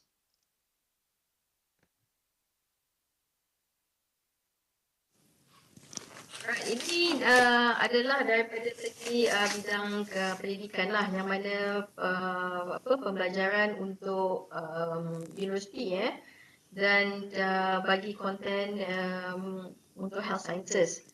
Jadi kita buat untuk lower limb ini sebagai contoh lah dan kita boleh berinteraksi dengan apa-apa sahaja kandungan yang kita ingin bangunkan. Sebagai contoh yang dapat dilihat di sini dibangunkan dari 3D. Dalam bentuk 3D dan ini juga boleh dalam bentuk video, boleh juga dalam bentuk apa-apa games dan sebagainya. Saya akan tunjukkan contoh-contoh supaya tuan-tuan dan puan-puan lebih faham apakah sebenarnya maksud AR tu tadi. Okey. Okey. Jadi dengan adanya kalau augmented reality ni sebagai contoh ini dibuat untuk lab session. Sebagai contoh ini saya buat untuk universiti dekat Australia di Murdoch University yang mana mereka memerlukan masa yang lebih untuk akses kepada makmal tersebut. Jadi bila nak ikutkan makmal tersebut pun kita ada limited time. Jadi macam mana untuk mengelakkan pelajar ni tadi dia nak pegang sebenarnya lower limb tu tadi tulang yang ada kita kata spesimen di dalam lab tersebut. Mereka tak dapat nak pegang sebab apa lab tutup pukul 5. Jadi apa yang mereka mohon buatlah untuk kita kata bantuan kepada pelajar-pelajar ni tadi memberi bantuan daripada segi orang kata pembelajaran assistant dalam pembelajaran. Jadi sebab itulah yang dibuat untuk augmented reality ni supaya ianya lebih orang kata ada masa mereka untuk membuat ulang kaji dalam mengkaji spesimen-spesimen yang wujud di dalam lab tersebut. Okey. Dan yang kedua adalah tadi kita panggil sebagai marker base. Okey. Sebab dia scan dekat atas buku, dia dia detect maksudnya aplikasi tersebut dia detect untuk objek lower limb tadi tu sama ada pelvic ataupun kaki tadi foot ataupun fibula dan sebagainya. Okey, yang kedua pula kita ada jenis yang mana kita namakan dia sebagai berasaskan kedudukan dan geolocation lah.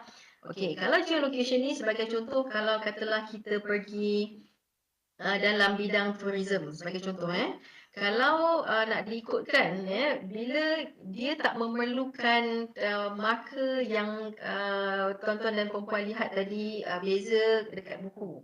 Jadi dia akan detect dengan location iaitu longitude dengan latitude, long lah, latitude dan longitude.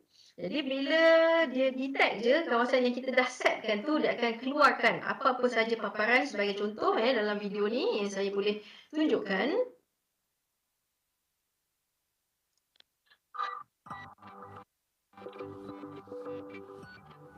Ini yang dibuat untuk Sabah lah.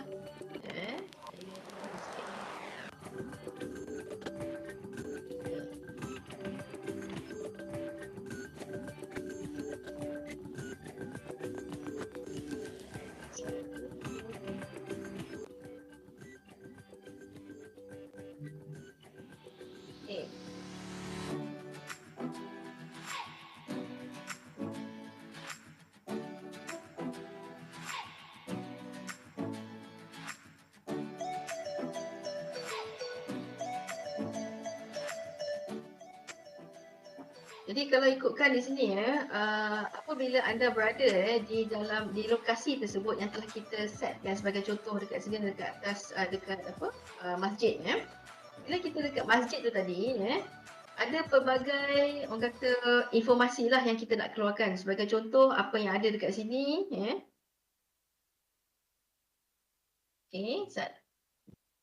tadi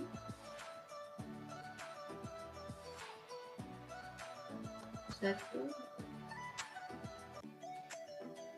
ni.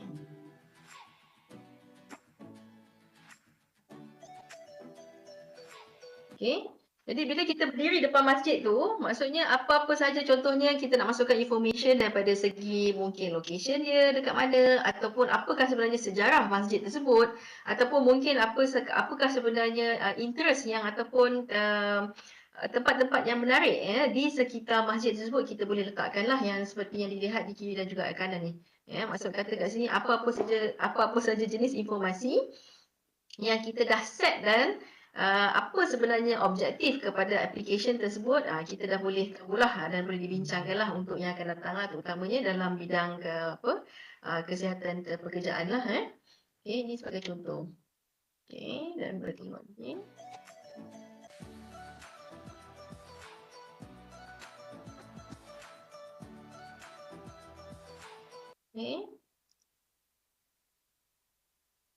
Okey, setakat ni ada soalan tak? Ada tak sesiapa nak tanya apa-apa ke?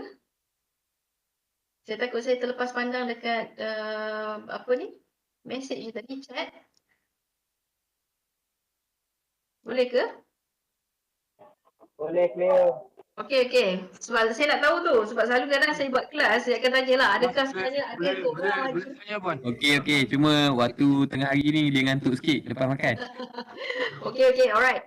So, Puan, nak tanya boleh, Puan? Boleh Puan, Azizan daripada Kemaman, Puan? Ya, Tuan Azizan. Ya, saya nak tengok, nak dapat tahu apakah teknologi ni dapat dari sudut mana dia dapat membantu meningkatkan apa orang kata standard KKP. Contohnya, bolehkah dia dijadikan suatu prevention accident device yang sangat efisien? Okey, saya cuba Tuan Azizan. Okey, untuk dalam kita kata konteks KKP ni, sebagai contoh kalau katakanlah kita nak pergi sesuatu bangunan, maksudnya kita nak check daripada segi inspection, adakah standard inspection untuk bangunan tersebut menepati apa sebenarnya yang telah kita set ataupun kita telah tetapkanlah oleh pihak KKP sendiri sebagai contoh. Itu boleh dibuat. Maksud kata bila masuk je, katalah guna telefon, telefon bimbit, masuk je dekat dalam bangunan tu, dia dah check dah ukuran daripada bawah dan ke atas siling, mungkin tingginya berapa. Dan kejap lagi saya akan tunjukkan video sebagai contoh apakah sebenarnya kalau katalah macam prevention. Contoh, masuk je, mungkin nak cakap hazardous area dekat bahagian belah kanan bangunan, mungkin. Ataupun mungkin kalau katalah boleh detect sama ada bila pekerja masuk dekat dalam bangunan ataupun kita tengok maksudnya tak pakai topi untuk keselamatan, jadi dia akan alert sebagai contoh. Jadi itu mungkin sedikit sebanyak dapat mengurangkan risiko kita kata daripada segi orang kata kejadian yang tidak diingini lah oleh pekerja-pekerja yang ada di dalam Malaysia ni lah. Kalau nak dijadikan contoh macam tu, Tuan Azizan. Adakah saya menjawab soalan Tuan Azizan? Terima kasih. Dapat. Okey, alright. Okey, saya nak tunjuk apa sebenarnya sebagai contoh lah lagi kalau nak diikutkan dekat sini keselamatan kita ada Okey, supaya ini adalah contoh daripada sudut kata pendidikan kepada pelajar untuk mengurangkan keselamatan, untuk meningkatkan keselamatan dan mengurangkan apa-apa saja insiden lah. Okay, sebagai contoh bila mereka ada scan untuk AR tersebut, marker tersebut, jadi dia akan keluarlah semua contohnya daripada segi mungkin nak naik bas macam mana, ataupun daripada segi keselamatan kalau jalan raya sebagai contoh. Kalau boleh dilihat dekat sini lah. Dan juga apakah sebenarnya ini daripada segi kalau kita nak buat kita nak educate pelajar-pelajar daripada semua level lah. Jadi itu adalah salah satu daripada segi keselamatan punya application lah yang kata daripada SRI International USA ni. Okay. Dan selain daripada itu juga kalau saya boleh kongsikan dekat sini adalah kebakaran. Okay. Alright. Okay. Ini adalah contoh saya berikan banyak contoh video-video ni supaya ini lebih membantu dan macam mana sebenarnya nak kita visualize kan. Apa sebenarnya AR ni kalau katalah dalam konteks nak buat kebakaran dan sebagainya. Okay, kalau dilihat di dalam skrin ni, ini adalah satu aplikasi untuk kebakaran. Okay, macam mana sebenarnya kalau nak buat apa nak buat, apakah sebenarnya tindakan ataupun apakah sebenarnya kata gamification element yang dimasukkan dekat dalam aplikasi ni. Sebagai contoh kalau katalah bila kita pilih untuk jawapan betul, okey, dia akan keluar okey, yes, you are right. Itu daripada segi gamification element lah. Ataupun mungkin kalau katalah dalam konteks yang KKP, yang apa yang boleh dibuat adalah kalau kita paparkan poster-poster KKP katalah sebagai contoh dekat billboard besar. Jadi sementara ataupun kita nak tunggu traffic light sebagai contoh user boleh klik boleh scan billboard tersebut dan dia akan keluarlah apa-apa sahaja, contohnya kalau katalah ikutkan aplikasi, sebagai contoh aplikasi yang dikeluarkan oleh Zepa. Mungkin boleh juga buat macam tu. Ataupun bila kita nak buat di dalam bangunan-bangunan, apa sebenarnya hazardous yang patutnya kita elakkan ataupun beri perhatian, ataupun langkah-langkah keselamatan yang kita perlukan. Mungkin kita nak keluarkan daripada segi video, ataupun 3D, ataupun animasi dan sebagainya. Itu banyak lagi yang kita boleh usulkan lah dalam bidang orang kata sektor KKP ni lah. Okay. Okay, dan untuk yang pembinaan, ini sebagai contoh yang saya ada ni. Okay. Ini adalah untuk construction untuk inspection. Okay, sama ada bangunan tersebut adakah yang telah ditetapkan oleh pihak DOSH lah. Okay, kita boleh check lah dekat sini. Okay, sebagai contoh, sekejap saya cepatkan sikit supaya nampak terus dekat dalam AR tu. Okay. So ini adalah contoh yang boleh dilihat menggunakan spek lah. Dan kita boleh detect sama ada adakah tiang ke, nak kata saya pun nak cakap dalam keselamatan ni, saya bukanlah bidang keselamatan, tapi apa yang kita boleh kata interdisiplin lah dalam keselamatan dan juga bidang AR ni. Apa sahaja point sebagai contoh mungkin heat punya reduction ataupun piawaian ketinggian daripada segi ceiling ataupun sebagainya. Okey, kalau tengok dekat skrin tersebut dia ada alert untuk contohnya jap. Okey, dekat sinilah. Okey, alert untuk check doorway measurement, sama ada measurement tu adakah ianya mengikut standard dan sebagainya. Okey. Jadi kita boleh berinteraksi dengan perisian tersebut. Selain daripada menggunakan spek tadi tu, kita boleh juga menggunakan device telefon bimbit ataupun tablet dan sebagainya. Okay. Itu bergantunglah kepada orang kata pemilih mungkin akan datang Dosh boleh beli satu untuk kita kata spek untuk Google Glass ataupun sebagainya. Okey. Okey. Jadi bila dia alert dia akan link kepada database lah. So supaya kita boleh tahu mungkin akan keluarkan report dan sebagainya terus kepada orang kata HQ ataupun untuk piawaian tadilah sama ada inspection tu telah dijalankan ke ataupun apa sebenarnya keputusan hasil daripada pemeriksaan daripada pihak DOSH lah kepada di atas bangunan tersebut Okey. Okey. So itu adalah contoh-contoh yang boleh kita kaitkan untuk KKP.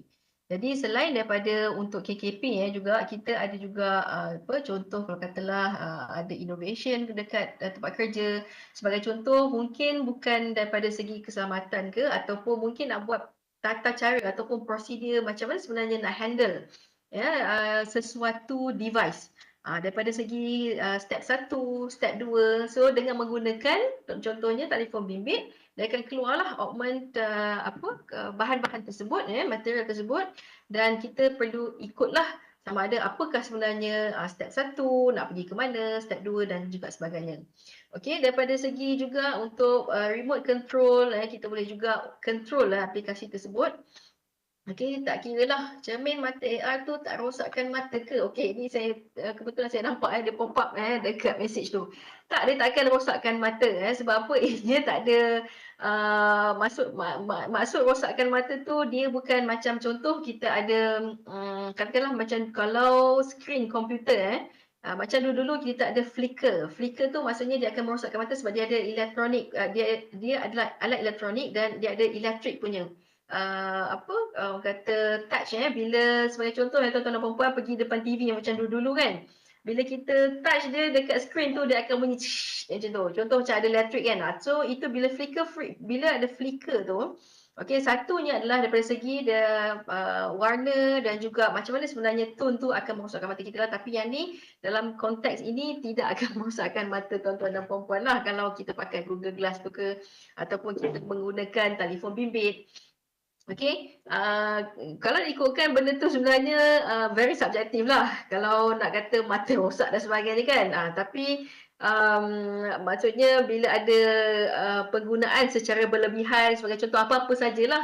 Kalau contoh handphone bila kita tengok dekat dengan secara terang dan sebagainya apa boleh merosakkan mata. Tapi dalam konteks tersebut ianya lebih kita kata sebagai subjektif dan mungkin ianya tidak akan terkesanlah sedikit sebanyak pun dengan menggunakan spectacle tersebut lah.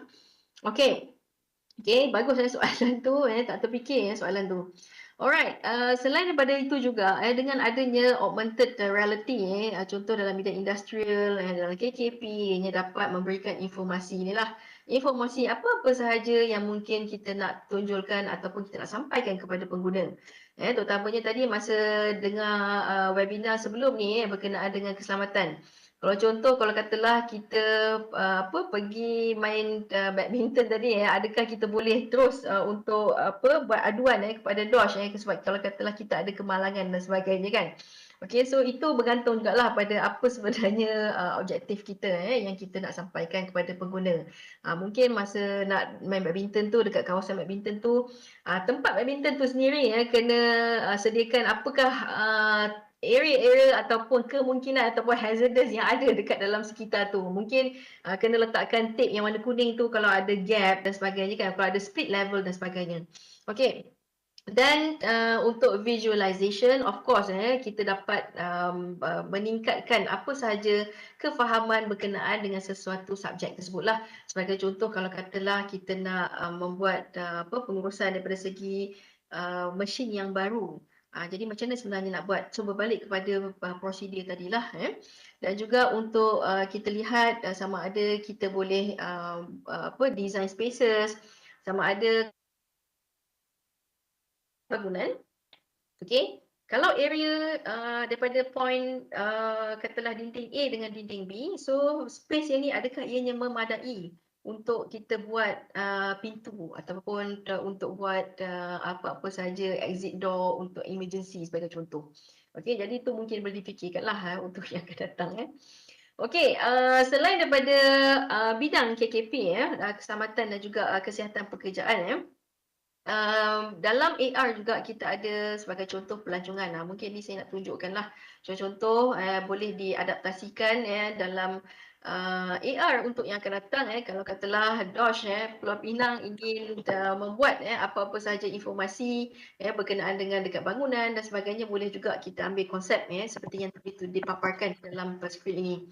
Okey, ini adalah contoh untuk dalam bidang pelancongan. Okey, kalau tuan-tuan dan puan-puan lihat nampak dekat luar macam biasa, tapi apabila kita menggunakan telefon bimbit sebagai contohnya, segala informasi digital yang kita nak, tak kisahlah bentuknya macam mana, 3D ke, macam tadi saya cakap video ataupun nak kena ada meletup dan sebagainya. Okey, dia boleh paparkan ataupun kita boleh tindih di atas reality punya image ataupun video dekat belakang tu. Sebagai contoh, ini adalah di museum.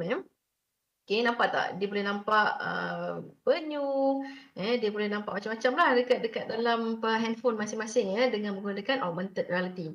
So ini adalah salah satu cara museum untuk menarik perhatian dan juga memberi kaedah pembelajaran lah. Selain daripada bila kita pergi museum, kita baca di atas teks, ataupun dekat atas board yang ada di dalam museum tersebut. Jadi sedikit sebanyak dapat menarik perhatian user lah untuk lihat apa sebenarnya sejarah dan sebagainya. Okey, satu lagi adalah okey. Okey, ini pun contoh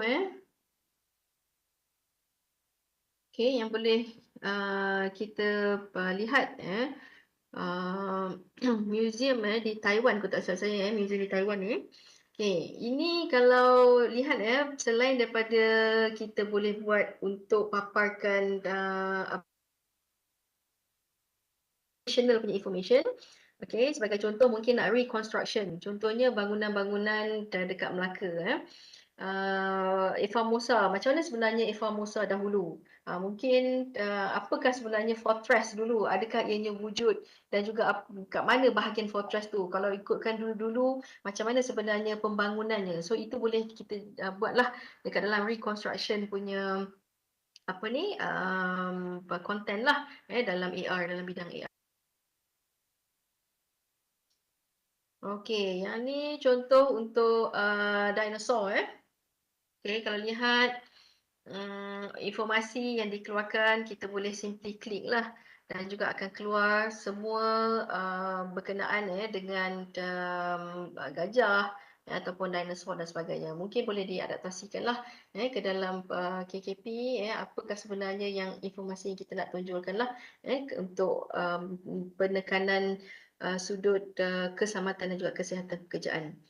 Okey, dan satu lagi dalam bidang lain selain daripada KKP kita juga ada dalam bidang kependidikan yang tadi sebagai contoh. Okey. Ini adalah contoh untuk ni kalau kita nak visualizekan spaces lah.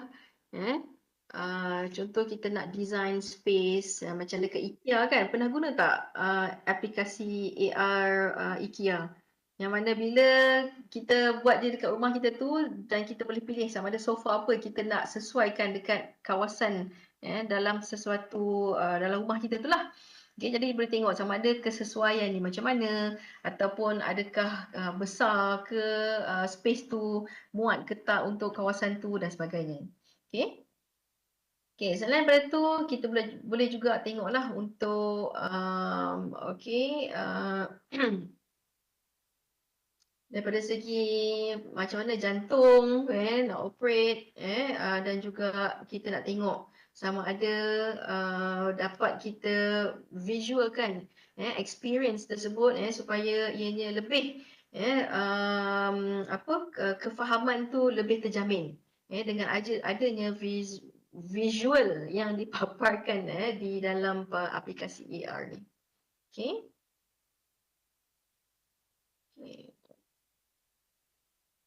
Ya, betul. Saya baca juga dekat dalam chat-chat yang ada kat sini apa ni, untuk training simulasi yang saya boleh terfikirkan kalau katalah untuk simulasi site yang mungkin Dosh boleh buat untuk yang akan datang lah. Okay, dan juga Pokemon Go, yes betul, Pokemon Go pun ada kalau dulu-dulu punya entertainment yang ada Pokemon Go tu memang menjadi kegilaan, kata kegilaan budak-budak lah kan, anak-anak dan sebagainya sebagai contoh yang ada dekat sini. Sekejap. Okay. Ini adalah salah satu contoh yang Pokemon Go dulu-dulu Pokemon Go ni ini menggunakan marker dia adalah location based. Sebagai contoh, bila ada dekat sesuatu padang tu kan, dia akan alert kita tahu dekat dalam application tu, Pokemon tu. Okay, dia kata okay, dekat area, dekat contohnya dekat UUM, dekat bawah, dekat parking area ni, ada satu masa dahulu, tiba-tiba saya tengok ramai sangat anak-anak yang pergi dekat area tu. Sebab apa? Dia nak tangkap salah satu Pokemon Ball tu lah yang boleh kita ambil dekat situ. Ini dulu pernah menjadi kegilaan lah kanak-kanak Bukan kanak-kanak aja, orang besar pun juga ada juga main untuk orang dewasa. Apa nak sedikit sebanyak pun dia dah teman anak-anak dia, jadi diorang pun turut sama bermain jadi tu pun boleh kebersamaan ataupun kita kata ada kekeluargaan punya bonding lah kat situ Okay, ini contoh untuk Pokemon Go yang boleh dilihat di dalam screen tersebut. Okay, jadi dia detect geolocation. Jadi dia tak ada marker sebab kat situ kan semua padang. Jadi dia tentukan longitude dengan latitude tu tadi. Okay. Okay. Selain daripada Pokemon Go, ada tak dulu siapa-siapa kat sini dalam audience ni pernah beli coki-coki? Ada tak? Siapa makan coki-coki kat sini? Ada tak? Kita nak dengar sikit siapa ada makan coki-coki dulu? Ada ke tak? Ada, saya. Ada, okey. Dulu Saya. Dulu ada tak? Ada. Dalam coki-coki dia ada. Dia ada kad boy tu. So bila dia ada kad tu, katalah dalam satu paket tu dia ada 1 ke 2 kad. Jadi apa yang kita boleh buat untuk boy ni, dia ada power dia. Kalau boy lawan dengan contoh adudu, so dia akan letakkan kad tu di sebelah-sebelah. Jadi bila dia letakkan kad di sebelah-sebelah, dia akan boleh lawan dengan power yang ada. Okey, sebagai contoh yang ada dekat sini, nampak tak kad tu dia ada 4,500 untuk live. Okey, untuk yang attack tu 4,000 untuk power dia dan sebagainya. Okey. So ni contoh Tok Abah lah yang ada. Okey, sekejap. Okey. Tapi sekarang ni okey, contoh katakanlah sebenarnya apa sahaja yang kita nak setkan tu kita boleh tentukan. Itu yang saya kata tu. Okey, ini contoh yang dia nak lawan lah sebagai contoh kalau dekat dalam screen tu, dan bila kita face to face kan dia sebelah tu dia akan lawan. Okey, nampak?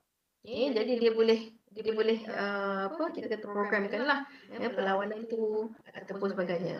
Tapi coki-coki sekarang ni dah tak ada dah. Untuk boy tu dia dah keluarkan yang lain pula. Tapi kita dah tengoklah sama ada di AR ataupun tak Ya, saya.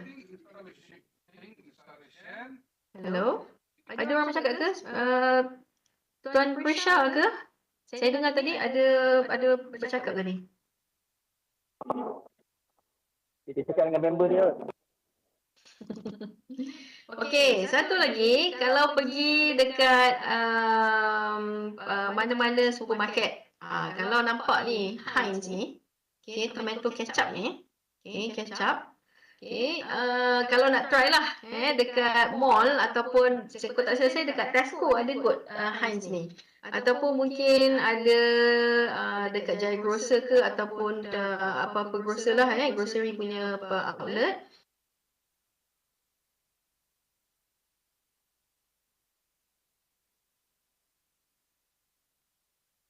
Heinz pun dilihat di sini. Start dulu dah. Tuan-tuan dan puan kena install satu aplikasi namanya Blipar. Ni Blipar ni. So Blipar ni bila kita install, okay, dan kita ambil je Heinz punya logo, dia akan keluarkan buku resepi. Ini daripada segi buku resepi pula, daripada segi interaction. Tadi kita tengok daripada segi permainan, iaitu game lah yang ke Pokemon Go ataupun Boboiboy, dan juga daripada sudut pendidikan dan sebelum ni. Okay, jadi itu yang saya katakan, sebenarnya kita boleh menarik perhatian mana-mana user. Kalau sebagai contoh orang yang tak kira lah, dia kata okey, keselamatan tu macam mana tak faham apa sebenarnya untuk hazardous area dan sebagainya, boleh kita buat untuk augment tersebut lah, yang macam contoh yang dalam Heinz Tomato Ketchup ni. Okay, ini contoh buku resepi lah. Ini contoh-contoh bidang AR yang lain lah selain daripada orang kata KKP yang kita ada. Yes, lebihkan kepada marketing, betul tuan. Okay.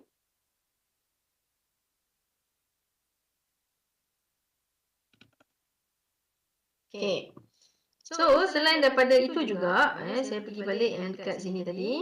Okay, kita ada daripada sudut kesihatan. Kesihatan tadi kita dah pergi kan, dan juga untuk periklanan pun kita dah pergi.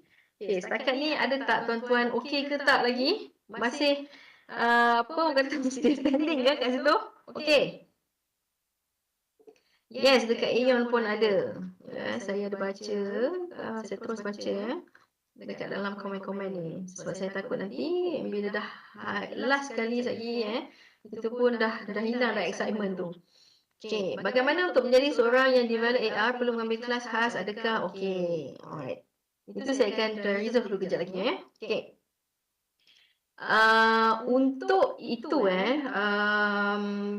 bila kita maksudkan untuk pembangunan macam mana sebenarnya nak buat AR tu, adakah kena pergi kelas? Ya, betul. Dekat di UM ni juga di Skimpa kita ada sediakan latihan-latihan kursus pendek berkenaan dengan augmented reality. Macam mana sebenarnya nak bangunkan sesuatu aplikasi lah berkaitan dengan augmented reality. Okey, bergantung kepada kandungan tersebut yang telah saya beritahu lebih awal tadi. Okey, dia ada pelbagai lah yang mana kita masukkan ke multimedia punya elemen lah dekat dalam kandungan AR. Sebagai contoh, kita ada teks dan berapa banyak yang kita nak masukkan teks ataupun kita nak letakkan grafik, mungkinlah infografik, ataupun mungkin kita nak masukkan audio sahaja, maksudnya keluar suara dan sebagainya, dan juga kita nak gabungkan dengan video dan juga gabungkan dengan animasi.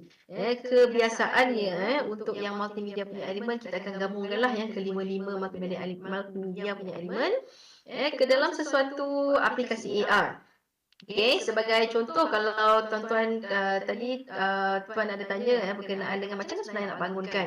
Okey, bangunkan tu kita ada satu, pertama sekali kita perlukan perisian. Okey, perisian yang mana kita ada sebagai contoh kita ada Unity. Unity. Ataupun kalau selain daripada Unity mungkin boleh gunakan layar ataupun kita boleh gunakan plugs AR. Jadi sebenarnya ada macam-macam jenis untuk platform lah kita kata untuk buat AR. Tapi kebiasaan yang digunakan oleh saya, oleh kami di sini adalah menggunakan Unity lah. Okay, dan juga dia ada pelbagai spesifikasi dari setiap perisian. Sebagai contoh, kalau katakanlah untuk Wikitude, untuk location ke, untuk AR core dan sebagainya, itu sebenarnya kita boleh tahulah apa sebenarnya kita punya objektif. Sebelum kita nak buat sesuatu aplikasi, bergantung kepada aim tu tadi yang kita nak buat. So contohnya kalau katalah nak market base ke, ataupun nak location base, so perlu ditentukanlah dekat sini. Dan selain daripada tu juga, selain daripada perisian, okay, AR ni dia ada satu nama dia plugin. Okay, plugin ni contohnya plugin ni lah yang akan augmentkan AR tersebut. So kalau tak ada plugin ni, dia tak boleh nak tindihkan dekat dalam orang kata sesuatu reality punya video. Sebagai contoh, dekat dalam telefon bimbit. Bila kita scan, kita nampak yang apa as it is dalam kamera. Jadi dia tak boleh nak augmentkan. Jadi apa yang sebenarnya nak boleh di-augmentkan tu dia panggil sebagai plugin. So bila plugin tu ada, Sebagai contoh, kita ada Vuforia, kita ada AR Kit, kita ada Wikitude, kita ada AR Core ataupun kita ada AR Media. Jadi dengan adanya perisian pertama sekali, dan juga itu yang penting untuk kita mengarang kandungan-kandungan yang kita nak masukkan tadi dalam multimedia element ke dalam satu software ni tadi. Dan itu pertama software. Dan yang kedua, untuk kita imbuhkan dia, untuk kita augmentkan sesuatu benda tu, kita perlukan plugin. Jadi ini adalah contoh-contoh plugin lah yang telah saya sebutkan tadi. So itu untuk menjawab tadi pertanyaan Tuan berkenaan dengan macam mana sebenarnya nak menjadi pembangun AR untuk sesuatu aplikasi. Okey. Okey, berapakah kos yang diperlukan untuk apps ini? Pertama sekali, dia bergantung kepada kita kata kegunaan. Dan keduanya, apakah features-featuresnya yang nak dimasukkan dekat dalam tu. Okey, sebagai contoh, kalau katalah kita nak scan, dia terus je keluar video, lain kos dia. Nak scan, dia nak keluar video dan juga kita boleh klik. Dan juga kita boleh berinteraksi. Sebagai contoh macam tadi, kita boleh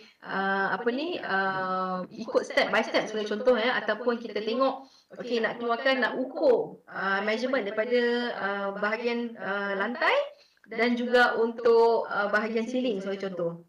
Itu pun lain harganya. Sebab apa? Ia bergantung kepada macam mana sebenarnya kita nak program sesuatu aplikasi tersebut. Jadi kos yang untuk nak menjawab Tuan Muhammad Abdul Hadi ni tadi, okey, dia bergantung kepada kandungan dan juga features lah yang ingin kita bangunkan. Okey, yes, untuk safety provision implemented pun boleh juga. Cermata tu sampai mata, okey. Alright, okey.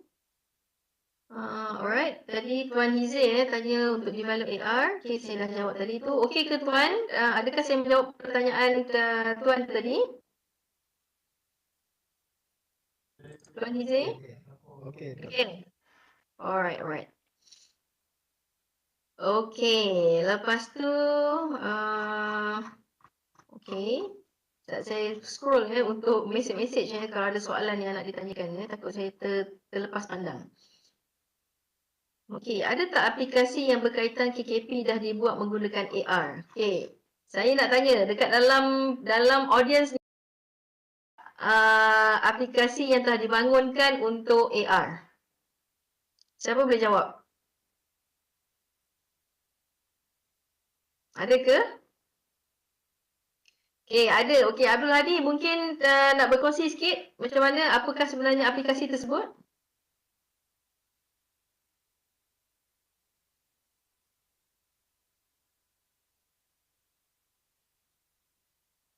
Okey, Tuan Hafiz ada berkenaan kat sini, dia cakap training dalam program untuk pekerja baca just scan and direct boleh launch sendiri. Yes, betul. Untuk SOP pun boleh, tak ada masalah. Kita boleh keluarkan video dan juga tanpa pekerja boleh tahulah. Maksudnya ianya menjimatkan masa lah. Jadi bila kita ada benefit untuk AR dia tadi, ianya pertama sekali kita dapat mengoptimumkan pembelajaran satu dari segi sudut simulasi dan menjimatkan masa dari segi training. Dan jauh dan sebagainya lah kos. Dan yang keduanya adalah daripada segi kognitif lah, maksudnya mereka belajar dan juga boleh daripada segi kognitif tu ambil apa sahaja yang telah dibelajar dengan secara cepatnya sebab apa ianya dalam visual. Dan yang ketiganya kita dapat memahamkanlah apa sahaja kandungan dengan lebih berkesan disebabkan video tadi dan juga visual ataupun animasi yang orang kata lebih terperinci lah berkenaan dengan sesuatu subjek. Okey, ataupun kita dapat meningkatkan kerjasama sama ada orang yang sebelumnya dan selepasnya, katalah contoh macam tadi pengiraan untuk lantai dan juga ceiling. Jadi kerjasama tersebut dapat kita linkkan dengan HQ supaya ada orang kata report yang dikeluarkan hasil daripada segi inspection dan sebagainya. Okey, mengajar, Academy of Safety and Emergency Care ada pada 2018 ada buat AR untuk mengajar kita on simulasi kerja pemadaman api. Itu yang Tuan Abdul Hadi kongsi masa dulu yang pernah Dosh buat Okey, jadi saya pun saya dah diberi reminder kita ada 1 minit lagi.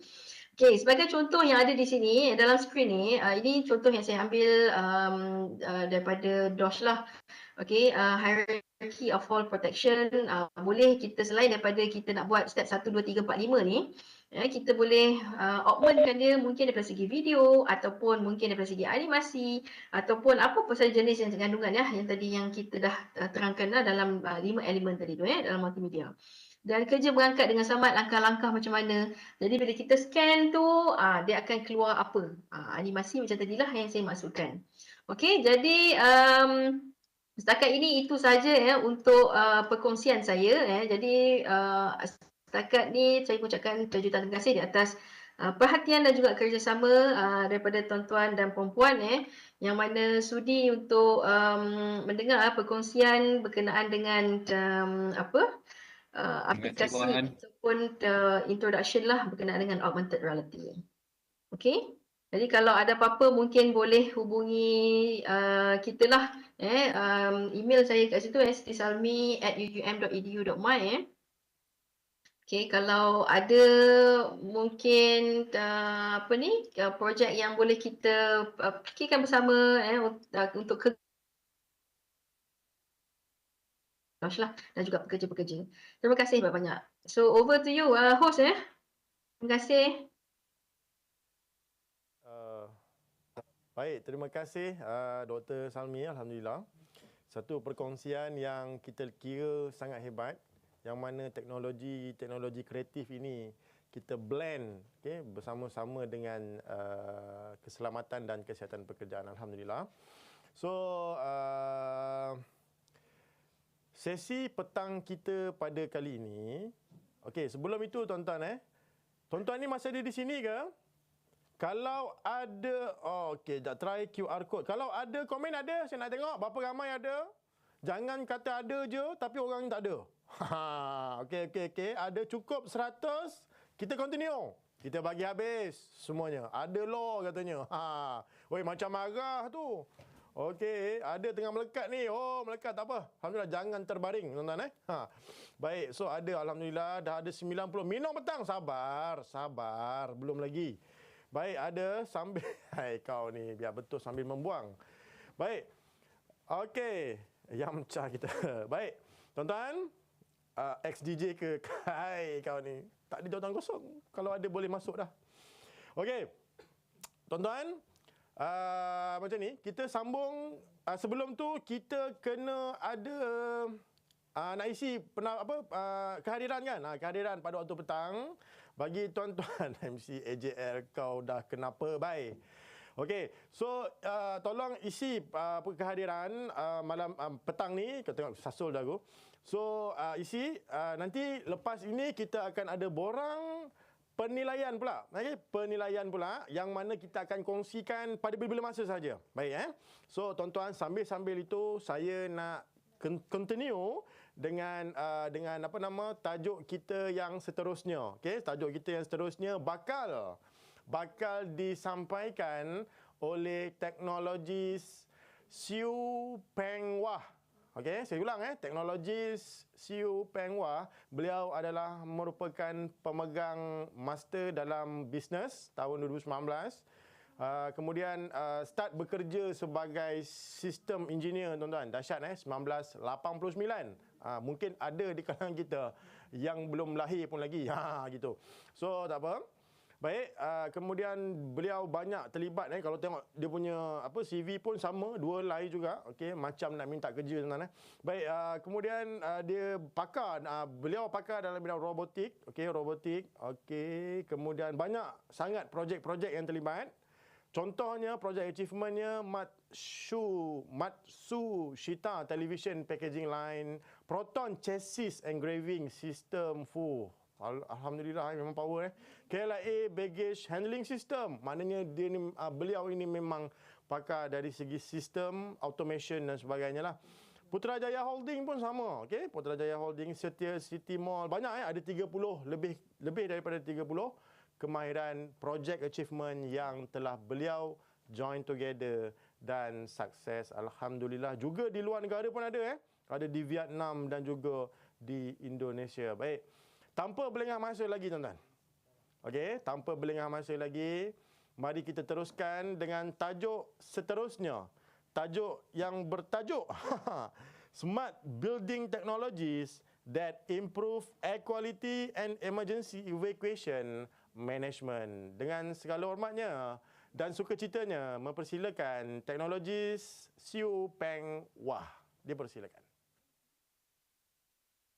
Ya, selamat petang semua and a very good afternoon to each and everyone. Thank you MC for the fantastic introduction. So saya hari ini akan bercakap dalam bahasa English dan bahasa sekali. Yes, good afternoon everyone. Can I share my screen?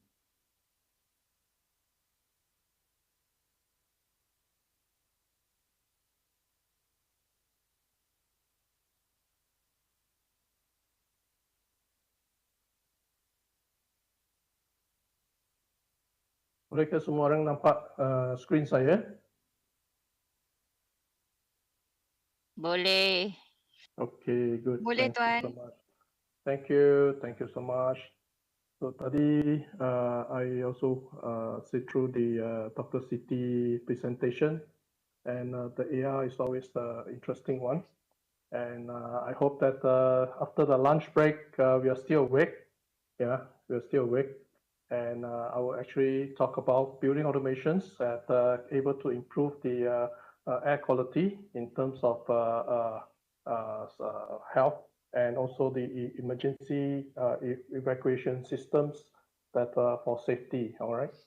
So I will be talking more onto buildings technology automations that put into the buildings as well as home that able to bring out the safety and health. Yeah.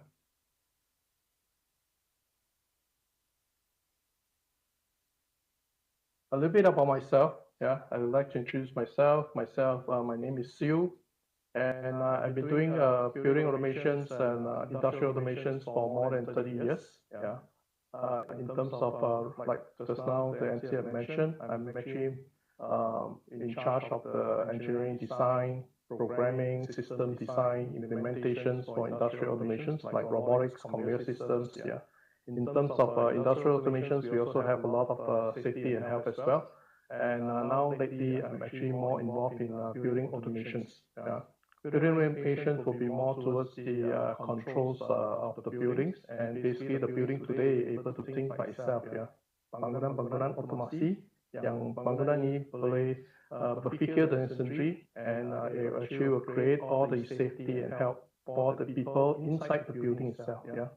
And I'm also the Technological Association Malaysia chairperson for Selangor branch, and I'm also very much involved into the World Skill Malaysia Belia, and also the World Skill experts in ASEAN's World Skill International, World Skill Vietnam, and so on. So another area that I'm like specialized into is like more like CSR, that whereby I teach students about automations in terms of the dalam bidang electrical installation. So I would like our people, our students that involved in the electrical installation have the knowledge of skills, skills of technology, especially in the building automation. So those who like to get in touch with me, you can actually scan the QR code in front of Facebook or my WeChat. Yeah.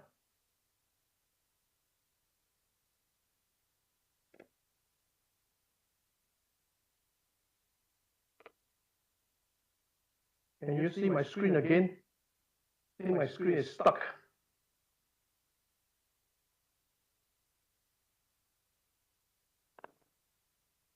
Can't see the skin.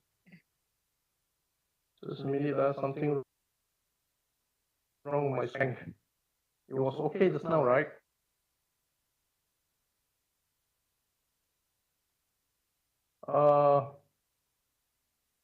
Can the MC stop my screen sharing?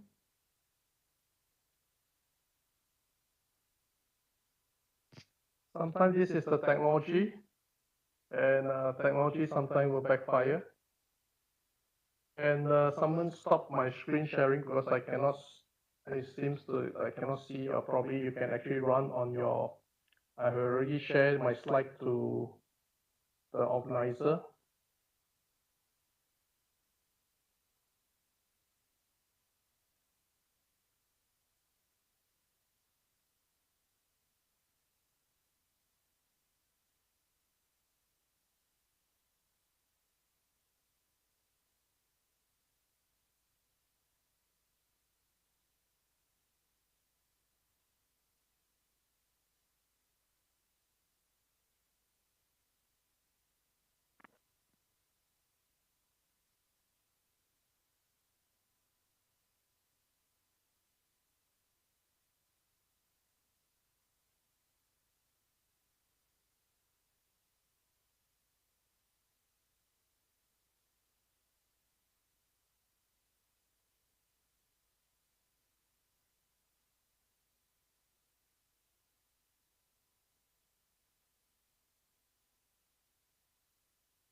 Okey.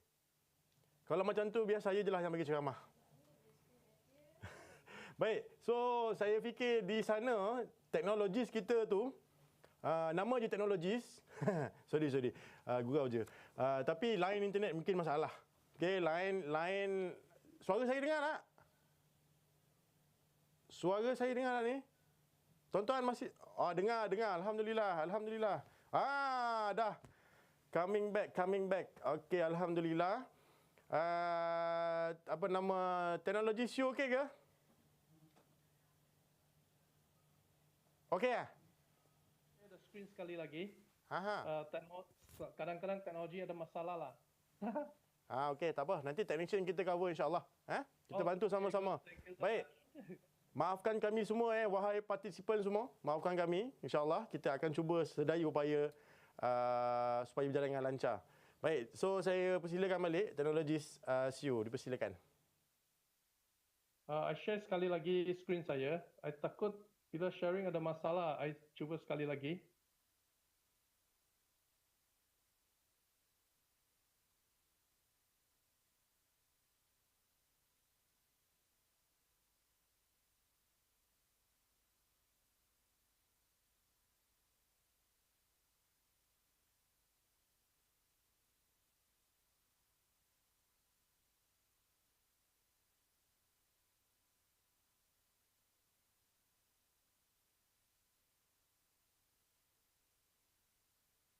Okay, I'll play a video. Toxic fumes from vehicles, the haze from burning forests. Air pollution is an outdoor problem. Or is it? Here's the shocking truth. Polluted air has invaded our indoors too.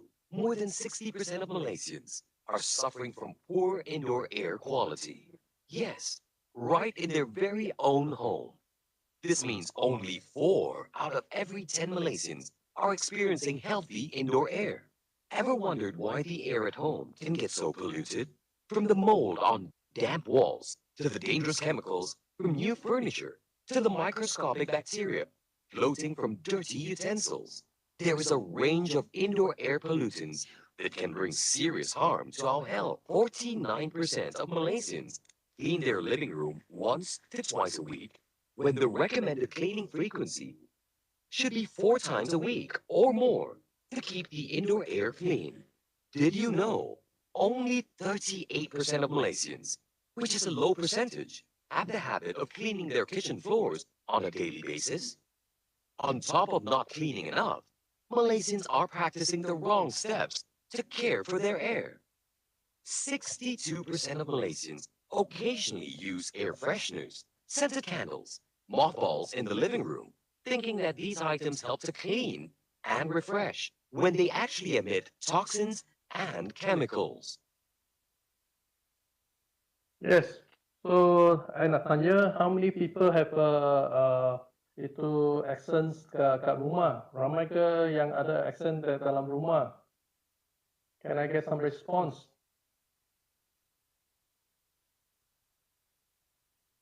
Ada, good. Berapa orang yang clean the house 4 times a week? Tak ada. Ada. Yeah, that is the problem yang kita alami. Yeah, at our house we normally don't clean every day kan, ataupun 4 times a week. I think even once a week pun jarang. Kadang-kadang nampak kotor, kita akan bersihkan, right? And we also have the problems that we always felt that outdoor, the air quality, bila kita haze tu, kotor kan. But when we come home, we felt that inside the air is always good, right? We smell nice, that is actually good. But the problem is that all those air we can't see. When there's the germs, there's the bacteria, we cannot see, yeah? And this both goes for homes and offices, okay? So basically, for the indoor air quality untuk rumah dan office, very, very important, yeah? So if you can see from here,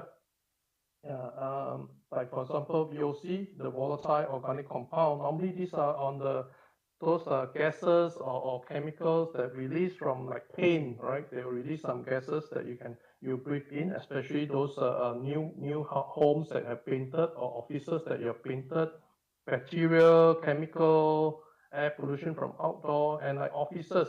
Some are offices, right? A lot of people are still able to smoke in the offices and so on. So you have a smell of cigarettes and smokes, yeah, and carbon dioxide and also other gases, yeah.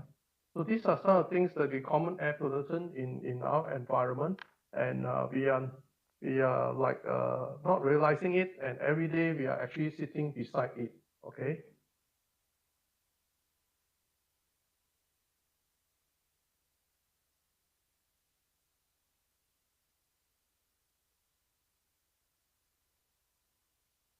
So when we have all this bad air around our environment, yeah, then our health is actually affected. Okay, kadang-kadang kita macam bangun mata kita, or we sometimes work long hours, right? Sitting kat tempat kerja, lepas tu mata kita gatal, and hidung kita we have rub our nose and so on, because this basically are all generated from allergies, or maybe there's we sneeze, our eyes are itchy and so on. So that around in our surrounding, okay, in our surrounding, that causes our eyes and nose to be itchy. And especially nowadays, there is COVID and so on. So that's why the air pollution or the air quality become very, very important in our life. Yeah. So what does this, all this one will affect us? Yeah. If you look into some charts, yeah, some charts, let's say, for example, we take one very simple example, which is the CO2, which is the carbon dioxide, right?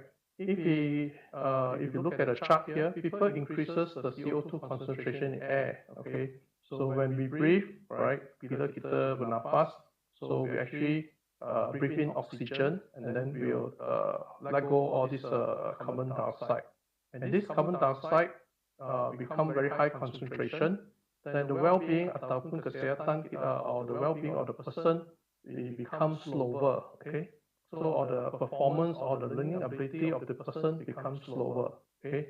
That means, let's say for example, kita dalam satu bilik mesyuarat, meeting of everybody that's meeting there, and there is no clean air or fresh air coming to the room itself.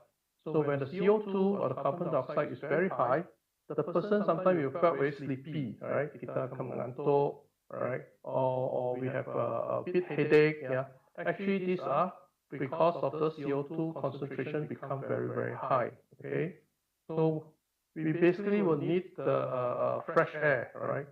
So sometimes that if you have too long in the rooms, that you actually have to go out of the room itself to get some new fresh air, okay?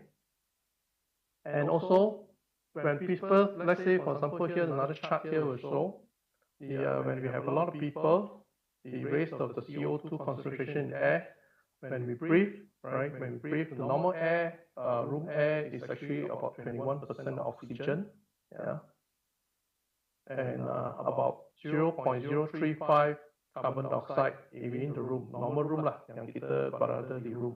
But bila we, during our exhale, that means we breathe out, right, we only contain of 16% of oxygen, which is a reduce of 24% oxygen, but we will actually breathe out 4% of CO2, which is 100 times more than the normal air surrounding, okay, 100 times more. So you can imagine if there's 10 people inside the room, there'll be a lot of CO2 in the room.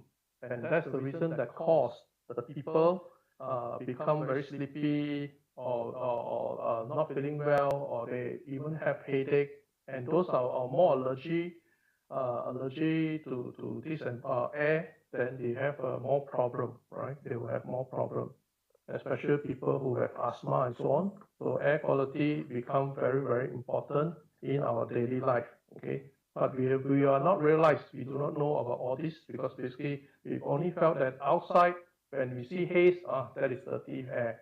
But we forgot is to actually look into the tempat-tempat yang kita always in, which is our house and also our workspace. We always in our workspace probably more than in our home. That's why we have to actually be more concerned of the air quality indoor, yeah, instead of just outdoor itself. Room temperature and humidity is also play a very important role in achieving a comfortable room climate. Okay, so I'll show you how these particular things can be achieved, right, by using a system we call KNX. KNX is a technology or standard for building automation.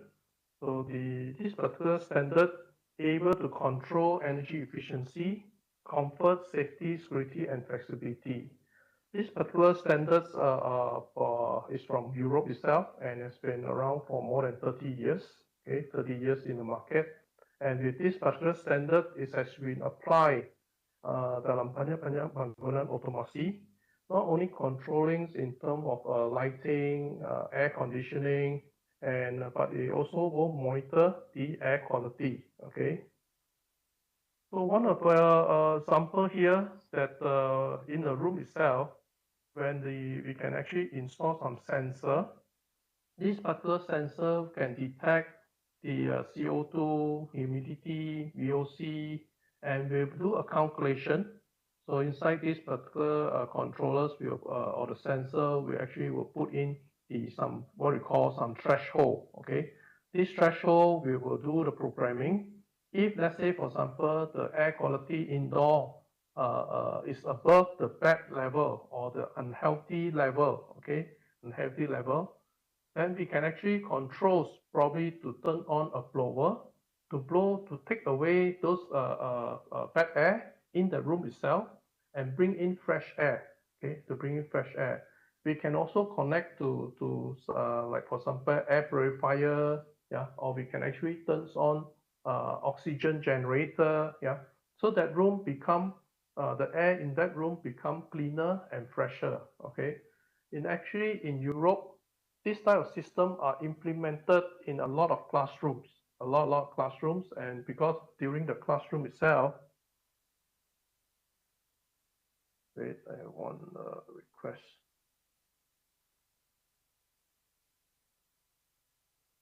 Okay, basically, in the classroom itself, they have a lot of students, and in Europe itself, it's like a compulsory, whereby indoor air quality are monitored and controlled, so that the children's health are taken care of, right? But in Malaysia, most of the classrooms, we don't have all those, yeah. And nowadays, actually, why people today, children in the school become less healthy compared to last time. Last time when we study, especially on my time, I don't know about your time, like just now MC has said, some not even born yet, right? But myself, when we study that time, our classroom don't even have aircon, right? We only have windows. So we have a lot of fresh air coming in to the classroom itself, right? But today, with the development of the development of the countries, most of the classroom bilik darjah kita semua diadakan aircon, right? We are very comfortable. But in the comfortable environment, we forgot there is a health conscious there, right? So when we have all the window closed and when all the airs are inside, it will not go away, right? So all the bad air will be surrounding inside the room itself, right? So what we do is that this particular system will actually detect, okay, they will actually sense that the air quality is very, very bad. Then basically they can actually automatically open some windows or on the blowers or bring in some fresh air by the ventilation fan, or they even can turn on the oxygen generator or air purifier. Yeah, these are things that they're able to do. Okay, so these are the systems that we can implement, and this type of system have been implemented in a lot of this green building today. Okay.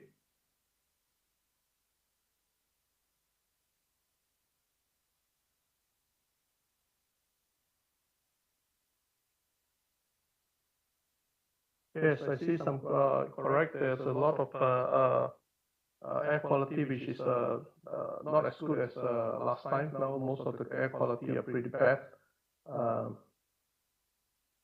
Just give me a second.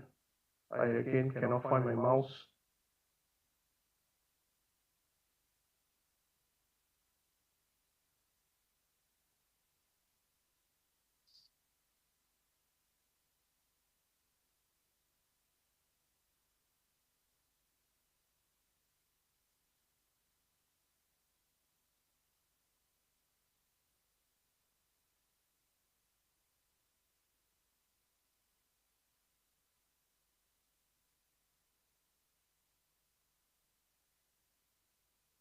Can you see my screen again?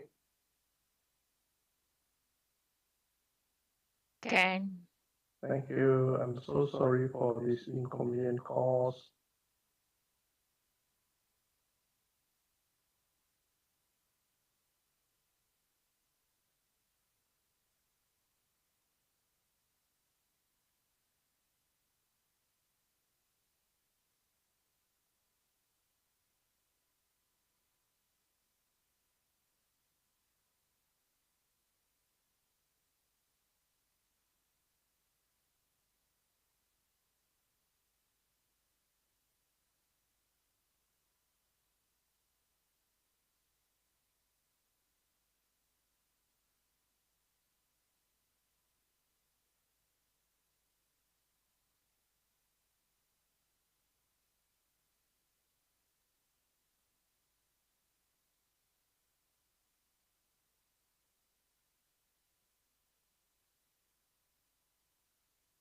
Here we see another screen for the room air quality, and basically there is some sensor with the humidities and so on. It's exactly the same, whereby we can actually control the fan speeds and so on, and to bring in more fresh air depending on the air quality within the room itself. Okay, so there is some videos that you can find that whenever the CO2 increases, and the humidity increases, the air quality become very bad, and the health of person also will deteriorate, right? This is one sensor. This is one particular sensor, and this particular sensor inside will actually can sense not only the lighting.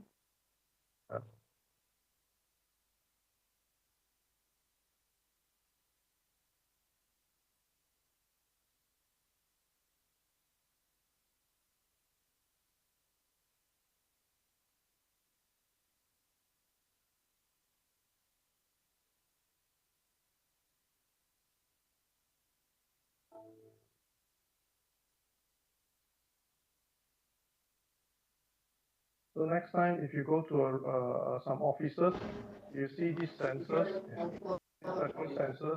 These sensors is a sensor, and it's not those Wi-Fi point.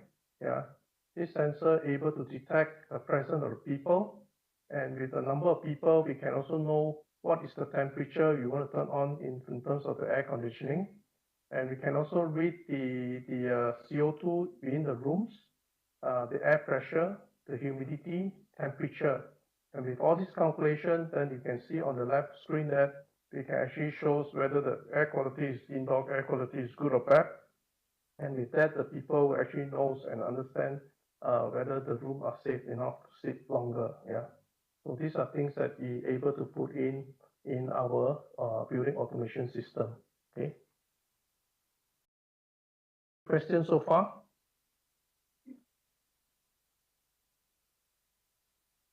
That particular sensors also enable us, let's say, for example, when you go into a room, right? When you go into a room, and then the room will actually turns on the air cons and the lighting itself. And when you are out of the room, then the sensor will detect after a certain time. Then basically they can also increase the aircon temperature or the fan speed. This is to provide the efficiency, and at the same time reduce the carbon emission to the environment as well. Okay, so this is another point that we can actually look into in terms of health. I will show you another video for the next one will be more towards the emergency evacuation with the BAS or the building automation system. Smart Building Innovation of the Year. Gates Cockpit is the first smart network door, window, and safety system. It monitors and controls emergency exit systems, as well as smoke and heat extraction systems. It channels flows of people using hold-open systems that open and close as needed, and controls automatic door systems with improved security. Thanks to the open BACnet standard, the Gates Cockpit works embedded into existing building automation systems, or as a standalone solution. In short, only smart networking of doors, windows, and safety systems makes a building a smart building and turns flexible application scenarios into true advantages. Every day, in any season. Not too warm, not too cold. A completely normal day for the Gates Cockpit. Barrier-free automatic doors open and close automatically. Comfortable, barrier-free, and secure. The night falls. With Gates Cockpit, doors are closed to protect against burglary, and RWA windows are opened for nighttime ventilation. The building can be remotely monitored, flexibly and securely from anywhere, day and night. Rain begins.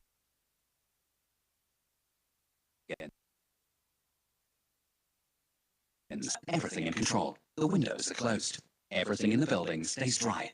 The people and equipment inside are safe, automatically and efficiently.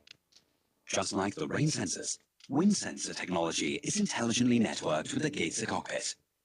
Ventilation is maintained, even if windows and external doors are automatically closed.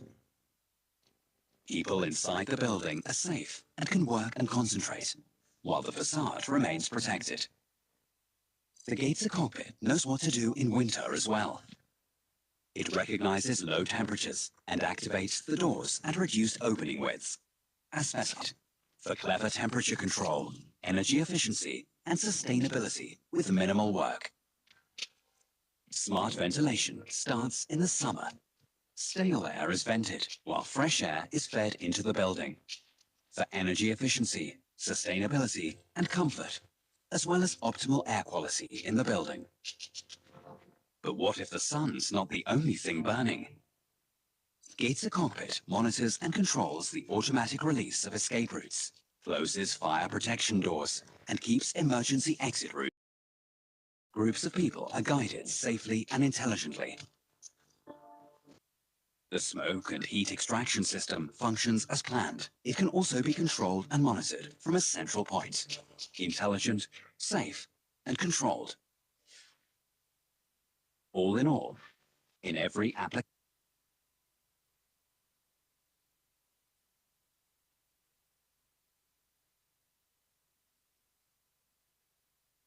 application, Gates Cockpit proves that the smarter the networking, the better the advantages. More safety, more comfort, more efficiency.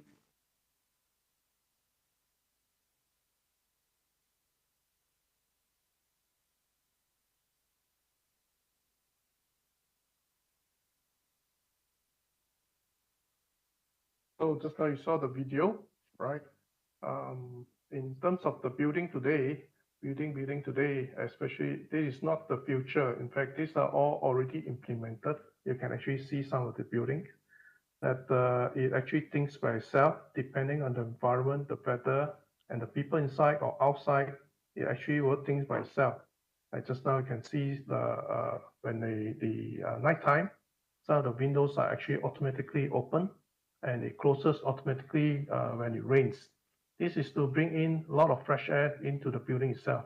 Yeah, of course. Beside that, the system also be implemented with some fire exit systems and so on. So the doors, like a lot of sometimes we heard about news that okay, the fire exit door actually blocked, right? Blocked by a lot of rubbish, a lot of boxes. Yeah.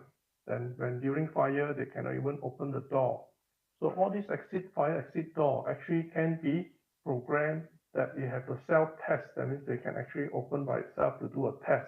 If generally there is some people putting a lot of boxes around the door itself, then all these informations can be sent to the control station, right? So today all these are data that we need to bring all this basically information back to the control room itself. Yeah.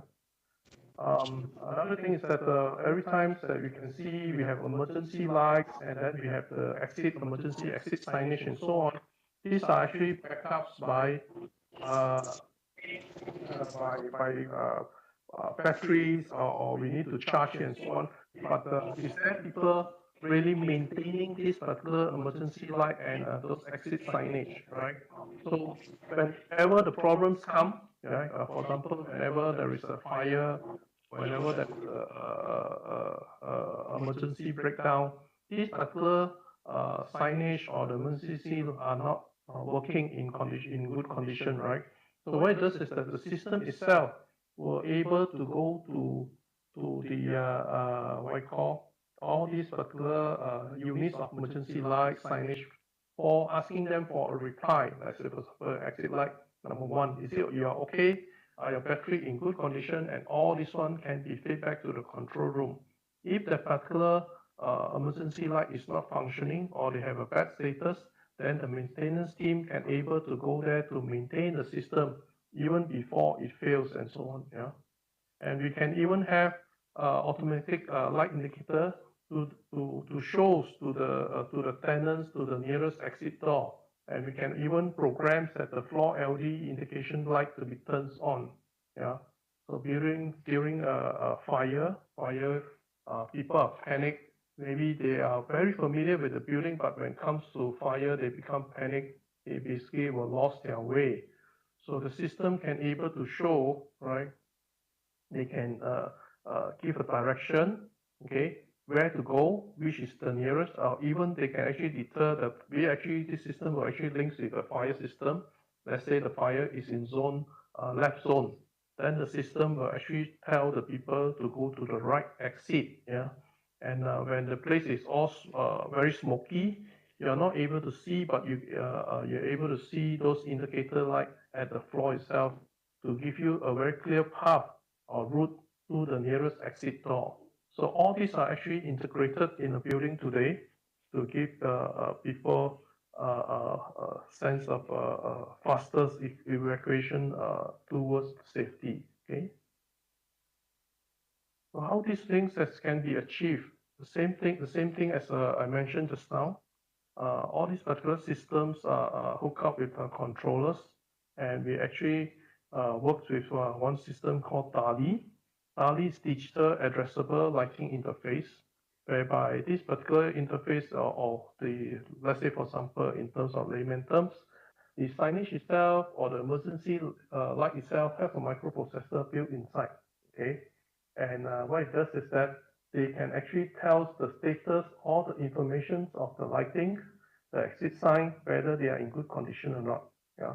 Whenever there's a failure, then basically they will actually prompt the control room or inside the control monitors that they able to see, okay, this particular emergency light, the battery is low, it's time to replace a new battery. Yeah. Or the fitting is not working properly, that we need to change to a new one. So all this health information of the unit itself, they will transfer to the control room. Okay. You can actually ask me directly because I can't. Sometimes there is a lot of chat in the chat box. I may miss it. Yeah.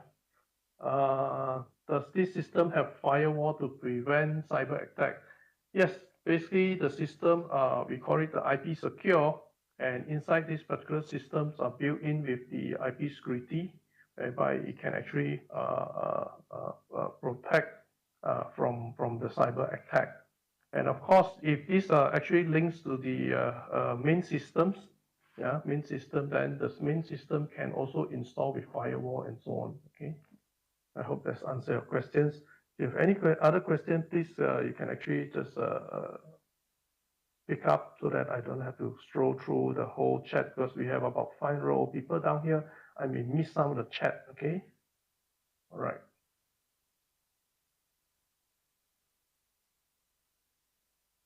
Another example here is that if we look into the some of the building, especially this one, you can see in the airport, yeah, airports, you can actually, I think Penang Airport is installed, yeah. That all the windows, they have a top hung, and the top hung are installed with automatic opener. Okay, so during the night time, that they will actually open up to bring in fresh air. But at the same time, when there is a fire detected and so on, then they will actually automatically open the windows to bring out those smokes in the building itself. So all these are actually installed and programmed automatically. Yeah, you don't need to get somebody to do all these things. Like just like I said, the emergency doors, you need somebody to go and check. No need. Everything are fully automatic, and all this information are bring back to the control room itself. Okay. Other safety automations that we can have is like we also mentioned just now the DALI. That for example, in the parking itself, we have a lot of lighting fittings, yeah. And sometimes you go to the some basement, which is probably the B3, B4, B5, much lower. There's less maintenance or less people going down, and there's total darkness because basically maybe less people is there and they never maintain the lighting itself. So all this will actually causes safety to the people who uses the parking area. Okay, so